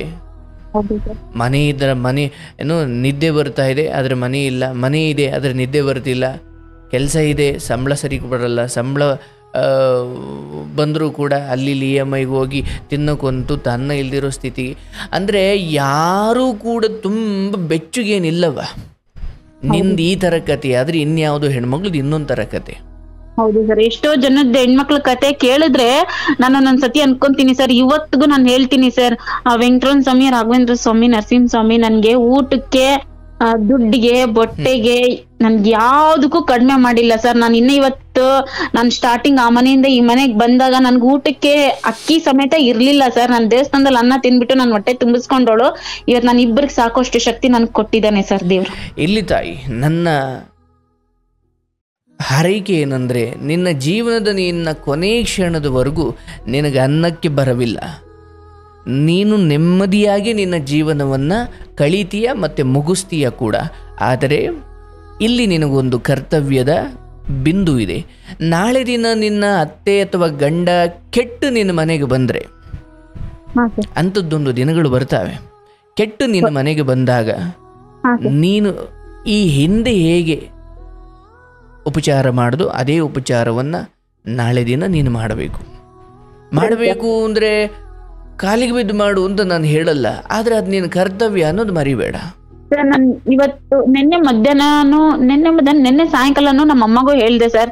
ಯಾರೋ ಹೇಳಿದ್ರು ನಿಮ್ಮ ಅತ್ತೆಗೆ ಹುಷಾರಿಲ್ಲ ಅಂತ ಸರ್. ನಾನು ನಮ್ಮ ಅಮ್ಮಗೆ ಹೇಳಿದ್ದು ಒಂದೇ ಮಾತು, ಅಯ್ಯಮ್ಮ ನನ್ನನ್ನ ಕರ್ಕೊಂಡ್ ಬಂದೈತೆ, ನಾನು ಅಯ್ಯಮ್ಮನಿಗೆ ನೋಡೋ ಕರ್ತವ್ಯ, ನಾನು ಇರೋವರೆಗೂ ಅಯ್ಯಮ್ಮನ್ ನೋಡ್ತೀನಿ. ಆದ್ರೇನು ಅಯ್ಯಮ್ಮ ಮಗನ್ಗೇನು ಹೇಳ್ಕೊಡ್ದೇ ಇರಂಗ ಆಗ್ಬೇಕು, ನಾನು ನನ್ ಗಂಡ ನೆಮ್ಮದಿಯಾಗಿರ್ಬೇಕು, ನಾನು ಅಷ್ಟೇ ಕೇಳೋದು ದೇವ್ರ ಹತ್ರ. ಇರ್ಲಿ ತಾಯಿ, ಈಗ ನಾನು ಆರಂಭದಲ್ಲಿ ಒಂದು ಪದ ಬಳಸಿದೆ, ಆಕೆ ಹಾಸಿಗೆ ಇಡೋದನ್ನು ತಡೆಯೋಕ್ಕಾಗಲ್ವೇ ಲಂಚ ಕೊಟ್ಟು? ಹೌದು ಸರ್. ಆಕೆಗೆ ದೇಹ ಮುಪ್ಪಾಗುವುದನ್ನ ವಿಧಿಗೆ ಲಂಚ ಕೊಟ್ಟು ತಡೆಯೋಕ್ಕಾಗಲ್ವೇ? ಎಲ್ಲ ಆಗುತ್ತವ. ನಿನ್ನ ಅತ್ತೆ ನಿನ್ನ ಗಂಡನಿಗೆ ಹೇಳ್ಕೊಡೋದಿರಲಿ, ಒಂದು ಲೋಟ ನೀರು ಕೊಡವ ಅಂತ ಕೇಳೋಕ್ಕಾಗದೇ ಇರೋ ಸ್ಥಿತಿಗೆ ಬಂದಾಗ ಅಂತಹ ಕುತಂತ್ರಗಳು ನೋಡಿಸ್ಲಿಕ್ಕೆ ದೇಹದಲ್ಲಿ ಶಕ್ತಿ ಉಳಿದಿರೋದಿಲ್ಲ. ಆದರೆ ಇಷ್ಟೇ ನೋಡಿದ್ದೀಯ, ಇನ್ನು ಏನು ಹೇಳಿಕೊಟ್ರು ನೀನು ಅದ್ರ ಬಗ್ಗೆ ಗಮನ ಕೊಡಬೇಡ. ಯಾಕಂದರೆ ಅಜ್ಞಾನದಿಂದ ನಿನ್ನ ದುಃಖವೇ ಹೊರತು ತೀರಾ ತಿಳುವಳಿಕೆಯಿಂದ ಯೋಚನೆ ಮಾಡು. ಇವ್ರು ಯಾರು ಹೇಳಿಕೊಟ್ರು, ಗಂಡ ಹಿಂಗೆ ಮಾಡ್ದ, ಅಲ್ಲೋಗಿ ಕೂತ, ಇಲ್ಲೋಗಿ ನಿಂತ, ಅಲ್ಲಿ ಮಲಗ್ದ, ಇಲ್ಲಿ ಕೂತ, ನೀನು ತುಂಬ ಎನ್ಕ್ವೈರಿ ಮಾಡೋದೇ ನಿನ್ನ ದೊಡ್ಡ ತಪ್ಪು. ಹೌದು ಸರ್.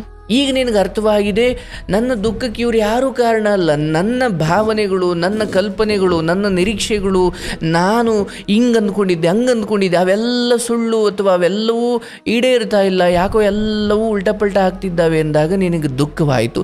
ನೀನು ಸುಮ್ಮನೆ ಮನೆಗೆ ಬರ್ತಾನೆ, ಅವನ ಪಾಡಿಗೆ ಅವನ ಕೆಲಸ ಅವನು ಮಾಡಿಕೊಳ್ತಾನೆ, ಹೊರಗಡೆ ಏನು ಮಾಡ್ತಿದ್ದಾನೆ ನೀನು ಶಪಿಸಿದ್ರು ಶಪಿಸದೆ ಹೋದರೂ ಅಲ್ಲಿ ಏನು ಶಿಕ್ಷೆ ಆಗಬೇಕು ಅದು ಹಾಗೇ ಆಗುತ್ತೆ. ಇದು ಎಲ್ಲ ಹೆಣ್ಮಕ್ಳು ಬದುಕಿಂದ ನಾನು ಕಲ್ತಿರೋ ಪಾಠ. ಇವಳಿಗೆ ಹೆಂಡತಿಗೆ ಗಂಡನ ಅನ್ಯಾಯದ ಪರಸ್ತ್ರೀ ಸವಾಸದ ಬುದ್ಧಿ ಗೊತ್ತಾದರೂ ಗೊತ್ತಾಗದೆ ಹೋದರೂ ಅಲ್ಲಿ ಯಾರಿಗೆ ಗೊತ್ತಾಗಿ ಎಲ್ಲಿ ಇವನು ಹೆಣ ಆಗಬೇಕು ಅದು ಹಾಗೇ ಇರುತ್ತೆ. ನಾನು ನೋಡ್ಕೊಂಬಿಟ್ಟಿದ್ದೀನಿ ಇದನ್ನೆಲ್ಲ. ನೀನು ಕೂಗಾಡ್ಲಿಕ್ಕೆ ನಿನಗೊಂದು ವಿಷಯ ಬೇಕು ಸಿಗುತ್ತೆ ಅನ್ನೋದು ಬಿಟ್ಟರೆ ಹೊರಗಡೆ ಅವನಿಗೆ ಶಿಕ್ಷೆ ಆಗೋವರೆಗೂ ಅವನದು ಮುಂದೆ ಒರೆಸ್ತಾನೆ. ನೀನಿಲ್ಲಿ ಮನೇಲಿ ಕೂಗಾಡ್ತೀಯ ಅಷ್ಟೇ. ಹಂಗಂತ ಗೊತ್ತಾದ ಮೇಲೂ ಸುಮ್ಮನೆ ಇದ್ದು ಬಿಡಿ ಅಂತ ಅಲ್ಲ. ಆದರೆ ಈ ಹಂತಕ್ಕೆ ಬಂದಾದ ಮೇಲೆ ಅವರಿಗೆ ಅವರ ಹಠಗಳೇ ಮುಖ್ಯ ಅಥವಾ ಅವರ ದುರ್ಬುದ್ಧಿಗಳೇ ಅವರಿಗೆ ಸತ್ಯ ಅನ್ನಿಸ್ತಾ ಇರ್ತವೆ. ಅವ್ರ ಮೂಗಿನ ನೇರಕ್ಕೆ ಅವರಿಗೆ ಏನನ್ಸುತ್ತೋ ಅವರು ಅದನ್ನು ಸತ್ಯ ಅಂದ್ಕೊಂಡಾರೆ. ಆದರೆ ಸತ್ಯದ ದರ್ಶನ ಆಗಬೇಕು ಅಂದರೆ ಅವ್ರಿಗೆ ಚೆನ್ನಾಗಿ ನಡೀತಿರೋ ಕೈಕಾಲುಗಳು, ಚೆನ್ನಾಗಿರೋ ದೇಹ, ಚೆನ್ನಾಗಿ ಬರ್ತಿರೋ ಆದಾಯ ಎಲ್ಲವೂ ಇಳಿಮುಖವಾದಾಗಲೇ ಗೊತ್ತಾಗೋದು ಸತ್ಯ ಯಾವುದು ಅಂತ. ತೋಳ್ಬಲ ಉಳ್ಳವನಿಗೆ, ಭುಜಬಲ ಉಳ್ಳವನಿಗೆ, ಅಧಿಕಾರ ಬಲ ಉಳ್ಳವನಿಗೆ, ಜನಬಲ ಉಳ್ಳವನಿಗೆ ಅಹಂಕಾರ ಸಹಜವಾಗಿ ಬೆನ್ನ ಹಿಂದೆನೇ ಇರುತ್ತೆ. ಅವರಿಗೆ ನಿನ್ನ ನೋವು ಅರ್ಥ ಆಗಲ್ಲ. ಹಾಗಾಗಿ ಅವರು ಬರ್ತಾರೆ. ಎಂದೋ ಒಂದು ದಿನ ನಿನ್ನ ಮನೆ ಬಾಗಿಲಿಗೆ ಬಂದರೆ ಯಾವುದನ್ನೂ ಹಂಗಿಸದೆ ಆಡದೆ ನೀನು ಕೈಲಾದಷ್ಟು ಅಂಬ್ಲಿ ಆದ್ರೆ ಅಂಬ್ಲಿ, ಗಂಜಿ ಆದ್ರೆ ಗಂಜಿ, ನಿನ್ನ ಹತ್ರ ಏನಿದೆಯೋ ಅದನ್ನು ಕೊಟ್ಟಿಟ್ಕೊ. ಆದರೆ ನೀನು ಹೋಗಿ ಕರ್ಕೊಂಡು ಬರೋ ಪ್ರಯತ್ನ ಬೇಡ. ಹಾ ಸರ್, ನಾನು ಎಲ್ಲರೂ ಹೇಳ್ತಾರೆ ಸರ್, ನೀನು ಹೋಗಿ ಕರಿ, ಬಗ್ಗು, ಹಂಗೆ ಹಿಂಗ ಅಂತ ಹೇಳ್ತಾರೆ ಸರ್. ಅದು ಬೇಡ. ಇಲ್ಲಿ ಈ ಕ್ಷಣಕ್ಕೆ ಅವ್ರಿಗೆ ಏನೇನು ವ್ಯಥೆಗಳು, ಯಾತನೆಗಳು ಶುರು ಆಗ್ತಿದೆಯೋ ಅದು ಅವರ ಫಲ. ಅದಕ್ಕೆ ನೀನು ವಿಧಿಯ ನಿಯಮಕ್ಕೆ ನೀನು ಅಡ್ಡ ಹೋಗಂಗಿಲ್ಲ. ನೀನು ಹೋದ್ರೆ ಮತ್ತೆ ಅವ್ರು ಮಾಡಿದ ಶಿಕ್ಷೆ ಏನಾಯ್ತು? ಮತ್ತೆ ಅದ್ರ ನಾನು ಅನ್ಭವಿಸ್ಬೇಕಾಗತ್ತೆ. ಆ ಧರ್ಮ ಸೂಕ್ಷ್ಮ ನೀನು ತಿಳ್ಕೊಂಡಿದೀಯ? ಪುಣ್ಯ ನಿನ್ನ ಮನೇಲಿ ನೀನಿರು, ಅದು ಬರಲಿ. ಬಂದರೆ ಅದು ನಿನ್ನ ಆಶ್ರಯಕ್ಕೆ ಬಂದರೆ, ದೇಹಿ ಅಂತ ಬಂದರೆ ಯಾವುದು ಹಂಗಿಸದೆ ಆಡದೆ. ಯಾಕಂದರೆ ಎಲ್ಲದೂ ವಿಧಿಯಾಟ. ಅವ್ರ ಬಾಣೆ ಬರದಲ್ಲಿ ಅದಿತ್ತು, ನನ್ನ ಹಣೆ ಬರದಲ್ಲಿ ಇದಿತ್ತು, ನನಗೆ ಆದರೂ ಇಷ್ಟ ಆದರೂ ಇದೆ. ಅವರು ವಯಸ್ಸಾಗಿರೋರು, ಅವ್ರು ನೋಡವ ದುರ್ಬುದ್ಧಿಗಳು ಚರ್ಮ ಸುಕ್ಕಾಗಿ ಇನ್ನೇನು ಮಣ್ಣಿಗೋಗೋ ಕಾಲ ಬಂದರೂ ಮನಸ್ಸಲ್ಲಿರೋ ಆ ಕೆಟ್ಟ ಸಂಸ್ಕಾರ ದೂರ ಹೋಗಿರಲ್ಲ. ವಯಸ್ಸಾಗಿರೋದು ದೇಹಕ್ಕೆ ಹೊರತು ಬುದ್ಧಿಗಲ್ಲ. ಅವ್ರು ಅದೇ ಬುದ್ಧಿಯನ್ನು ಇಟ್ಕೊಂಡಿರ್ತಾರೆ. ಆದರೆ ನೀನು ಅದನ್ನು ನೋಡಿದ್ರೆ ನಿಂಗೆ ಸೇವೆ ಮಾಡೋ ಮನಸ್ಸು ಬರಲ್ಲ. ನೀನು ಅದು ನೋಡಂಗಿಲ್ಲ. ನಿನಗೊಂದು ದಿವಸ ವಯಸ್ಸಾಗುತ್ತೆ. ದೇವರ ಅವತ್ತಿಗೆ ಏನೋ ಒಂದು ವ್ಯವಸ್ಥೆ ಮಾಡ್ತಾನೆ, ಅದೇನೋ ಆಗುತ್ತೆ. ವಯಸ್ಸಾಗೋವರೆಗೂ ಇರ್ತೀವಿ ಅಂತ ಏನು ಗ್ಯಾರಂಟಿ? ಹಾಗಾಗಿ ಯಾರದೋ ಇವ್ರದ್ದು ಕತೆಗಳನ್ನ ಇನ್ನೂ ಇಟ್ಕೊಂಡು ಅವ್ರು ಹಿಂಗಂದ್ರೆ ಇವ್ರು ಹಂಗಂದ್ರೆ ಹಂಗೆ ಮಾಡಿದ್ರು ಹಿಂಗೆ ಮಾಡಿದ್ರು ಇಲ್ಲ. ನನ್ನ ನೆಮ್ಮದಿ, ನನ್ನ ದುಃಖ ಅದು ನನ್ನಿಂದಲೇ ಆಗಬೇಕು. ಅವ್ರು ಹಂಗಂದ್ರು ಅದಕ್ಕೆ ನನಗೆ ದುಃಖ ಆಗುತ್ತಿದೆ, ಇವ್ರು ಹಿಂಗೆ ಮಾಡಿದ್ರು ಅದಕ್ಕೆ ನನಗೆ ಖುಷಿ ಆಗುತ್ತಿದೆ. ನಿನ್ನ ನಗು ಅಳುವಿನ ರಿಮೋಟ್ ಅವ್ರ ಕೈ ಕೊಡಬಾರ್ದು. ಅವ್ರು ಬಂದ್ರೆ ಅವತ್ತು ಸೇವೆ ಮಾಡು, ಇಲ್ವಾ ಅವ್ರ ಪಾಡಿಗೆ ಅವರಿರಲಿ, ನಿನ್ನ ಪಾಡಿಗೆ ನೀನಿರು. ಈ ಕೋರ್ಟು ಕಚೇರಿ ಇವೆಲ್ಲ ಯಾವಾಗ ಅಂದರೆ ಅವ್ರದ್ದೊಂದು ಹಠ ನಿಂದೊಂದು ಹಠ ಎರಡೂ ಘರ್ಷಣೆ ಆದಾಗ ಇವೆಲ್ಲ ಬೇಕು. ನಿನಗೆ ಅಪ್ಪ ಏನಾದರೂ ಮಾಡಿಕೊಡ್ರಪ್ಪ, ನಾನು ಕಳ್ಕೊಳೋದೇನೂ ಇಲ್ಲ, ನಾನು ಹಿಂಗೆ ಇರ್ತೀನಿ. ಆದರೆ ಆಸ್ತಿ ಅದು ಇದು ಅನ್ನೋ ವಿಚಾರಕ್ಕೆ ಬಂದಾಗ ಅದು ಎಂದಿಗೂ ಕೈ ತಪ್ಪಿ ಹೋಗಲ್ಲವ. ಆದರೆ ಎಷ್ಟಿದ್ರೆ ಏನು ಬಂತು, ನನಗೆ ನನ್ನ ಆರೋಗ್ಯ ನೆಟ್ಟಿಗೆ ಇಟ್ಕೊಳ್ಳೋಕ್ಕಾಗ್ತಾ ಇಲ್ಲ ಈ ದುಃಖದ ಸಮಯದಲ್ಲಿ ಅಂದರೆ ಯಾವುದೋ ಹೆಣ್ಣಿಗೆ ಹೋಗುವಂಥದ್ದಷ್ಟು ಏನಿಲ್ಲ. ಅವಳು ಯಾರೋ ಬರ್ಸ್ಕೊಂಡ್ಬಿಡ್ತಾಳೆ, ಹಂಗೇನೋ ಮಾಡ್ತಾಳೆ, ಅದೆಲ್ಲ ಇಲ್ಲವ. ಒಂದು ಹಂತಕ್ಕೆ ಅವರು ಪ್ರಯತ್ನ ಮಾಡಿದ್ರು ನಿನ್ನನ್ನು ಓಡಿಸ್ಲಿಕ್ಕೆ, ಆದರೆ ನೀನು ಯಾವುದೋ ದೇವತೆಯ ಅನುಗ್ರಹದಿಂದ ಉಳಿದಿದ್ದೀಯ, ಹಾಗೆ ಉಳಿತೀಯ ಕೂಡ, ಮತ್ತು ಅದನ್ನು ಯಾರೂ ತಪ್ಪಿಸೋಕ್ಕಾಗುವುದಿಲ್ಲ. ಆದರೆ ಆ ನಿನ್ನ ಗಂಡ ಮತ್ತೆ ಯಾವುದೋ ಹೆಣ್ಣಿನ ಅಥವಾ ಅದೇ ಹೆಣ್ಣಿನ ವಿಚಾರವಾಗಿದ್ದಾನ ಇಲ್ಲ, ನನಗೂ ಏನು ಹಂಗೆ ಅನ್ನಿಸ್ತಾ ಇಲ್ಲ. ಯಾಕಂದರೆ ಈಗ ಸುಖಕ್ಕಿಂತ ಅವ್ರಿಗೆ ಬಂದಿರೋ ತಾಪತ್ರಗಳು ನಿಭಾಯಿಸೋದ್ರಲ್ಲಿ ಅವ್ರ ಜೀವನ ಮುಗಿದು ಹೋಗುತ್ತಿಲ್ಲ. ಇಲ್ಲ ಸರ್, ನಾನು ನಿಜವಾಗ್ಲೂ ಹೇಳ್ಬೇಕಂದ್ರೆ ನಿಮ್ಮ ಹತ್ರ ಅದನ್ನ ಕೇಳೋಣ ಅನ್ಬಿಟ್ಟೆ. ನಾನು ಇವತ್ತು ಲೈವ್ ನೋಡ್ಬಿಟ್ಟು ನಾನು ಫೋನ್ ಮಾಡ್ಬಿಟ್ಟೆ ಸರ್ ಇವತ್ತು. ಇರ್ಲಿ, ನಾನು ಅದನ್ನು ವಿಚಾರ ಅಂಥದ್ದೇನೂ ವಿಚಾರ ನೋಡಿ. ನನ್ನ ಪ್ರಕಾರ ಯಾವಾತನಿಗೆ ಸುಖದ ಬಯಕೆ ಬರುತ್ತೆ ಅಂದರೆ ಯಾರಿಗೆ ದೇಹದಲ್ಲಿ ಯಾವುದೇ ವ್ಯಥೆಗಳು, ದೋಷಗಳು ಅಥವಾ ಯಾತನೆಗಳು ಇಲ್ಲವೋ ಅವನಿಗೆ. ಆದರೆ ಇವರಿಗೀಗ ಸುಖಕ್ಕೂ ಮೀರಿ ತನ್ನ ತಾಯಿಯ ನರಳಾಟ, ಒದ್ದಾಟಗಳು ಅಥವಾ ಇವ್ರಿಗೂ ಒಂದಷ್ಟು ವಿಚಾರಗಳು ಇನ್ನು ಮೇಲೆ ಶುರುವಾಗುತ್ತವೆ. ಈ ನಡುವೆ ರಂಬೆ ತನ್ನ ಪಕ್ಕಕ್ಕೆ ಕೂರಿಸಿದ್ರು ಅವನ ಹತ್ರ ಶಕ್ತಿನೇ ಇರಲ್ಲ. ಶಕ್ತಿ ಅದು ದೇಹದ್ದಲ್ಲ, ಮನಸ್ಸೇ ಕುಗ್ಗು ಹೋಗಿರ್ಬೇಕಾದ್ರೆ ಯಾವ ರಂಬೆ ತಾಂಡು ಏನು ಮಾಡ್ಕೊಳ್ತೀಯ? ಇವಾಗ ಇದ್ರಲ್ಲಿ ಮೂರ್ ಕೇಸ್ ಆಗೋಯ್ತು ಸರ್. ಇವಾಗ ನಮ್ದು ಫ್ಯಾಮಿಲಿ ಕೋರ್ಟ್ ಒಂದಾಗೋಯ್ತು, ಅವ್ರದ್ದು ಕ್ರಿಮಿನಲ್ ಕೇಸ್ ಒಂದಾಗೋಯ್ತು. ಇವತ್ತಿಗೆ 8 ದಿವಸ ಇದು ಡೈವರ್ಸ್ ನೋಟಿಸ್ ಬೇರೆ ಬಂದ್ಬಿಡ್ತು ಸರ್. ಮೂರ್ ಕೇಸ್ ಓಡಾಡ್ಬೇಕು, ಏನ್ ಮಾಡೋದು? ಅದೇ ಇಂಥದ್ದೇನು ಇದೆಯವ ಲಾಯರ್ನ ಆ ವಿಚಾರವಾಗಿ ಅವ್ರನ್ನ ಕೇಳ್ಕೊಂಡು ಮುಂದುವರಿ. ಬಟ್ ಕೊಡೋದು ಡೈವರ್ಸ್ ಅವ್ರು 1000 ಹಾಕೊಳ್ಳಿ, ನೀನು ಅದಕ್ಕೆ ತಟಸ್ಥವಾಗಿರಿ, ಏನೂ ಮಾತಾಡಬೇಡ, ಹೋಗು ನಾನು ಕೊಡಲ್ಲ ಅಂತಲೇ ಹೇಳ್ಬಿಟ್ಟು ಬಾ. ಆದರೆ ಇಲ್ಲಿ ಅವರು ಒಂದು ಹಂತ ಆದಮೇಲೆ ಸೋಲ್ತಾರೆ. ನಿನ್ನ ಪಾಡಿಗೆ ನಿನ್ನ ನಿರ್ಧಾರಕ್ಕೆ ನೀನು ಬದಲಾಗಬೇಡ. ಸರಿ ಸರ್. ನನ್ಗೆ ಇನ್ನೊಂದು ವಿಷಯ ಸರ್, ನಾನು ನನ್ನ ಗಂಡ ಕೊನೆವರೆಗೂ ಚೆನ್ನಾಗಿರ್ಬೇಕು ಅನ್ನೋದೇ ಒಂದಿದೆ ಸರ್ ನನ್ಗೆ. ಖಂಡಿತ ಇರ್ತೀರವ್ವ. ಇದೊಂದು ಕೆಟ್ಟಗಳಿಗೆ ನೀನು ಹೆಚ್ಚು ಪ್ರತಿಕ್ರಿಯಿಸೋಕೆ ಹೋಗಬೇಡ, ಆಯಿತಾ? ಅವರು ಒಬ್ಬ ಗಂಡಸಿಗೆ ಅಲ್ಲಿ ಯಾರೋ ಹೊಡೆದ್ರು, ಪೊಲೀಸ್ನವ್ರು ಹೊಡೆದ್ರು, ನೀನು ಹೊಡೆದೆ ಅಥವಾ ಇಲ್ಲೇನೋ ಆಯಿತು, ಇದೊಂದು ಏನು ಅದು ಕೆಟ್ಟ ಕೋಪ ಅದು ಹಾಗೆ ಇರುತ್ತೆ. ಅದು ಬೇರೆ ಬೇರೆ ಮೂಲಕ, ಡೈವರ್ಸ್ ಕೊಡೋ ಮೂಲಕ, ನೋಟಿಸ್ ಕಳಿಸೋ ಮೂಲಕ ಅದು ಹೊರಗಡೆ ಹಾಕಬೇಕು, ಬೇರೆ ದಾರಿ ಇಲ್ಲ ಅಲ್ವಾ? ಕೆಲವೊಬ್ರು ಗೋಡೆಗೆ ಗುದ್ದಿ ಕೋಪ ತೀರಿಸ್ಕೋತಾರೆ, ಇಲ್ಲ ಒಡೆದು ಕೋಪ ತೀರಿಸ್ಕೊಡ್ತಾರೆ, ಕೊಂದು ಕೋಪ ತೀರಿಸ್ಕೊಡ್ತಾರೆ, ನಾನಾ ದಾರಿಗಳಿದ್ದಾವೆ. ಬಟ್ ಇಲ್ಲಿ ಅವರಿಗೆ ಅಥವಾ ಬದುಕು ಅವರೊಂದಿಗೆ ಏನೇನು ವರ್ತಿಸ್ತು, ಅಥವಾ ಪೊಲೀಸ್ನವರು ಏನೋ ರೀತಿ ವರ್ತಿಸಿದ್ರು, ಅಥವಾ ನೀವು ಹೇಗೆ, ಎಲ್ಲ ಕಡೆಯೂ ಕೂಡ ಧರ್ಮ ಅವ್ರ ಜೊತೆ ಇಲ್ಲ. ಹಾಗಾಗಿ ಅವ್ರಿಗೊಂದು ಫ್ರಸ್ಟ್ರೇಷನ್ ಇರುತ್ತೆ, ಅದನ್ನು ಹೊರಗಡೆ ಹಾಕ್ಬೇಕು ಅವರು. ಹಾಗಾಗಿ ಅದೇನೇ ಆಗಲಿ, ಗಂಡನಿಗೆ ನೀನು ಬೇಕೋ ಬೇಡವೋ, ಆದರೆ ನೀನಿರೋ ಜಾಗದಲ್ಲಿ ಇದ್ರೇ ನಿನಗೆ ನೆಮ್ಮದಿ. ಹೌದು ಸರ್. ಇಲ್ಲಿಂದ ಹೊರಗಡೆ ಕಾಲಿಡೋದು, ಇವ್ರಿಗೆ ನೀನು ಬೇಡ, ಅವರು ಬಿಡಿಸ್ಕೋತಾರೋ ಏನು ಮಾಡ್ಕೋ, ಅವರು ಅದು ಏನಾದರೂ ಮಾಡಿಕೊಳ್ಳಿ, ನಿನ್ನ ಪಾಲಿಂದ ಏನು ಜೀವನ ಇದೆ ಅದು ಇದ್ದೇ ಇರುತ್ತೆ. ತವ್ರ ಮನೆಯನ್ನು ವಿಶ್ವಾಸಕ್ಕೆ ಇಟ್ಕೋ, ದೂರದಿಂದಲೇ ನಿನ್ನ ಮನೆ ತವ್ರ ಮನೇನೆ. ಹೌದು ಸರ್. ಹೋದ್ರು ಒಂದ್ ದಿವಸ 2 ದಿವಸ ಇದ್ಬಿಟ್ಟು ಬಂದ್ಬಿಡ್ತೀನಿ ಸರ್. ನನ್ ಮನೆಗೆ ನಾನು ಇರ್ತೀನಿ. ನನ್ಗೆ ಆದಂತ ಒಂದ್ ದಾರಿ ಆ ವೆಂಕಟರಮಣ ಸ್ವಾಮಿ ಮಾಡ್ಕೊಟ್ಟಿದ್ದಾರೆ ಸರ್. ನನ್ಗೆ ಆದಂತ ಸ್ವಲ್ಪ ದುಡ್ಡು ನಮ್ಮ ತಮ್ಮ ಕೊಟ್ರು ಸರ್, ನನ್ಗೆ ಒಂದ್ 50,000 ರೂಪಾಯಿ ಕೊಟ್ರು. ಇಲ್ಲವ ಅದೆಲ್ಲ ನಿನ್ನ ಪರ. ನನ್ನ ಪ್ರಕಾರ ಅವರೆಲ್ಲ ನೆಪ ಮಾತ್ರ. ನಿನ್ನ ಧರ್ಮ ಬುದ್ಧಿ ನಿನ್ನನ್ನು ಕಾಪಾಡ್ತಾ ಇದೆ, ಮುಂದೆಯೂ ಕಾಪಾಡುತ್ತೆ. ಆ್ಯಂಡ್ ಆ ನಂಬಿಕೆಯನ್ನು ಗಟ್ಟಿಯಾಗಿಸ್ಲಿಕ್ಕೆ ಈ ದಿನ ನಿನಗೆ ಕರೆ ಸಿಕ್ಕಿದೆ ಅಷ್ಟೇ, ಆಯ್ತಾ? ಆ ನಂಬಿಕೆಯನ್ನು ಹಾಗೆ ಜೀವಂತವಾಗಿಟ್ಕೊ. ಸರ್ ಇನ್ನೊಂದು ಸರ್, ನಾನು ಅದೇ ಸರ್ ನಾನು ಹೇಳಿದ್ನಲ್ಲ, ಕಾರ್ಪೆಂಟರ್ ಅವ್ರ ಫ್ರೆಂಡು ಅಂತ ನಮ್ಮ ಅಣ್ಣನ ಸರಿ ಸಮ ಎಲ್ಲ ಇದಾರೆ ಅಂತ ಹೇಳಿದ್ನಲ್ಲ ಸರ್. ನನ್ ತಮ್ಮ ನನ್ಗೆ 50,000 ರೂಪಾಯಿ ದುಡ್ಡು ಕೊಡ್ತಾರೆ ಸರ್. ಕೊಟ್ಟಾಗ ನನ್ ತಮ್ಮ ಹೇಳ್ತಾರೆ, ಇದು 50,000 ರೂಪಾಯಿ ನಾನ್ ನಿನಗ್ ಕೊಡ್ತೀನಿ, ನೀನು ಉದ್ಧಾರ ಆದ್ರೂ ಆಗು, ಮನೆಗಾದ್ರೂ ಖರ್ಚು ಮಾಡ್ಕೊ, ಮಜಾ ಆದ್ರೂ ಉಡಾಯಿಸು, ನೀನ್ ಏನಾದ್ರೂ ಮಾಡು, ನಿನ್ಗೆ ಇಷ್ಟ ಬಂದಂಗ್ ನೀನ್ ಮಾಡ್ಕೊ, ನಾನ್ ಕೇಳಲ್ಲ ಅಂತ ಹೇಳ್ತಾರೆ ಸರ್. ಏನಂಗಂದ್ರೆ ಅಂದ್ರೆ 50,000 ರೂಪಾಯಿ ನಿನ್ಗೆ ಅಂದ್ರೆ ನಾನು ನಿಂಗೆ ಒಂದು ತಂದೆ ಸರಿ ಸಮಾನ. ಇವಾಗ ನಮ್ ತಂದೆ ಇಲ್ಲ ಸರ್, ತೀರೋದ್ರು ಇವಾಗ 1 ವರ್ಷ ಆಯ್ತು. 50,000 ಕೊಡ್ತಾರೆ, ಏನಾದ್ರೂ ಮಾಡ್ಕೊ. ಏನ್ ಮಾಡ್ಕೊ ಅಂದ್ರೆ ಅಂದ್ರೆ ನಿನ್ ಜೀವನ ಆದ್ರೂ ರೂಪಿಸ್ಕೋ, ನೀನು ಮನೆಗೆ ರೇಷನ್ ಆದ್ರೂ ಇಟ್ಕೋ, ನೀನ್ ಬದುಕಾದ್ರೂ ಕಟ್ಕೋ, ಇಲ್ಲ ನೀನು ಅದು ಇದು ತಗೊಂಡಾದ್ರೂ ಹಾಳು ಮಾಡ್ಕೋ, ಏನಾದ್ರೂ ಮಾಡ್ಕೋ, ಇದು 50,000 ಕೊಡ್ತೀನಿ, ನಿನ್ ಬುದ್ಧಿ ಯಾವ ತರ ಏನಿದೆ ಅಂತ ನೋಡ್ತೀನಿ ಅಂತ ಸರ್ ಅದು. ಇರ್ಲಿ ತಾಯಿ, ಈ ವಿಚಾರ ನಿನ್ನ ತಮ್ಮನ ಮೂಲಕ ವಿಧಿಯ ಆಟ ಇದು. ನನ್ಗೆ ಅವರು ಕೊಟ್ರು ಸರ್, ಬಟ್ ನಾನು ಅದನ್ನ ಒಂದು ಕೆಲಸ ಮಾಡ್ಕೊಂಡೆ ಸರ್. ಇವತ್ತು ನಾನು ಅದರಿಂದ ನಾನು ಡಬಲ್ ದುಡ್ಕೊಂಡು ಹೋಗ್ತಾ ಇದ್ದೀನಿ, ಅದನ್ನ ನಾನು ಬಡ್ಡಿ ಅವರಕ್ಕೆ ಹಾಕೊಂಡೆ ಸರ್.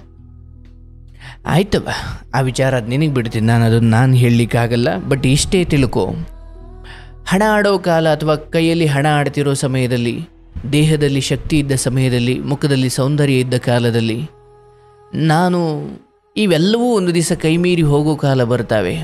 ಇವೆಲ್ಲವೂ ಕೂಡ ಸೌಂದರ್ಯ ಹೊರಟೋಗುತ್ತೆ, ಹಣ ಹೊರಟೋಗುತ್ತೆ, ಆಯಸ್ಸು ಮುಗಿತಾ ಬರುತ್ತೆ, ದೇಹದ ಶಕ್ತಿ ಕಡಿಮೆ ಆಗುತ್ತೆ. ಆಗ ನಮ್ಮನ್ನು ಏನು ಕಾಪಾಡುತ್ತೆ ಅಂದರೆ ಈ ಎಲ್ಲ ಇದ್ದ ಸಮಯದಲ್ಲಿ ನಾವು ಹೆಂಗೆ ನಡ್ಕೊಂಡವಲ್ಲ, ಹೌದು ಸರ್, ಅಲ್ಲಿ ನೀವು ಉಳಿತಾಯ ಮಾಡಿಕೊಂಡ್ರೋ, ಅಲ್ಲಿ ನೀವು ಸ್ವಲ್ಪ ಸಭ್ಯವಾಗಿ ನಡ್ಕೊಂಡ್ರೋ, ಅಲ್ಲಿ ನೀವು ಸ್ವಲ್ಪ ಸೌಹಾರ್ದತೆಯಿಂದ ಸೌಜನ್ಯವಾಗಿ ಗೌರವಾನ್ವಿತವಾಗಿ ನಡ್ಕೊಂಡ್ರೋ, ನಿಮ್ಮ ಬಿದ್ದ ಕಾಲದಲ್ಲಿ ನಿಮ್ಮನ್ನು ಕಾಯುವುದು ಎದ್ದಾಗ ನೀವು ಹೆಂಗೆ ನಡ್ಕೊಂಡಿದ್ರಿ ಅಂತ. ಹಾಗಾಗಿ ಈ ಸಮಯದಲ್ಲಿ ನೀನು ಪರಪುರುಷ ಅಥವಾ ಯಾರಿಗೂ ಹಣ ಕೊಡೋದು, ಇದೆ ಅಂತ ಕೊಡೋದು, ಅದು ಮಾಡೋದು, ಅಣ್ಣ ತಮ್ಮ ಬಂಧು ಬಳಗ ಕಟ್ಟಿಕೊಂಡು ಗಂಡನ ವಿಚಾರದಲ್ಲಿ ನಿನಗೆ ನಂಬಿಕೆ ಅಥವಾ ಮೋಸ ಆಗಿರೋ ಕಾಲದಲ್ಲಿ, ಈ ಸಮಯದಲ್ಲಿ ಯಾರನ್ನೂ ನಂಬಬೇಡ ಅಂತ ನಾನು ಹೇಳಲ್ಲ. ಆದರೆ ಒಂಟಿ ಹೆಣ್ಣು ಅಂದಾಗ ಅದು ಹೇಳ್ತಾರಲ್ಲ, ಶಿವನು ಕೂಡ ದಾರಿ ತಪ್ಪುತ್ತಾನೆ ಅನ್ನೋ ಹಾಗೆ ಎಂಥ ಮನುಷ್ಯರು ಕೂಡ ನಿಮ್ಮ ಕುರಿತಾಗಿ ಒಂದು ಸಲುಗೆ ಇಟ್ಟುಕೊಂಡಾಗ ತಪ್ಪುಗಳು, ಭಾವನೆಗಳು ಬರ್ತವೆ. ವಾಟ್ ಎವರ್ ಇಟ್ ಈಸ್, ಹೊರಗಡೆಯಿಂದ ಅಂಥವೆಲ್ಲ ನಡೀತವೆ. ನಿನ್ನ ಗಮನಕ್ಕೆ ಇದೆಯೋ ಇಲ್ಲೋ ಗೊತ್ತಿಲ್ಲ, ಆದರೆ ಅದನ್ನ ಇದನ್ನ ಹೇಳಲ್ಲ ಅನ್ಕೊಂಡಿದ್ದು ಸರ್. ಅವರು ನನ್ಗೆ ನಾವೆಲ್ಲ ಒಟ್ಟಾಗಿ ಬೆಳ್ದಿರೋದು. ಇವಾಗ ಅವ್ರು ಅದನ್ನೇ ದುಡ್ಡನ್ನು ಇಟ್ಕೊಂಡು ಅವರೇ ನನಗ್ ಬಡ್ಡಿ ಕೊಟ್ಟು ಇವತ್ತು ನನ್ನ ಮನೆ ಪರಿಸ್ಥಿತಿಯಿಂದ, ಕೋರ್ಟಿಗಿಂದ ಪ್ರತಿಯೊಂದು ಲಾಯರ್ಗೆ ನಾನು ಏನೇನ್ ಕೊಡ್ಬೇಕು ಎಲ್ಲದೂ ಅದರಲ್ಲೇ ನನಗೆ ಸ್ವಲ್ಪ ಇಂಪ್ರೂವ್ಮೆಂಟ್ ಮಾಡ್ಕೊಂಡು ನಾನು ಹೋಗಿದ್ದೀನಿ ಸರ್. ಇವತ್ತು ನಾನು ಚೆನ್ನಾಗಿದ್ದೀನಿ ಸರ್. ಆಗ್ಲವ, ತುಂಬಾ ಸುರಕ್ಷಿತವಾಗಿ ಮಾಡು, ನಂಬಿಕೆ ಇರೋರ ಹತ್ರ ಮಾಡು. ಸಂಬಂಧಗಳಲ್ಲಿ ತೀರಾ ತಮ್ಮ ಕೊಡ್ತಾನೆ, ಅದು ಅವ್ರ ದೊಡ್ಡ ಗುಣ. ಆದ್ರೆ ಸಂಬಂಧಗಳ ಬಳಿ ಹೆಚ್ಚು ವ್ಯವಹಾರ ಮಾಡ್ಲಿಕ್ಕೆ ಹೋಗಬೇಡ. ಬಟ್ ಕೂಡಿಡೋದು ಕಲ್ತ್ಕೋ, ಚೆನ್ನಾಗಿ ಸೇವಿಂಗ್ಸ್ ಮಾಡ್ಕೋ. ನಾಳೆ ಒಂದು ಆಪತ್ತು ಕಾಲ ಅಂತ ಬಂದಾಗ ಸಾಂತ್ವನದ ಮಾತುಗಳು ಒಂದು ಕಡೆ, ಆದರೆ ಹಣ ಬೇಕೇ ಬೇಕವ, ಆಯಿತಾ? ಹಾಗಾಗಿ ತಮ್ಮ ನನ್ನ ಪ್ರಕಾರ ಅದ್ಭುತ ತಮ್ಮನ ಈ ಗುಣ. ಬಟ್ ಇಲ್ಲಿ ನಡತೆ, ವ್ಯಕ್ತಿತ್ವ ಇದಿಷ್ಟು ಚೆನ್ನಾಗಿದ್ದರೆ ಎಲ್ಲರೂ ಕೈ ಹಿಡಿತಾರವ.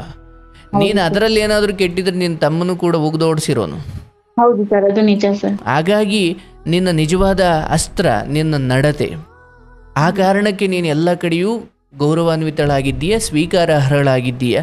ಇಲ್ಲ ಅಂದರೆ ಅಯೋಗ್ಯಳಾಗಿರ್ತಿದ್ದೆ ಅಲ್ವಾ?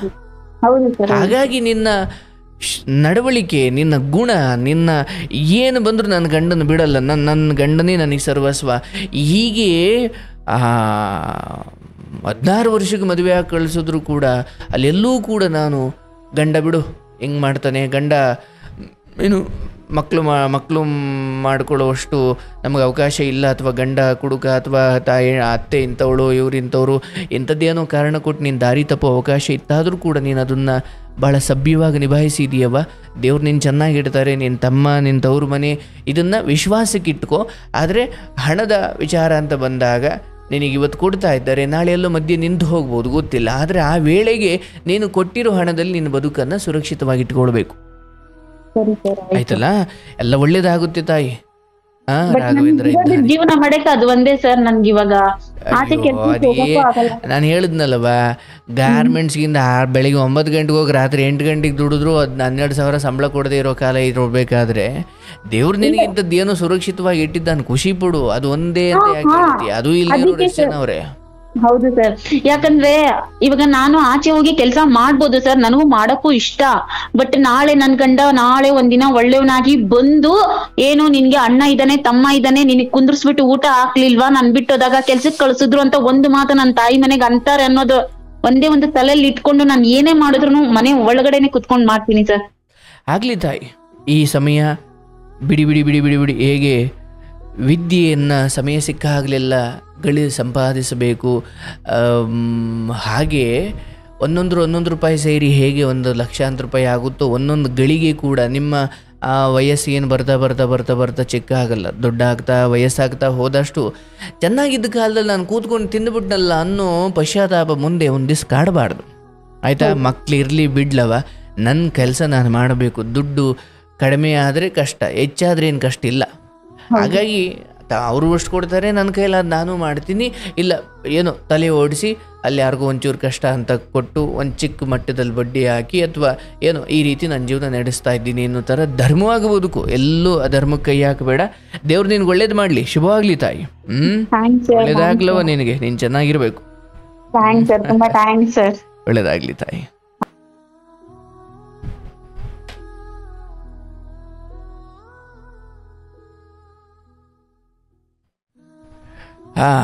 ನೋಡಿ, ಬರೋಬ್ಬರಿ 1.5 ಗಂಟೆಗಳ ಕಾಲ ಮಾತಾಡಿದ್ವಿ. 1.5 ಗಂಟೆನೇ 2 ಗಂಟೆನೇ ಆಗೋಯ್ತು.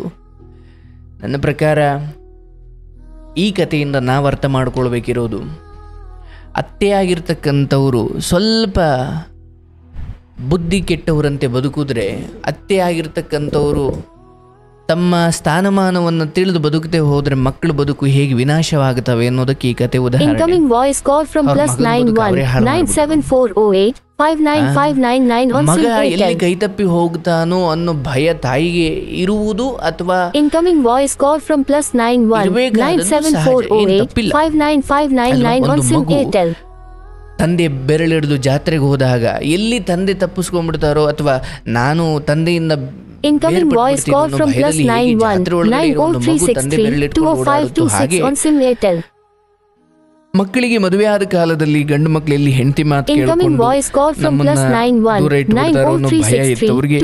ಈ ಕಾಲದಲ್ಲಂತೂ ಇದ್ದೇ ಇದೆ ಪಾಪ. ಆದ್ರೆ ಆ ಭಯ ಇಟ್ಟುಕೊಂಡು ಮಗನಿಗೆ ಹೆಂಡತಿ ಜೊತೆ ಬಾಳೋಕೆ ಒಂದು ಗಳಿಗೆ ಅವಕಾಶ ಕೊಡದೇ ಇರುವಷ್ಟು ಮಮಕಾರ ಹೆಚ್ಚಾಗ್ಬಿಟ್ರೆ ಹೇಗೆ ಸಂಸಾರಗಳು ಹಾಳಾಗ್ಬಿಡ್ತವೆ. ಎಲ್ಲಿ ಹೋಗಬೇಕು ಇವರು ತಾನೇ. ಹಾಗಾಗಿ ಒಬ್ಬ ಅತ್ತೆ ಹೇಗಿರಬಾರ್ದು ಅನ್ನೋದಕ್ಕೆ ಇದು ಉದಾಹರಣೆ. ಅತ್ತೆದಿರು ಬಹುಶಃ Incoming voice call from +91 ಮಗ ಮಕ್ಕಳಾದ್ರೂ ಅಷ್ಟೇ, ತಾಯಿ ತಂದೆ ಹೆಂಡತಿಯನ್ನೇ Incoming voice call from ತಾಯಿ ವಿಚಾರ ಹೆಂಡತಿ ವಿಚಾರ ಬಂದಾಗ ಹೇಗೆ ಹ್ಯಾಂಡಲ್ ಮಾಡಬೇಕು, ಹೆಂಡತಿಗೆ ಹೇಳ್ಬೇಕಾದ್ದನ್ನು ಹೇಳಿ, ತಾಯಿಗೆ ಹೇಳ್ಬೇಕಾದ್ದನ್ನು ಹೇಳಿ, ನೀವಿಬ್ರು ಅಮ್ಮ ಮಗಳು ತರ ಇದ್ರೆ ನನಗೆ ಖುಷಿ ಆಗುತ್ತೆ ಅಥವಾ ಹೆಂಡತಿಗೆ ಏನು ಹೇಳಬೇಕು ಹೇಳಿ. ಅತ್ತೆ ಸೊಸೆ ಖುಷಿಯಾಗಿದ್ರೆ ನಿಜವಾಗ್ಲೂ ಆ ಹುಡುಗ ಗಂಡ ಅನ್ಸ್ಕೊಂಡು ಅವ್ನು ನೆಮ್ಮದಿಯಾಗಿರ್ತಾನೆ ಅಲ್ವಾ. ಇವರಿಬ್ರು ಕಿತ್ತಾಡ್ಲಿಕ್ಕೆ ನಿಂತ್ಕೊಂಡ್ರೆ ಅವ್ನು ಯಾರ ಪರ ಹೋಗಬೇಕು? Incoming voice call from Shivam Enterprises on SIM Airtel. ಆ ತಾಯಿಯ ಹಠಮಾರಿತನ ಈ ಸಂಸಾರವನ್ನು Incoming voice call from Shivam Enterprises on SIM Airtel. ಎಂದಿರು ಅಥವಾ ಗಂಡು ಮಕ್ಳು ಎತ್ತಿರೋ ತಾಯಂದಿರು ಇದನ್ನು ತಿಳ್ಕೊಳ್ಬೇಕು. Incoming voice call from Shivam Enterprises on SIM Airtel. ಒಂದು ಹೆಣ್ಮಗಳಾಗಿ ಗಂಡನ ಈ ಮಟ್ಟಿನ ಪರಸ್ತ್ರೀ ಸವಾಸ, ಅತ್ತೆಯ ಕಾಟ, Incoming voice call from Shivam Enterprises on SIM Airtel. ಒಂದು ಸ್ಥಿತಿಗೆ ಮಗನನ್ನ ತಗೊಂಡು ಹೋಗೋದಿದೆಯಲ್ಲ ಒಂದು ತಾಯಿ, ಆಕೆ ಏನು ಗೊತ್ತಿದ್ದು ಮಾಡಿದ್ರೋ ಗೊತ್ತಿಲ್ಲದೆ ಮಾಡಿದ್ರೋ ಅವ್ರ ಮನೆಯ ಸಂತತಿನೇ ನಾಶವಾಗ್ಲಿಕ್ಕೆ ಅವರೇ ಕಾರಣ. ಇದು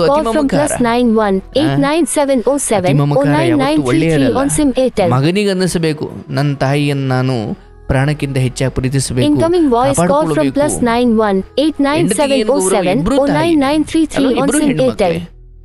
ಇದು ಬಲಗಣ್ಣು, ಇದು ಎಡಗಣ್ಣು, ಯಾವ ಕಣ್ಣಿಗೆ ತೊಂದರೆ ಆದ್ರೂ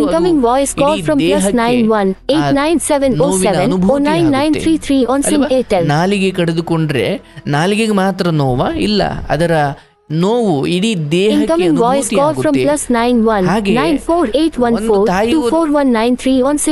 ಹೆಂಡತಿಗೂ ತೊಂದರೆ ಆದ್ರೆ ಅದು ಅವ್ರಿಗೆ ಮಾತ್ರ ಅಲ್ಲ, ಅದು ಇಡೀ ಮನೆಗೆ ಆದ ತೊಂದರೆ.